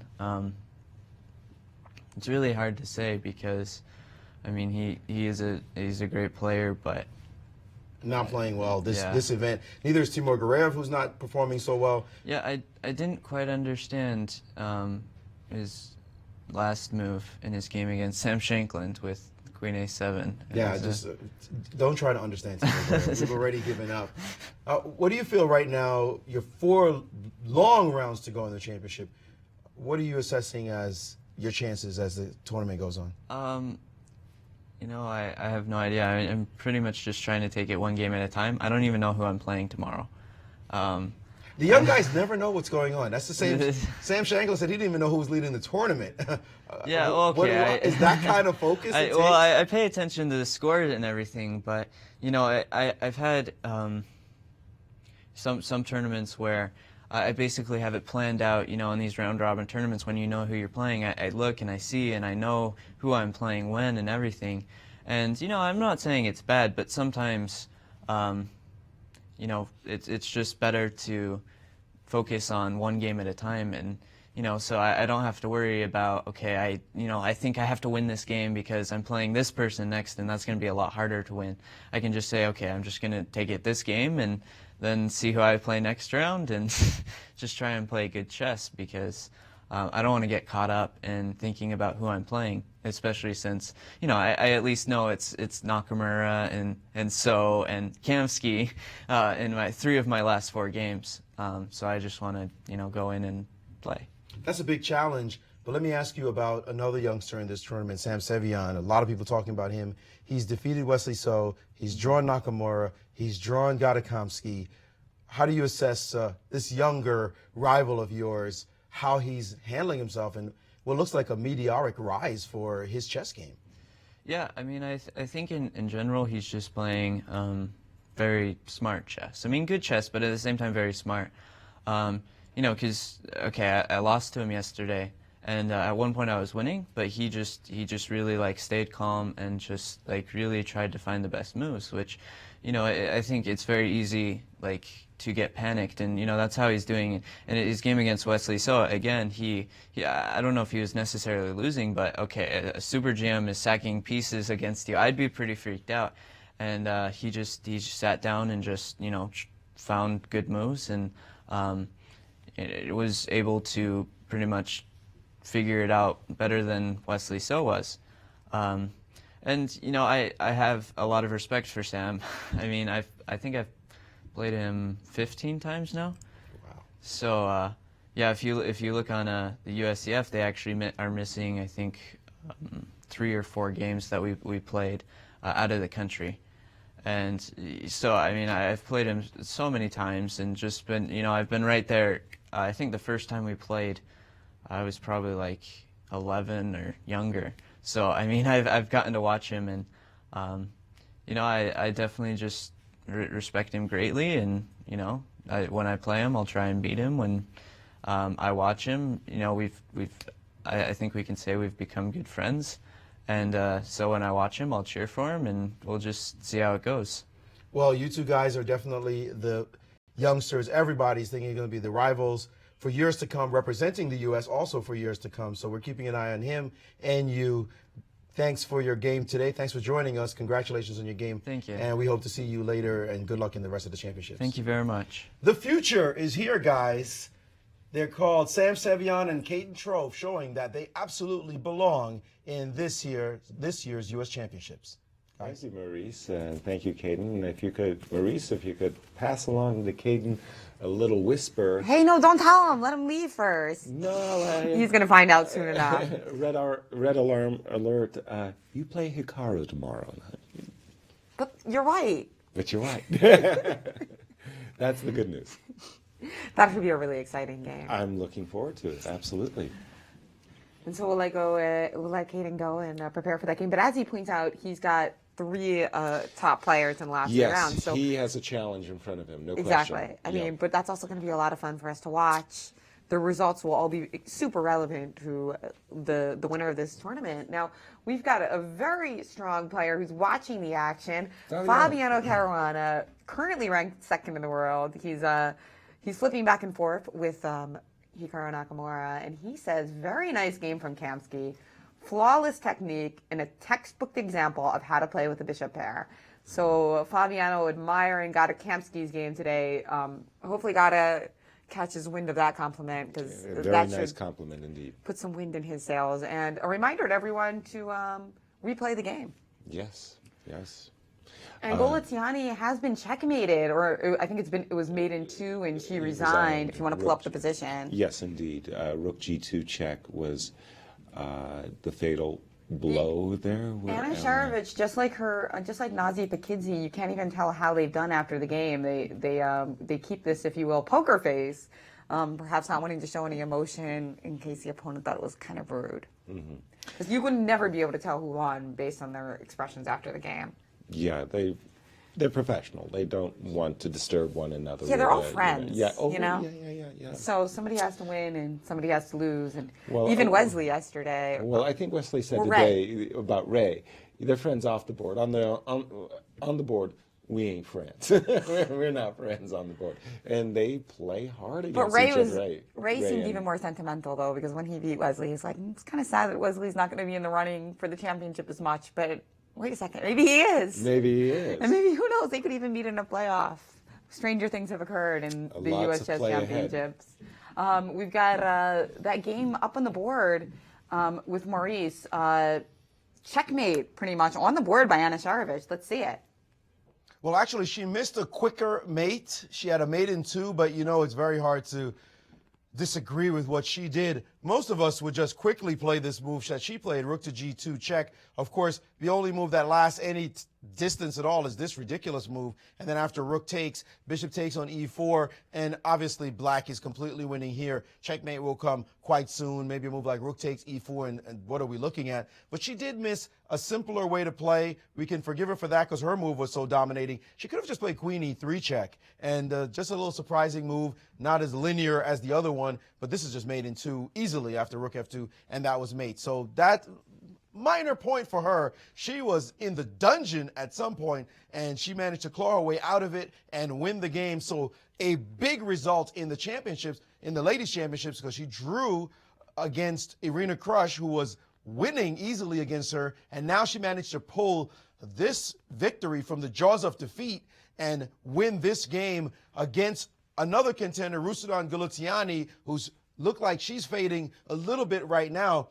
We should point out, though, the other game that's a big game and still a contentious fight between Ray Robson and Daniel Naroditsky. Ray has been up upon. He missed a clean win with the move bishop e4 way back when. Now he's trying to prove that the c-pawn can go anywhere, but unfortunately this is very, very difficult, and it looks like Ray may have missed a chance. I'm sure he's going to fight for some time. And time is always the issue. Look at this. Daniel Naroditsky with 13 minutes. Ray Robson with 19 minutes. I'm sure this is going to tick down, guys. The way these two are, you should see some palpitating, heart-palpitating time pressure happen in this game. Lots of excitement to go as these two youngsters duke it out here at the U.S. Championships. Thank you, Maurice. And I'm turning to the game of our leader in the Women's Championship, Kate Nemtsova against Apurva. I think the time has come to make an exchange sacrifice by Kate in this game. Maybe it's a little risky, but I like White's winning chances after rook takes c6, rook takes c6, rook down to d7.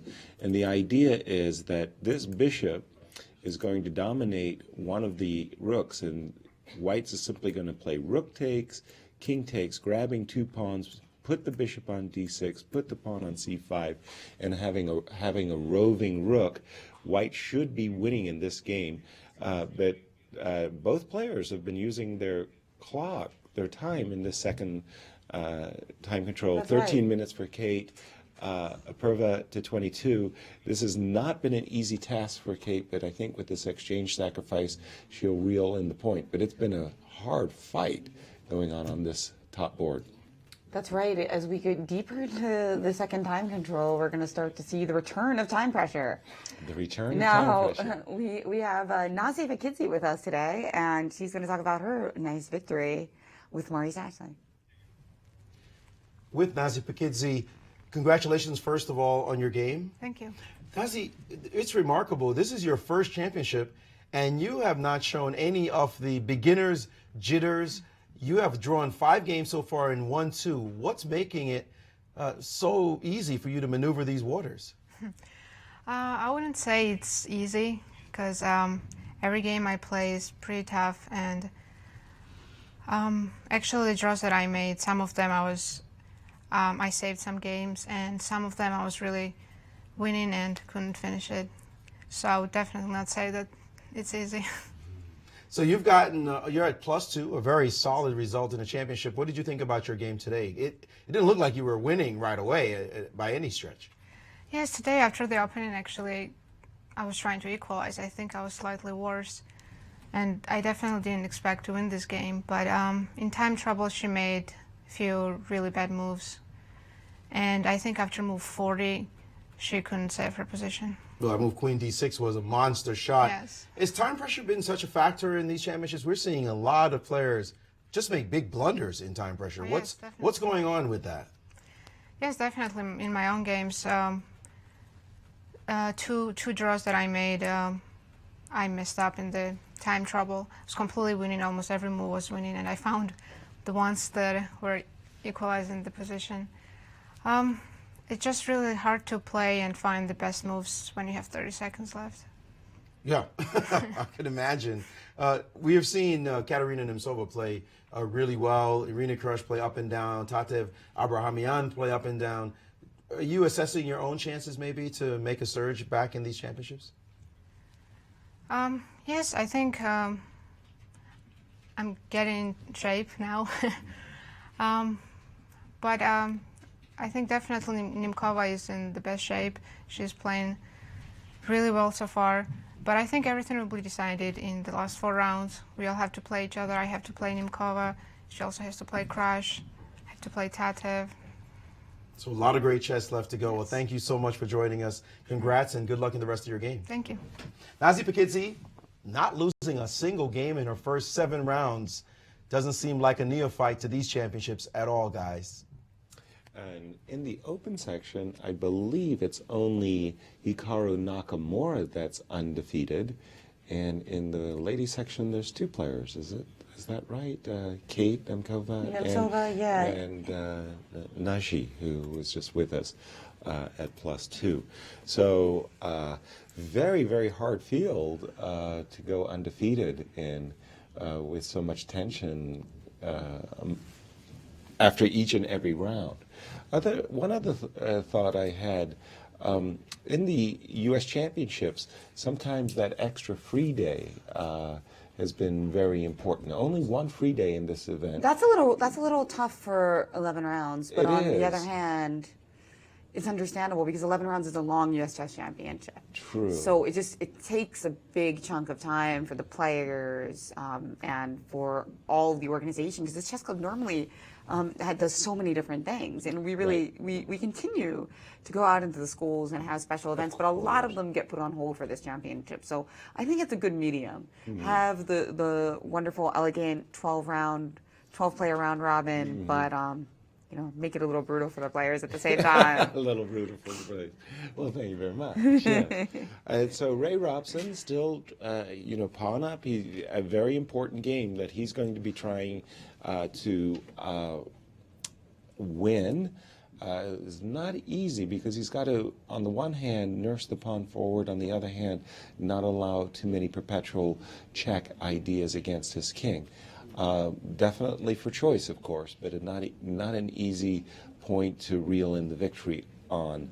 What other games do we have? And then Nemcova is the key one that we also have to keep an eye on. And then Jennifer Yu also is the only remaining other game, I think. Yeah, this is the game where I thought now was the time to come with an exchange sacrifice, rook takes c6, or rook d7, same idea of just getting a rook to the 7th. And it seems like she's contemplating it because she's been thinking here for over 10 minutes. Right. And of course in the second time control, actually almost 15, so that's basically half of her second time control. So I can only imagine that's exactly what she's thinking about. For sure. Another winner and a Webster teammate of Katerina Nemcova is with us in studio. We've got Anna Sharovich to talk about her game, her victory today. Yes. Against one of the tournament leaders. Anna Sharovich, who we might be calling Spoiler Sharovich in a second, the way she has handled 2 of the top players in the competition so far. She drew Irina Krush yesterday from a lost position. And today, Anna, you were playing quite well in the beginning, and then all of a sudden everything went south, and then suddenly you were checkmating her. What happened today? I was trying my best to help Katerina. We know Katerina is a good teammate of yours at Webster, Oh, and yeah. you guys root for each other. I'm sure she's happy seeing you win today. Oh, I'm sure, yeah. So tell us, what happened? You had this great opportunity to sacrifice on D2 earlier, and then we saw you bring your rook back, and then suddenly your position was going downhill. Why didn't you sacrifice on D2? Well, I think that was the moment when I should have sacrificed, most likely, because after rook takes d2, then just 94, knight g3, knight f2. But, I didn't see any checkmate or any, compensation that I thought was winning. But the biggest problem was that I calculated the line that I'm returning back with a rook, and then I miscalculated that before queen e5, she takes on e6. So I thought in that line I was perfectly fine. Just positionally play because we weren't both very close to 40 moves, and I just wanted to play some calm, normal chess. Actually, that's the other reason why I didn't take on d2. I told myself, let's play normal game. That's not you. That's not you. Every game we see you going wild chess, wild chess. I don't know. I mean, God, it's just, I want a normal, calm game. So, yeah, and then it's it was a fire. After that, it's just crazy. I think when they moved 40, we both wanted to catch our breath. Yeah, well, we were looking at it like this crazy position. And then she took over the game and missed a couple of shots. Then she played really well. I mean, after I returned back with the rook to c8, she played really well. I think I found rook c3 was a good move to block that. Was a very nice move. So I Look like you could have sacrificed the exchange on d2 aggressively, and then you find rook c3 defensively. And again, the game went crazy again. It was meant to be sacrificed. It was meant to be that rook wanted to die somehow. And then suddenly she's getting mated. I mean, such a weird position. White has all these pieces in the middle, and you play queen h4, and it's going to be mate. Were you shocked when you were able to play that move on the board? I was calculating that she would take on f7, and it would be the rook endgame, 1 pawn up for white. So I thought, well, I'll be probably defending that endgame for another hour, trying to make a draw. But instead, e4 was a mistake. But it was 40th move, you should understand. And after all those moves, it's really hard because it's you're responsible for each move. After each move, the valuation can change. At some point, I was thinking, I can't really evaluate this position. I just have to play it. I just have to calculate as much as I can and just make a move. Because it's not easy. You don't have time, and every move is super responsible. We're seeing a lot of mistakes in this championship. You've won 4 titles in Belarus. You know what it's like to be a champion. Have you ever seen such a crazy championship? Was it like that back in your home country, Belarus? To be honest, I don't remember my championships being that crazy like this one. I wish I played better in the beginning of the tournament, this one. But yeah, it's crazy. And I can tell you, Maurice, it will be crazy. Just be ready. Because we are very close to the end of the tournament. Just the most interesting is still ahead. Oh my goodness, you're driving us wild here. Well, thank you so much. Your games are always entertaining to watch. Good luck in the rest of the championship. Thank you, Maurice. Anna Sharovich, irrepressible play on the board, and she cannot play a boring chess game. That's not how this lady plays. Guys, back to you. Thank you, Maurice. Thank you, Anna. Yes, and as we see these 2 key matchups in the women's championship with Nemtsova, who actually did sacrifice the exchange, will she be able to break through and continue to lead by a full point in the women's championship? And then Robson also, is he going to bring home that? Will he be able to break through and keep his extra pawn? Yeah. Right, and be tied for the lead with Hikaru Nakamura? We are going to find out, but first we're going to take our little break.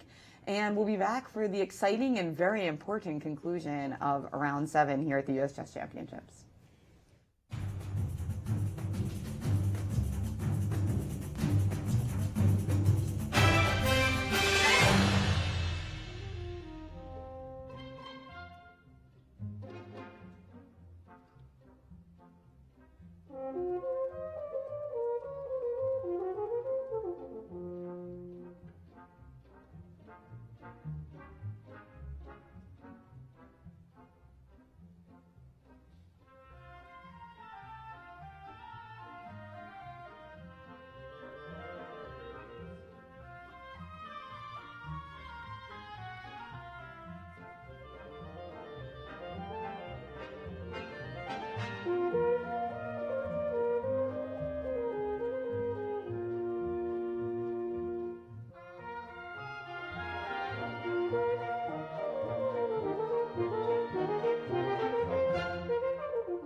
That's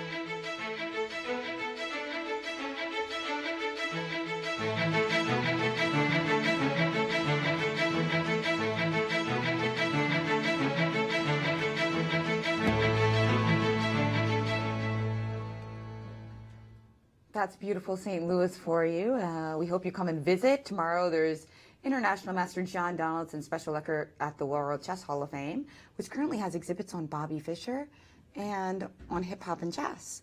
Now we've got two really key matchups left in these events, and the question is Katerina Nemtsova going to be able to defeat Apurva Verkud and lead the women's championship by a full point? And we've also got some tension left in the Ray Robson game. And I think the answer to your first question is a big yes. And the second question also. And I think Ray Robson's going to win it. And Maurice and Isn't the queen the best It's the best one to blockade the pawn, right? No, it's not. The queen is an awful blockader. And during our break, Maurice had found a very nice idea for Ray Robson to secure victory. I won't steal his thunder. Maurice. Yes, I was outside with one of the great photographers and tech people you'll ever meet in your life, Leonard Oates, who's, I'm sure I'm mispronouncing that. He's from Holland. You helped me out there, Yaz. Oates is the name. Okay, there you go. We just know him as Leonard, and he's the coolest guy you'll meet ever. Well, we were looking at the position. I said, wait a second. I think I found a plan, and I came up with this idea of queen to b1, starting the position. And I said, well, what if you play the queen to e4 and then play g3 and trade queens? So we made white made a couple of waste moves. It's always easy when you tell your opponent to make bad moves. It makes it much easier to win the game. And now queen e4, and now the queen back to c3, and now this move, g3. The point is, you're going to eject this queen from the defense of the blockading square. And now after this, it's just over. There's nothing to do about this pawn. This pawn's going to go to c3. That pawn's going to hang. This bishop's not going to be enough to hold it off. And then I walked back in and looked down, and the engine said, queen b1, queen e4, g3, game over. So if he finds this plan, the game will indeed be over, and Ray Robson will be tied for first with Hikaru Nakamura for the lead in the U.S. Championship with only 4 rounds to go. Guys? Wow, nobody saw that one coming. And in the game of Kate, when we had left it, she had in fact sacrificed the exchange, as I thought she would. She followed up with rook d7. There's no way to protect this pawn on f7 other than the move rook g7. Oof. But look at that ugly placement of this rook on g7. Well, you're also just going to lose material because of rook d8 check and bishop d6. Well, in fact, Kate found a really nice idea. I like this very much. She went check. Apurva had to play the move king c7 because she couldn't drop back with her rook because of this move bishop d6, disconnecting the king's defense from the rook on c8. She had to play king c7, and now look at this move, rook h8, setting up this very Bishop unusual f8, yeah, bishop f8, trapping the rook on g7. Yikes. So that's forcing rook takes c5, right? Which was played, and takes king here, and the game has proceeded. Rook check, king back to d7. I believe rook f8. Now, usually not what you want to do. So we've got a blockading queen and a fianchettled rook. That's backwards. We want to blockade with our knights and fianchettle with our bishops, but sometimes you got to do what you got to do, right? Okay, and king c6 has been played. Now, even though this is a disgrace, this rook is a disgrace to Black's position. Oh, I think we were going to say a disgrace to chess. Disgrace to rooks. No, Apurva. She's only 16. Well, no. She'll see a lot of better rooks. But then the question is how does White snag the whole point here? If she plays, for argument's sake, king takes, rook check, king over, king here, king takes, king c5. Black's pieces are being dominated, but for the moment, Black is a pawn up. Obviously, White's idea is to snag this rook with king down. And that, I think, is the winning. Or king f8 and king g8. I mean, so we've got two different routes there. To win the rook. At a certain moment, f6 is going to have to be played. And then I think White's king is simply too fast, as she will escort her The e-pawn. down the board, exactly. But it's still some calculations work to be done there by Kate on this board. And moving again to Ray Robson's position, because this is a key. And he has played G3. Just a second. I can't find Ray's game here. There it is. Excuse me, as on table number 2. Queen B1, followed by G2, G4, G3. The winning idea, as Maurice explained a while ago, is being done by Ray. And now we see that Daniel Naroditsky has thrown in a check with Queen C7 check, and after King G6, no more checks for White. Exactly, no more checks for White. But well, there's no desperado perpetual checks idea either, because after Queen here, pawn takes, I don't even think that in this position, I think Black's king actually just escapes all of these perpetual checks. Let me just make sure. How do I? No, maybe I'm wrong. I apologize. I thought I was going to go through the E4 square first, but I suddenly realized, oops, I've overlooked Queen H7 check. Well, you don't have to take on F1 now. I certainly don't have to take on F1, but this is Daniel's best chance after King H2. Obviously, Ray could just retreat his queen in order to defend and protect against perpetual check ideas. Right, we just need to have one of those blocking moves with our queen at some point in the variation, and the perpetuals are over. And just again to say that this is the current position on the board, Daniel Naroditsky to play with the white pieces, but it looks like it's all but over. Maurice? It is all but over. Might as well call it over. You can bet the farm on this one. There is nothing to do. White's checks are meaningless. They're just moves. It doesn't matter. That one trick you mentioned will not happen on the board. After G takes F2 check, as you mentioned, Yaz, actually, let's go back. King H2, Queen F5 is just way too easy. Just bring the queen back. Now you've got this pawn, this pawn. There's no perpetuals. The queen will always be able to help out. This is all she wrote. By the way, this king is almost getting mated, in fact. So this position is busted. And if he plays king takes F2 after this G takes F2 check, then just simply queen to B2 with check, hitting this pawn.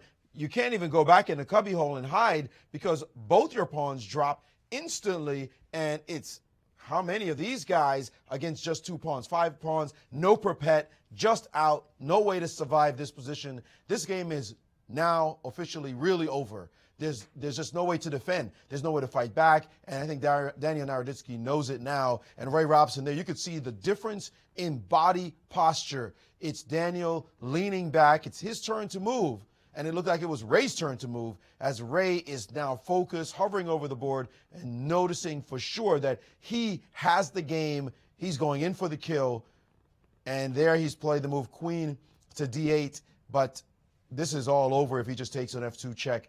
This is in the bag, an amazing result so far for Ray Robson. This will be 7 rounds down, and he'll be tied for first place in his country's national championship.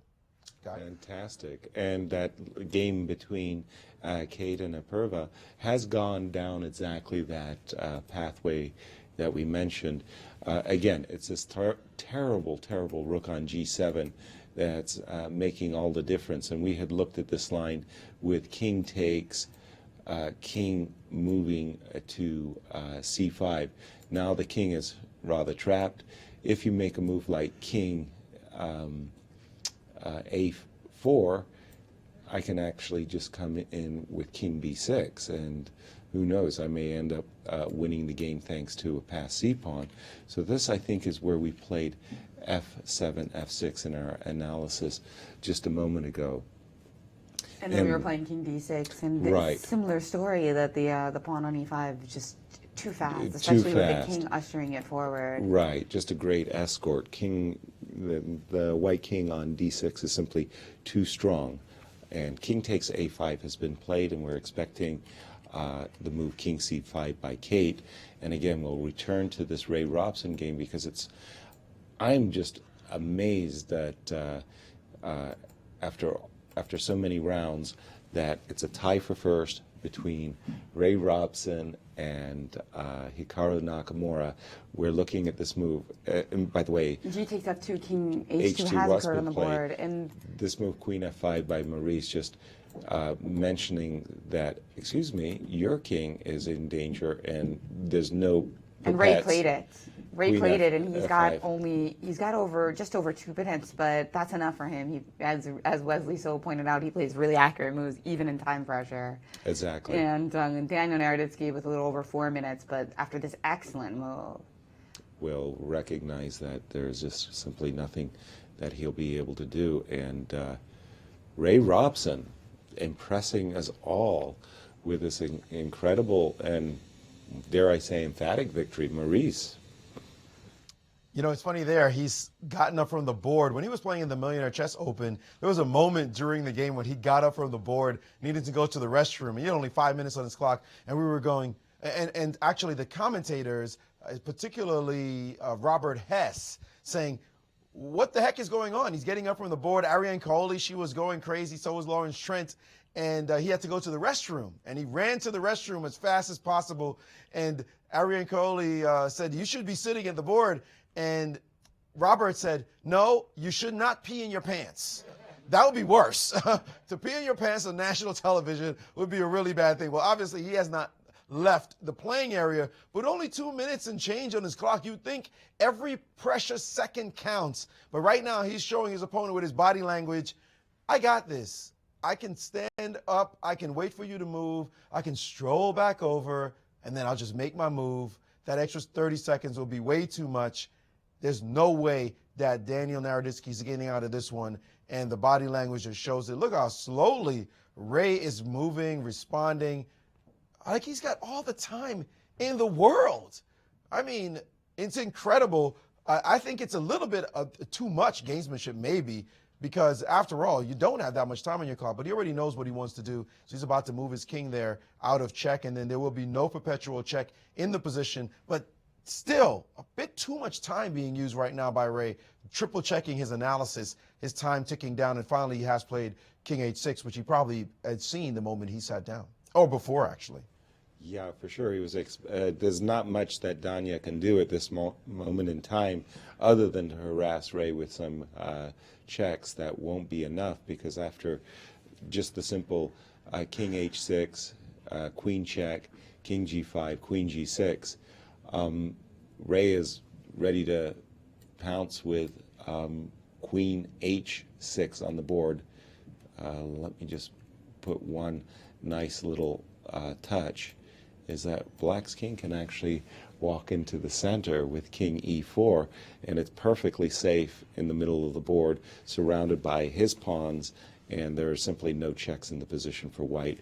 White is facing this horrible Queen G3 along with Queen H5 yeah. And meanwhile, other in things. the women's championship, Katarina seems to be reeling in the point even quicker than we expected after She perhaps, found something even more? Well, actually, I think it was more because Apurva just played this move B5, and now the question is if Katarina just plays Rook B8, it looks like instead of trying to play C6 and laning the king back into the game, this kind of classical endgame idea of Rook B8, and she has played it. Yes. Katarina has just played this move, and now it's over because not only is the rook checkmated on G7, but the king on A5 is also completely out of the game. So this is the domination of the two key pieces here. Exactly. Beautiful, beautiful model play in those positions where everything is blocked and you sacrifice your rook for the player's opposite color bishop. A great game by Kate. She'll be more than delighted with this success. And Maurice, great games today. Today, indeed, but just watching the way these two young players are handling themselves. You know, they come out of Webster University here in St. Louis. Webster just won the Pan American Championships with Ray Robson at the helm. They have a great coach in Susan Polgar, who, as we know, knows a thing or two about winning championships, including the World Championship. They definitely have a fantastic program over at Webster, and with all the support from their school, from their coach, it's just amazing to see that they come off that kind of success, and now they're showing it here at the national championships. It's almost like they're still at the Pan Ams. So many young players, as a matter of fact, is starting to get the feel of a scholastic championship, if you will, with so many young players, and even people like Gadakomsky saying, this is fun to watch. It's amazing, the surge, the youth in American chess, the success here at Webster, and well-deserved. And they're showing us a real show for us, exciting. And there goes Daniel Naroditsky with the move G4, keeping the game super exciting. Although he's in trouble, he's still trying to make it hard for Ray Robson. That's right. So the move, Daniel just played G4 in response to F3. And now we have got so many pieces hanging. This is pretty crazy. Did Ray really need this move, F3? Okay, but he did play it, F3 and G4. Again, Daniel's doing his best to make it as awkward as possible. How is there not a win here? That's kind of crazy, because I guess at the end, the problem is there's perpetuals at the end, huh? Well, let's just say take a there's look. one move I think you don't want to play, which is Queen H7, and oops. Yikes. That would snag the So queen. what happens if we just take the bishop? Take the bishop, all right? We'll take the queen. And now, so if I make a knight, it doesn't really help, does it? A Because I see, check, you can just, and I guess I'll you just... can just get at it, and you're going to continue to keep threatening checkmate. So this one's no good. No, that so one's no good. And if I try to throw in a check with Queen F4 check first, I'll have to go King H3. and I still got this nasty little Queen H8 idea, followed by Queen G7, which is actually a little cheapo. Looks like enough for a perpetual check if you try to take the bishop. Maurice, you probably have a really smooth, nice win for us here. Yeah, and, of course, King G5 would not be recommended. You would just play King Naroditsky E2 and game. King G6 instead. But it's just funny that we're finding mates on the board for white here somehow. Right, after G4. It's not funny at all for Ray Robson. He's blown the win. The win is gone. G4, that's it. His move F3 was a big blunder, according to the engines, and now he has nothing to do after G4. He has blown the win. No matter what you look at, you guys were looking and trying to figure out what to solve. There's nothing to solve. The win is gone. He can now, the engines are giving him a smidgen, like this much, a small edge. As a matter of fact, he has to watch out for mates himself. He's played Queen F4 check and King H3, and now the engines have gone 000, all lines, 000. This game is now drawn. Ray Robson in time pressure. We saw him acting quite smooth, losing his sense of danger. It looks like he has blown the win, and the game should end in a draw. Guys? That's more than just shocking. Well, he was playing in a couple of minutes for this You're whole end leaving game. me with open jaw amazement, I must say. I didn't understand the move F3 when it was played, but I'm just looking. It looks like Ray Robson has again allowed his G4, time. I think. Ray has allowed his time to tick down. To 1 second. Look at his clock. He has 31 seconds. No That means he way. got to 1 second. 1 second? Are you kidding me? Susan's having a heart attack. I think not just Susan, but all The of Ray's Webster teammates? all of Ray's teammates. Oh my gosh, what has happened? So we thought he was cruising to an easy win, and unfortunately he found maybe the only way not to win the position. F3, G4, bad move according to Maurice and the engines. King H3, F1, bishop takes F1, Queen E4 played with only 1 second on the clock. You can see that because he gets a 30-second bonus. So, oh my goodness. Can you wow. imagine if he lost on time after such an amazing tournament? Well, so all three results could have happened in this game. Maurice, heart palpitations galore here. What's going on? This is ridiculous. This is ridiculous. You saw him get up and stroll looking confident. You know, it's nice, the gamesmanship, like we said. Those seconds counted. Remember, he had only 1 second left. He could have been sitting in the board, focused, making sure he doesn't make any mistakes. Then he played that move F3. Now it's just drawn. Now, I think Daniel was thinking, maybe I'll try to win this one. And Ray looking calm, but it's drawn. Easy draw. Queen F8 check, and you can't get out of it. You just can't get out of it. King G5 trying to run away. Thanks for the mate.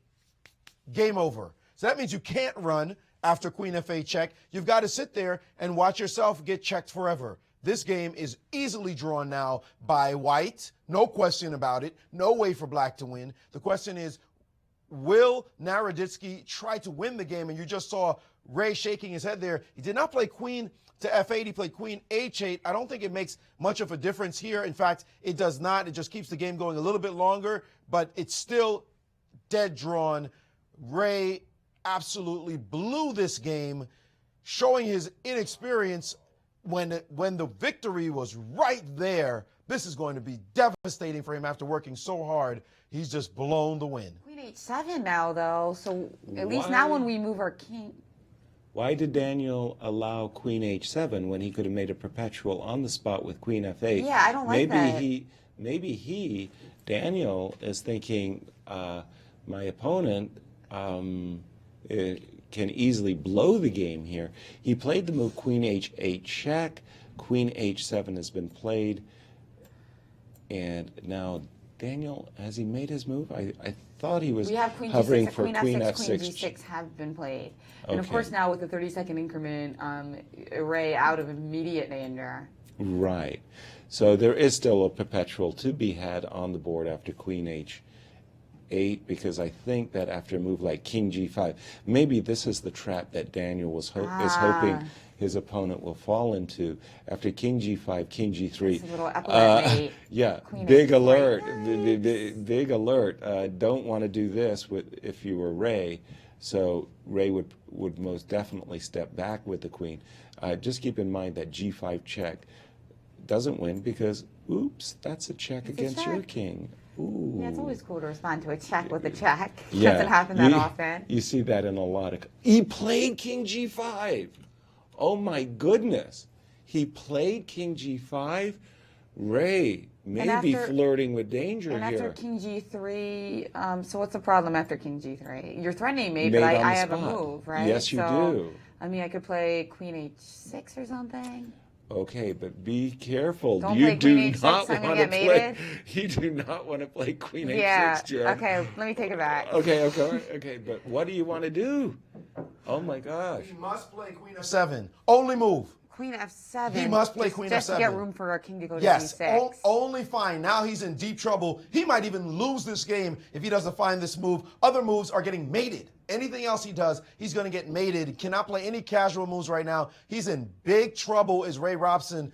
How did he let himself get here? He still has the edge, though. Believe it or not, he still has a smidgen of an edge. He can dance with his king out of danger, but he has put himself, on an incredible tightrope. He is, and king g3 has been played, and will he find queen f7? Here it comes. His hand is hovering over the piece. Well, he pulled his hand back really quickly there. He must find queen f7, guys, or he will lose this game. And he has found it. Kudos to him to finding this move. What is he trying to do to us and all his coaches? Susan's going nuts watching this. Incredible Ray Robson, and let's see if he gets it from the board they're now. taking out another score sheet because they have reached a move 60, but sorry, no relief in terms of the clock. They're still playing on the second time control. There is no bonus for the third time control. No bonus time at all. I feel like there should be like a 2 seconds because they have to like pull out the new score sheet. And it's amazing that I'm looking at White's king on g3, and I'm thinking to myself, how the heck did White get his king to g3? There was a black pawn on f4. There was a black pawn on f2. There's no way that king was getting out. And suddenly, White's king... G6, queen h5, all on the board. Queen g5 check. And the players are moving quickly, but it looks like they'll be moving down to a perpetual check.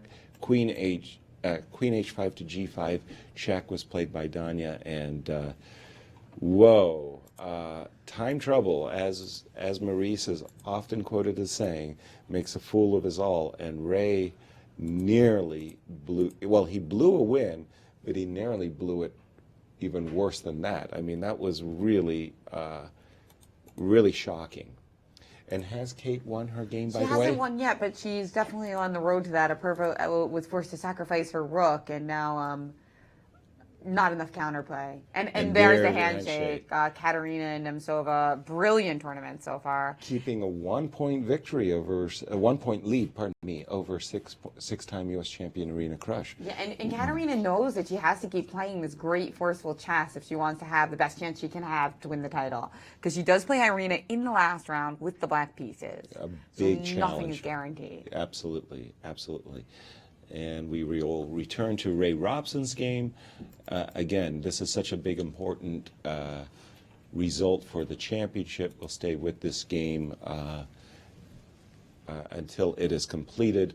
We do see what appears to be a series of perpetual pursuit. Did you say pursuit? Yes, the pursuit tactics. The pursuit tactics, and I think we can have a better name for those, though.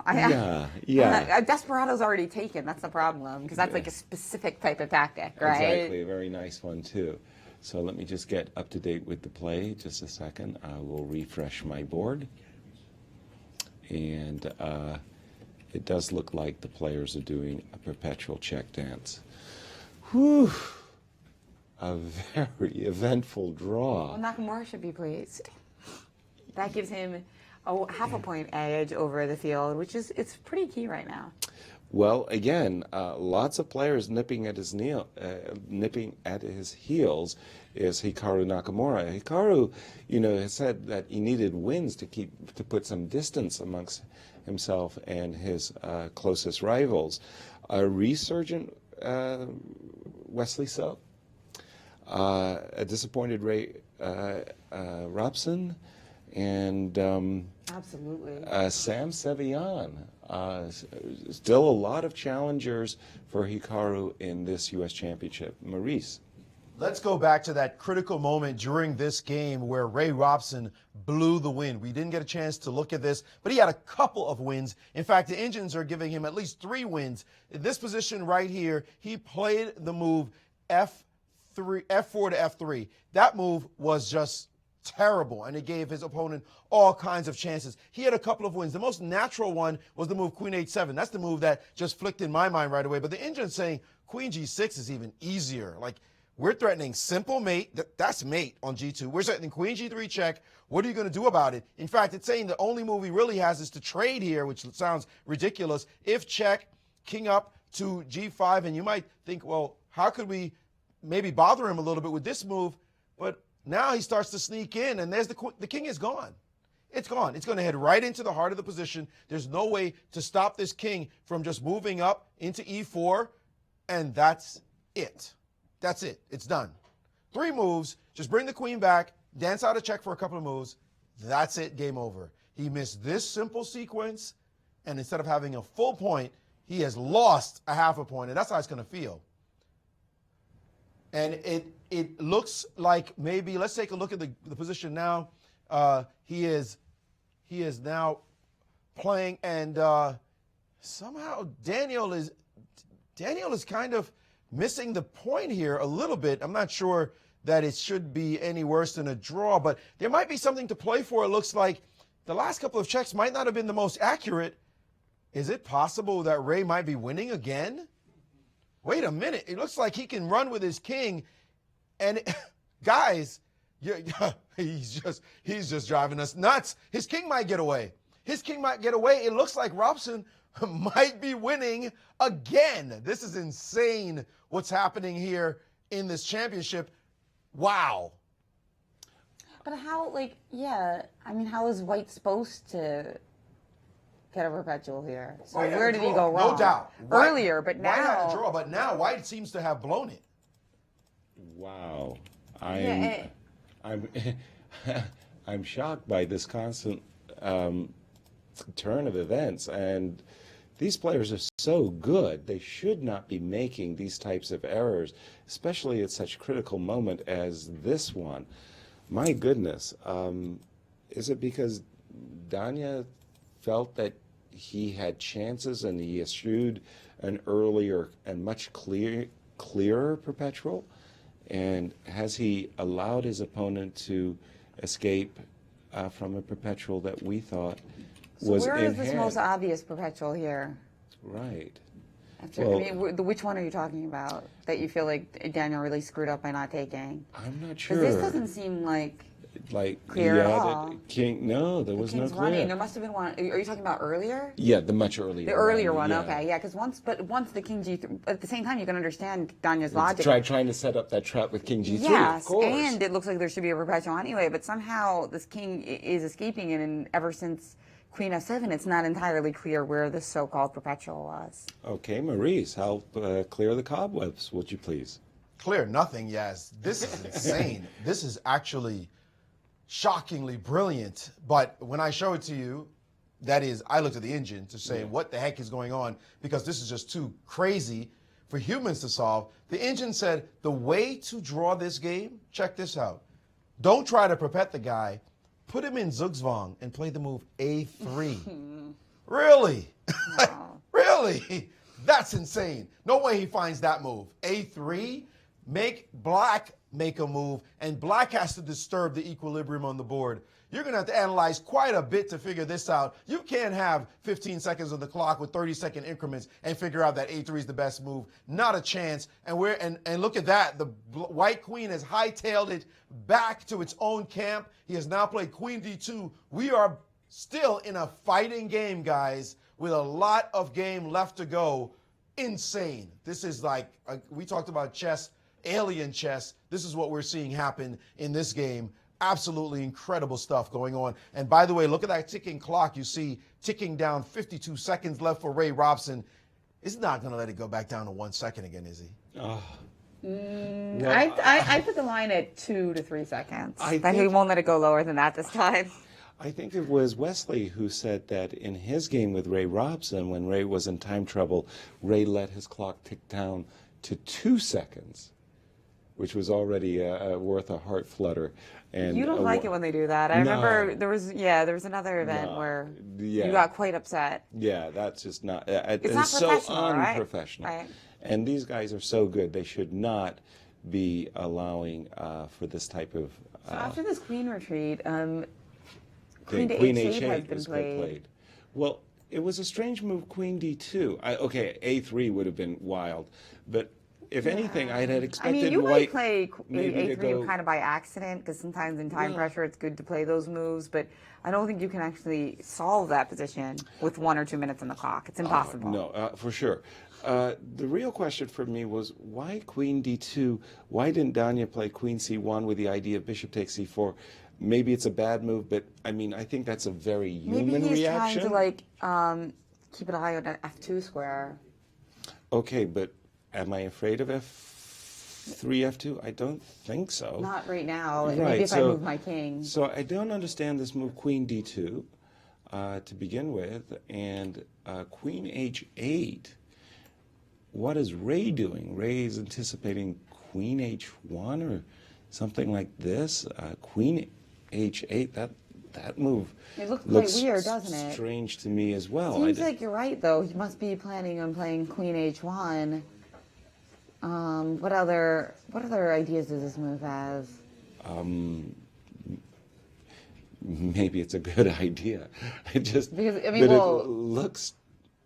Wow, my brain hurts.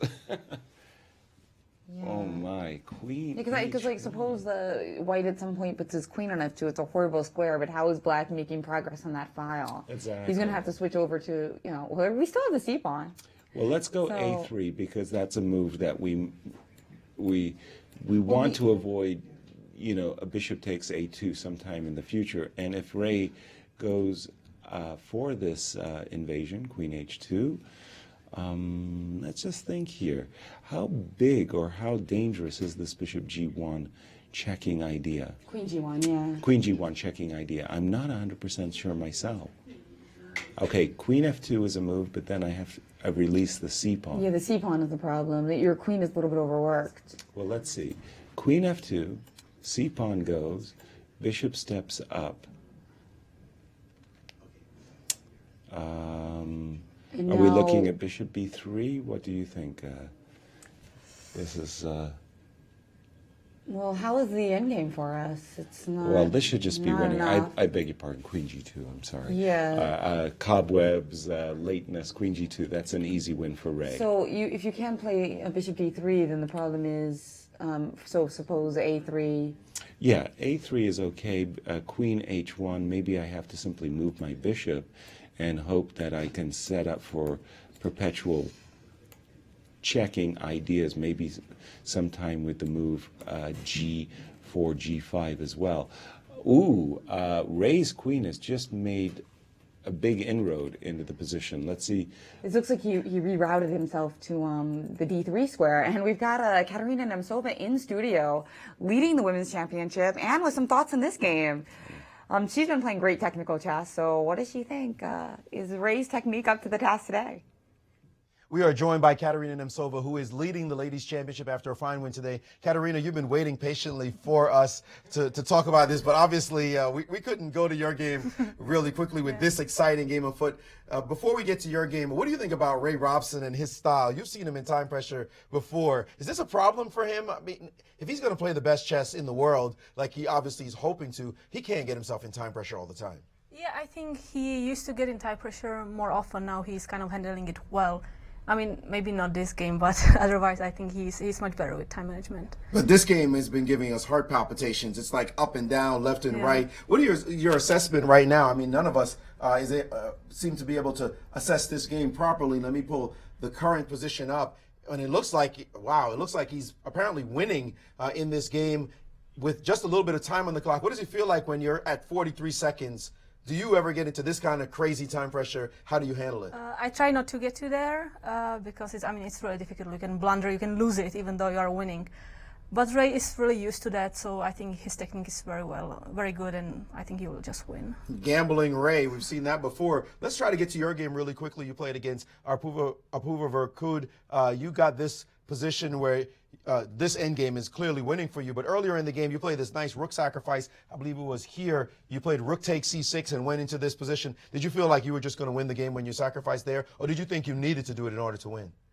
Well, I thought that, if I draw this game, this will be a draw that will be really important for the tournament, and it can make a big difference. So I really tried to win this game, and I thought this is the only chance. But honestly, it's draw. It's draw. I thought that maybe I can try to play something rook a2 and then b5, but I thought it's too risky and the bishop is strong, so I will have no attack. So the only way for me is to sacrifice exchange and go to the second rank and try something. But she played very well until the b5 move. Here? Yeah, I mean, if she plays b6, I think it's draw. Well, it's giving you some kind of edge is the engine, but still... But what do you want to play? Let's try b6, and it says rook h8. Wow, that's very paradoxical. Trapping the rook completely, and then trapping the king if takes. That's some good chess. That would be interesting. I'm sure you would have found rook to h8 if you had to. So you're playing, you seem relaxed. That's what I'm really shocked at. Everybody comes in here looking frazzled, and you come in like it's been a walk in the park. Is it that easy? No. It's very difficult, but I mean, I will try to play the best chess, the best I can, and if it would be a draw, it's just a draw. I mean, there's nothing I can do about that. So I tried not to get too stressed because it just hurts your game. So there's no need to do that. Definitely keeping a level head so far. Congratulations, and good luck in the rest of the championships. Playing well. Absolutely. It's Katerina Nemcova. We'll be enjoying more of her games. And maybe she'll one day be a commentator, guys. Steal our jobs. Back to you. Thank you, Maurice. Thank you, Kate. Nice big move, by the way, by Ray Robson, c6, c5, with the queen was on b2 by Daniel Naroditsky. There was ideas on Daniel's side that he wanted to play queen b7 check. This move, c6, c5, ends that. And look at that. Ray again down to 5 seconds. 5 seconds. And so, let's watch the clock. We've got the clock right here on the camera. So less than 29 seconds for Ray. After c5, queen b8. I don't know if these were any perpetual checks idea. Maybe Ray could have just snapped this pawn. Ray played the move queen h7 check. Probably this is a very good move as well. King came back very quickly. Ray's down to 10 seconds. 9, 8, 7. 6. Oh, and he's done it. He's played f2. Ray is killing us over here. Susan Polgar is tweeting at us, it's never over with Ray and his mind. I can only breathe after the handshakes. Oh, my goodness. I understand where you're coming from, Susan. Oh, my goodness. I would say only after the score sheets have been signed. She can only breathe when Daniel's on move. Oh, my goodness. So F2, F3, F2, that looks like a very good move. Probably Ray has already choices.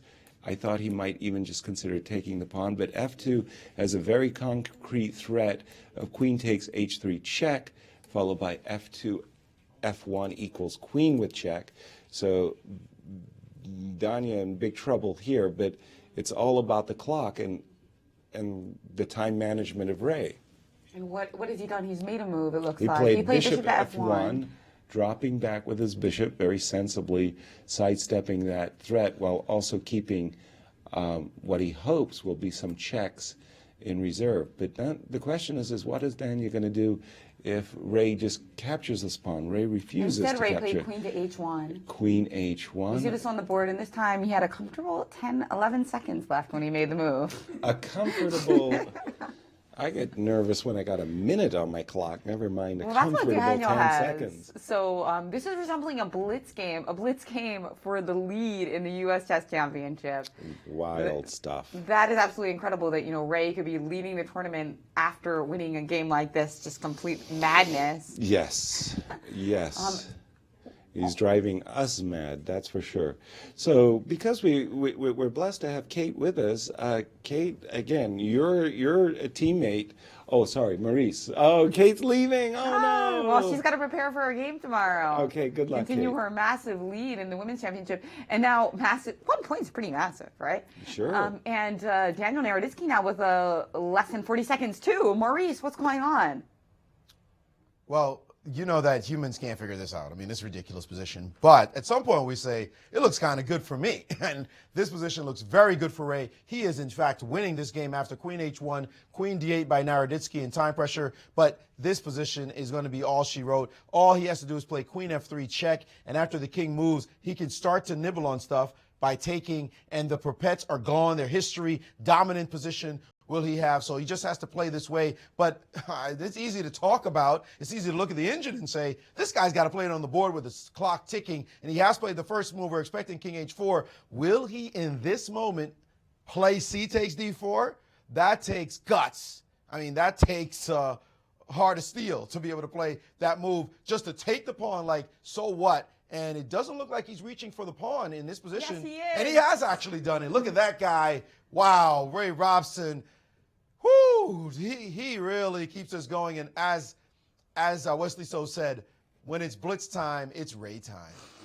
And he is showing his stuff here. A super exciting game. He's playing for all the marbles. He's trying to become the champion of these here United States. I do not think that Wesley So was referring to the moment where he got down to 1 second, though. That was an aberration. Wow. But c takes d4, having said all of that, all the twists and turns and crazy moments that this game has given us, it also is a winning position for Ray. We can't lose sight of that, and how meaningful that is for the tournament to be tied with Hikaru Nakamura if he can continue to play good moves and reel home the point. This is so huge. It looks easy, actually, by the way. It looks like, if I may say so, it looks like, you should be able to handle this. But that last move, a little tricky, but I think king g7 maybe. Just glancing, oh no, queen g5. Well, let's see what's going on after this last move, king h5. D3, the engine's giving, just ignoring D3, everything. Like there are no demonstrations on anything at all. So it looks as though he just has to not worry about this king marching down the board. But sometimes when the king starts to do that, you think you let it happen just a little bit too much and then suddenly you blunder. Let's watch his clock, guys. Let's watch that clock very carefully in this moment. Will he play D3? I think D3 looks like a very compelling move. It looks like he's going to play 12 seconds. He's also considering queen f4. Queen f4, if you snap off another pawn on e5, then that takes away all of the anchor spots for the queen to check. And that's going to make it even easier for Ray to breathe. Good point. And his Webster teammates. And his Webster teammates. And this does introduce a slightly annoying idea of bishop c4 to f3 as well. Queen f4 is a good move. I would have slammed down d3. Well, slammed down. I would have moved very quickly d3 and said, there's no perpetual in position. I'm just going to queen my pawn. But this was excellent move. Excellent move. Positional reasons. That queen on f4, you can see its power radiating, and it's just saying to white, you have 0. And practical, too. It's a Very very practical move as opposed to D3. Daniel Naroditsky now the one with less than 15 seconds, but we don't feel quite as bad for him because he's not winning. No. Queen So D7 check. it's riskier to get into this kind of time pressure when you're crushing. Very easy move for Ray now. King F8. That should be played in an instant. He shouldn't be thinking about this move. He played King G8. What's that? Okay, King G8 looks he wants okay. to introduce his queen into the active block. He's threatening Queen F7 check right now, as a matter of fact, trading queens. So that means you better not start checking him at all. In fact, I don't think White has a single check. I don't think he can check the king. He has to play another move. Well, in that case, it's really bad. Well, after Queen E8 check, Queen F8, again, I think Ray just reels in the point now with Queen F8. Yeah. That's the end of all the fun and happy. Well, was there any happiness? All the fun goes after Queen F8. That's a winner. And Ray's got over 30 seconds, taking his time now. Yeah. Pretty relaxed compared to other points of the game. Exactly. Actually, King G7 Queen is F8, quite strong King as well. G7 is what he's played. Pardon me.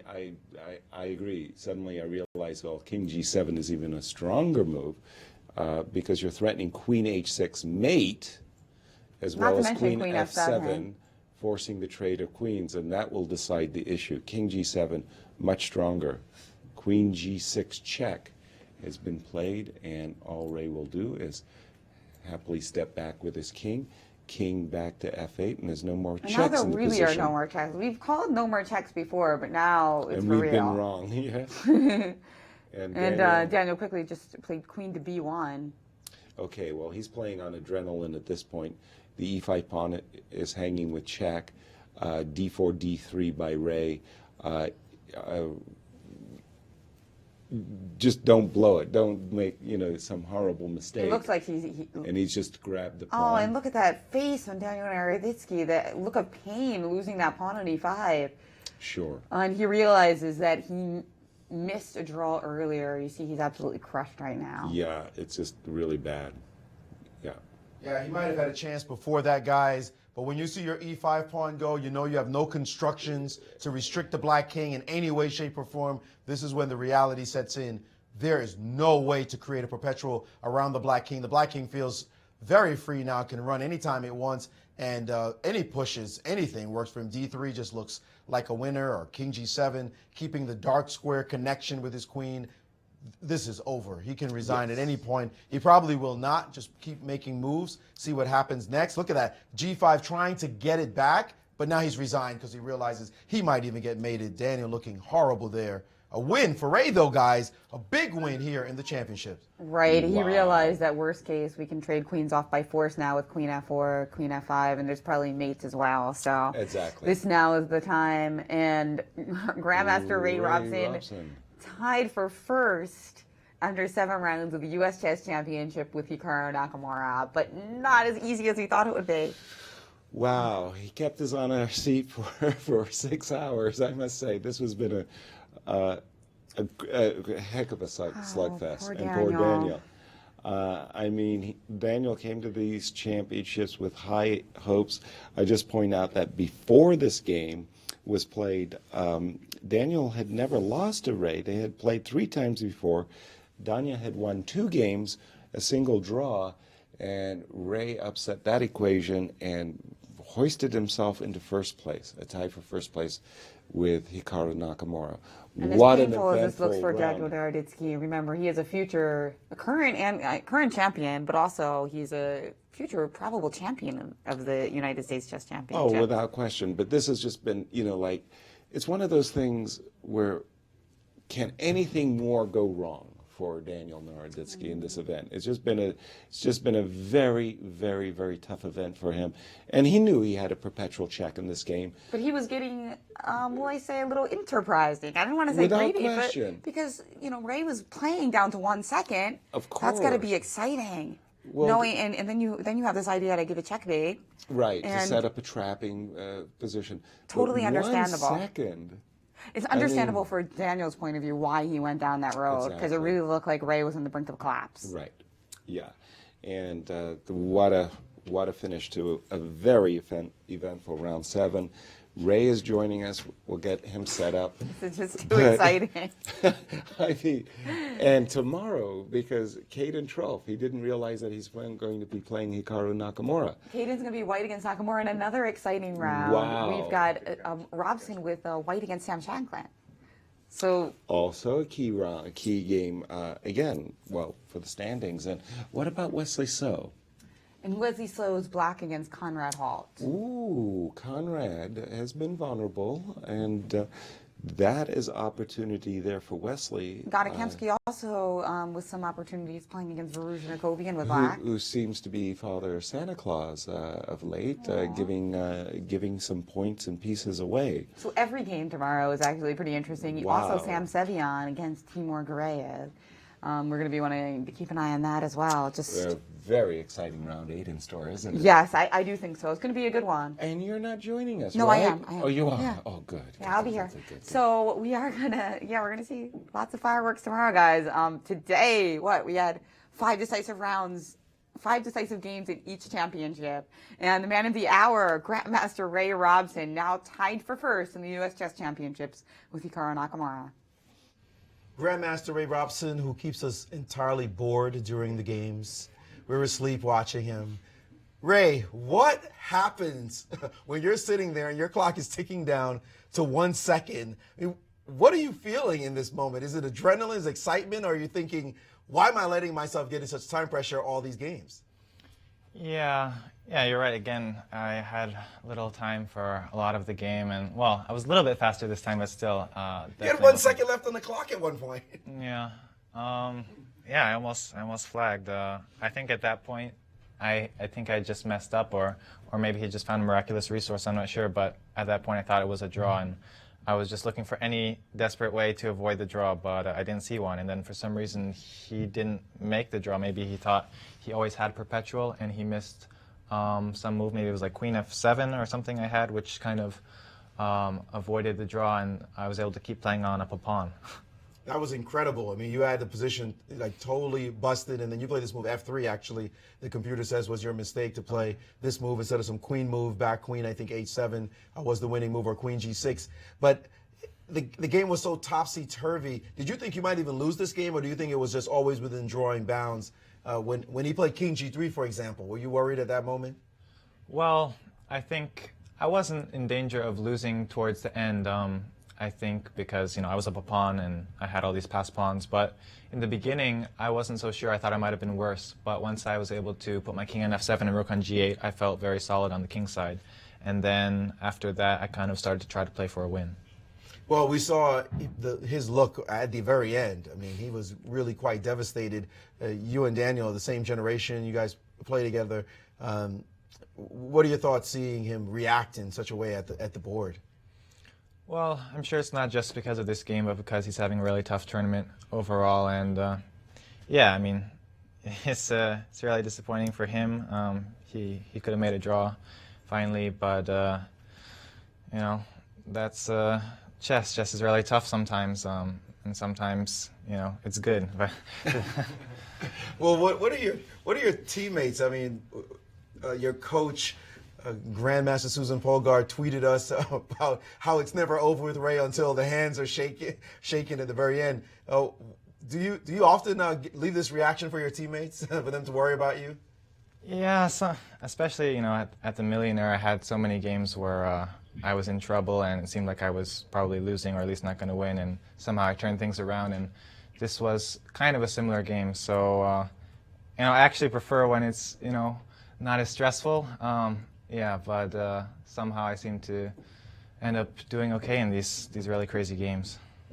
Your friend and former college roommate, Wesley So, said, Ray is brilliant with 2 minutes left on the clock, but it's probably not responsible for you to keep this blitz mode when you're playing. Yeah, no, you're absolutely right. If I want to have a chance of continuing what I've done so far, I really need to address the issue in the remaining few rounds because, I'm sure when I play Hikaru, he's not going to let me off the hook so easily. Speaking of which, Ray Robson, you're tied for first in the U.S. Championships. What does that feel like? Well, yeah, I wasn't expecting it. Just before the rest day, I think I was like a point behind him, and then I was going to play Wesley, and now all of a sudden I've won 2 really crazy games. So yeah, I'm happy where I am, but I'm just going to focus on the remaining games. Well, congratulations. You keep us well entertained, and good luck in the rest of your games. Yeah, thank you. They call him Lucky Ray, but they're going to have to start calling him just Ray. Guys? Very, very nice. Thank you, Ray.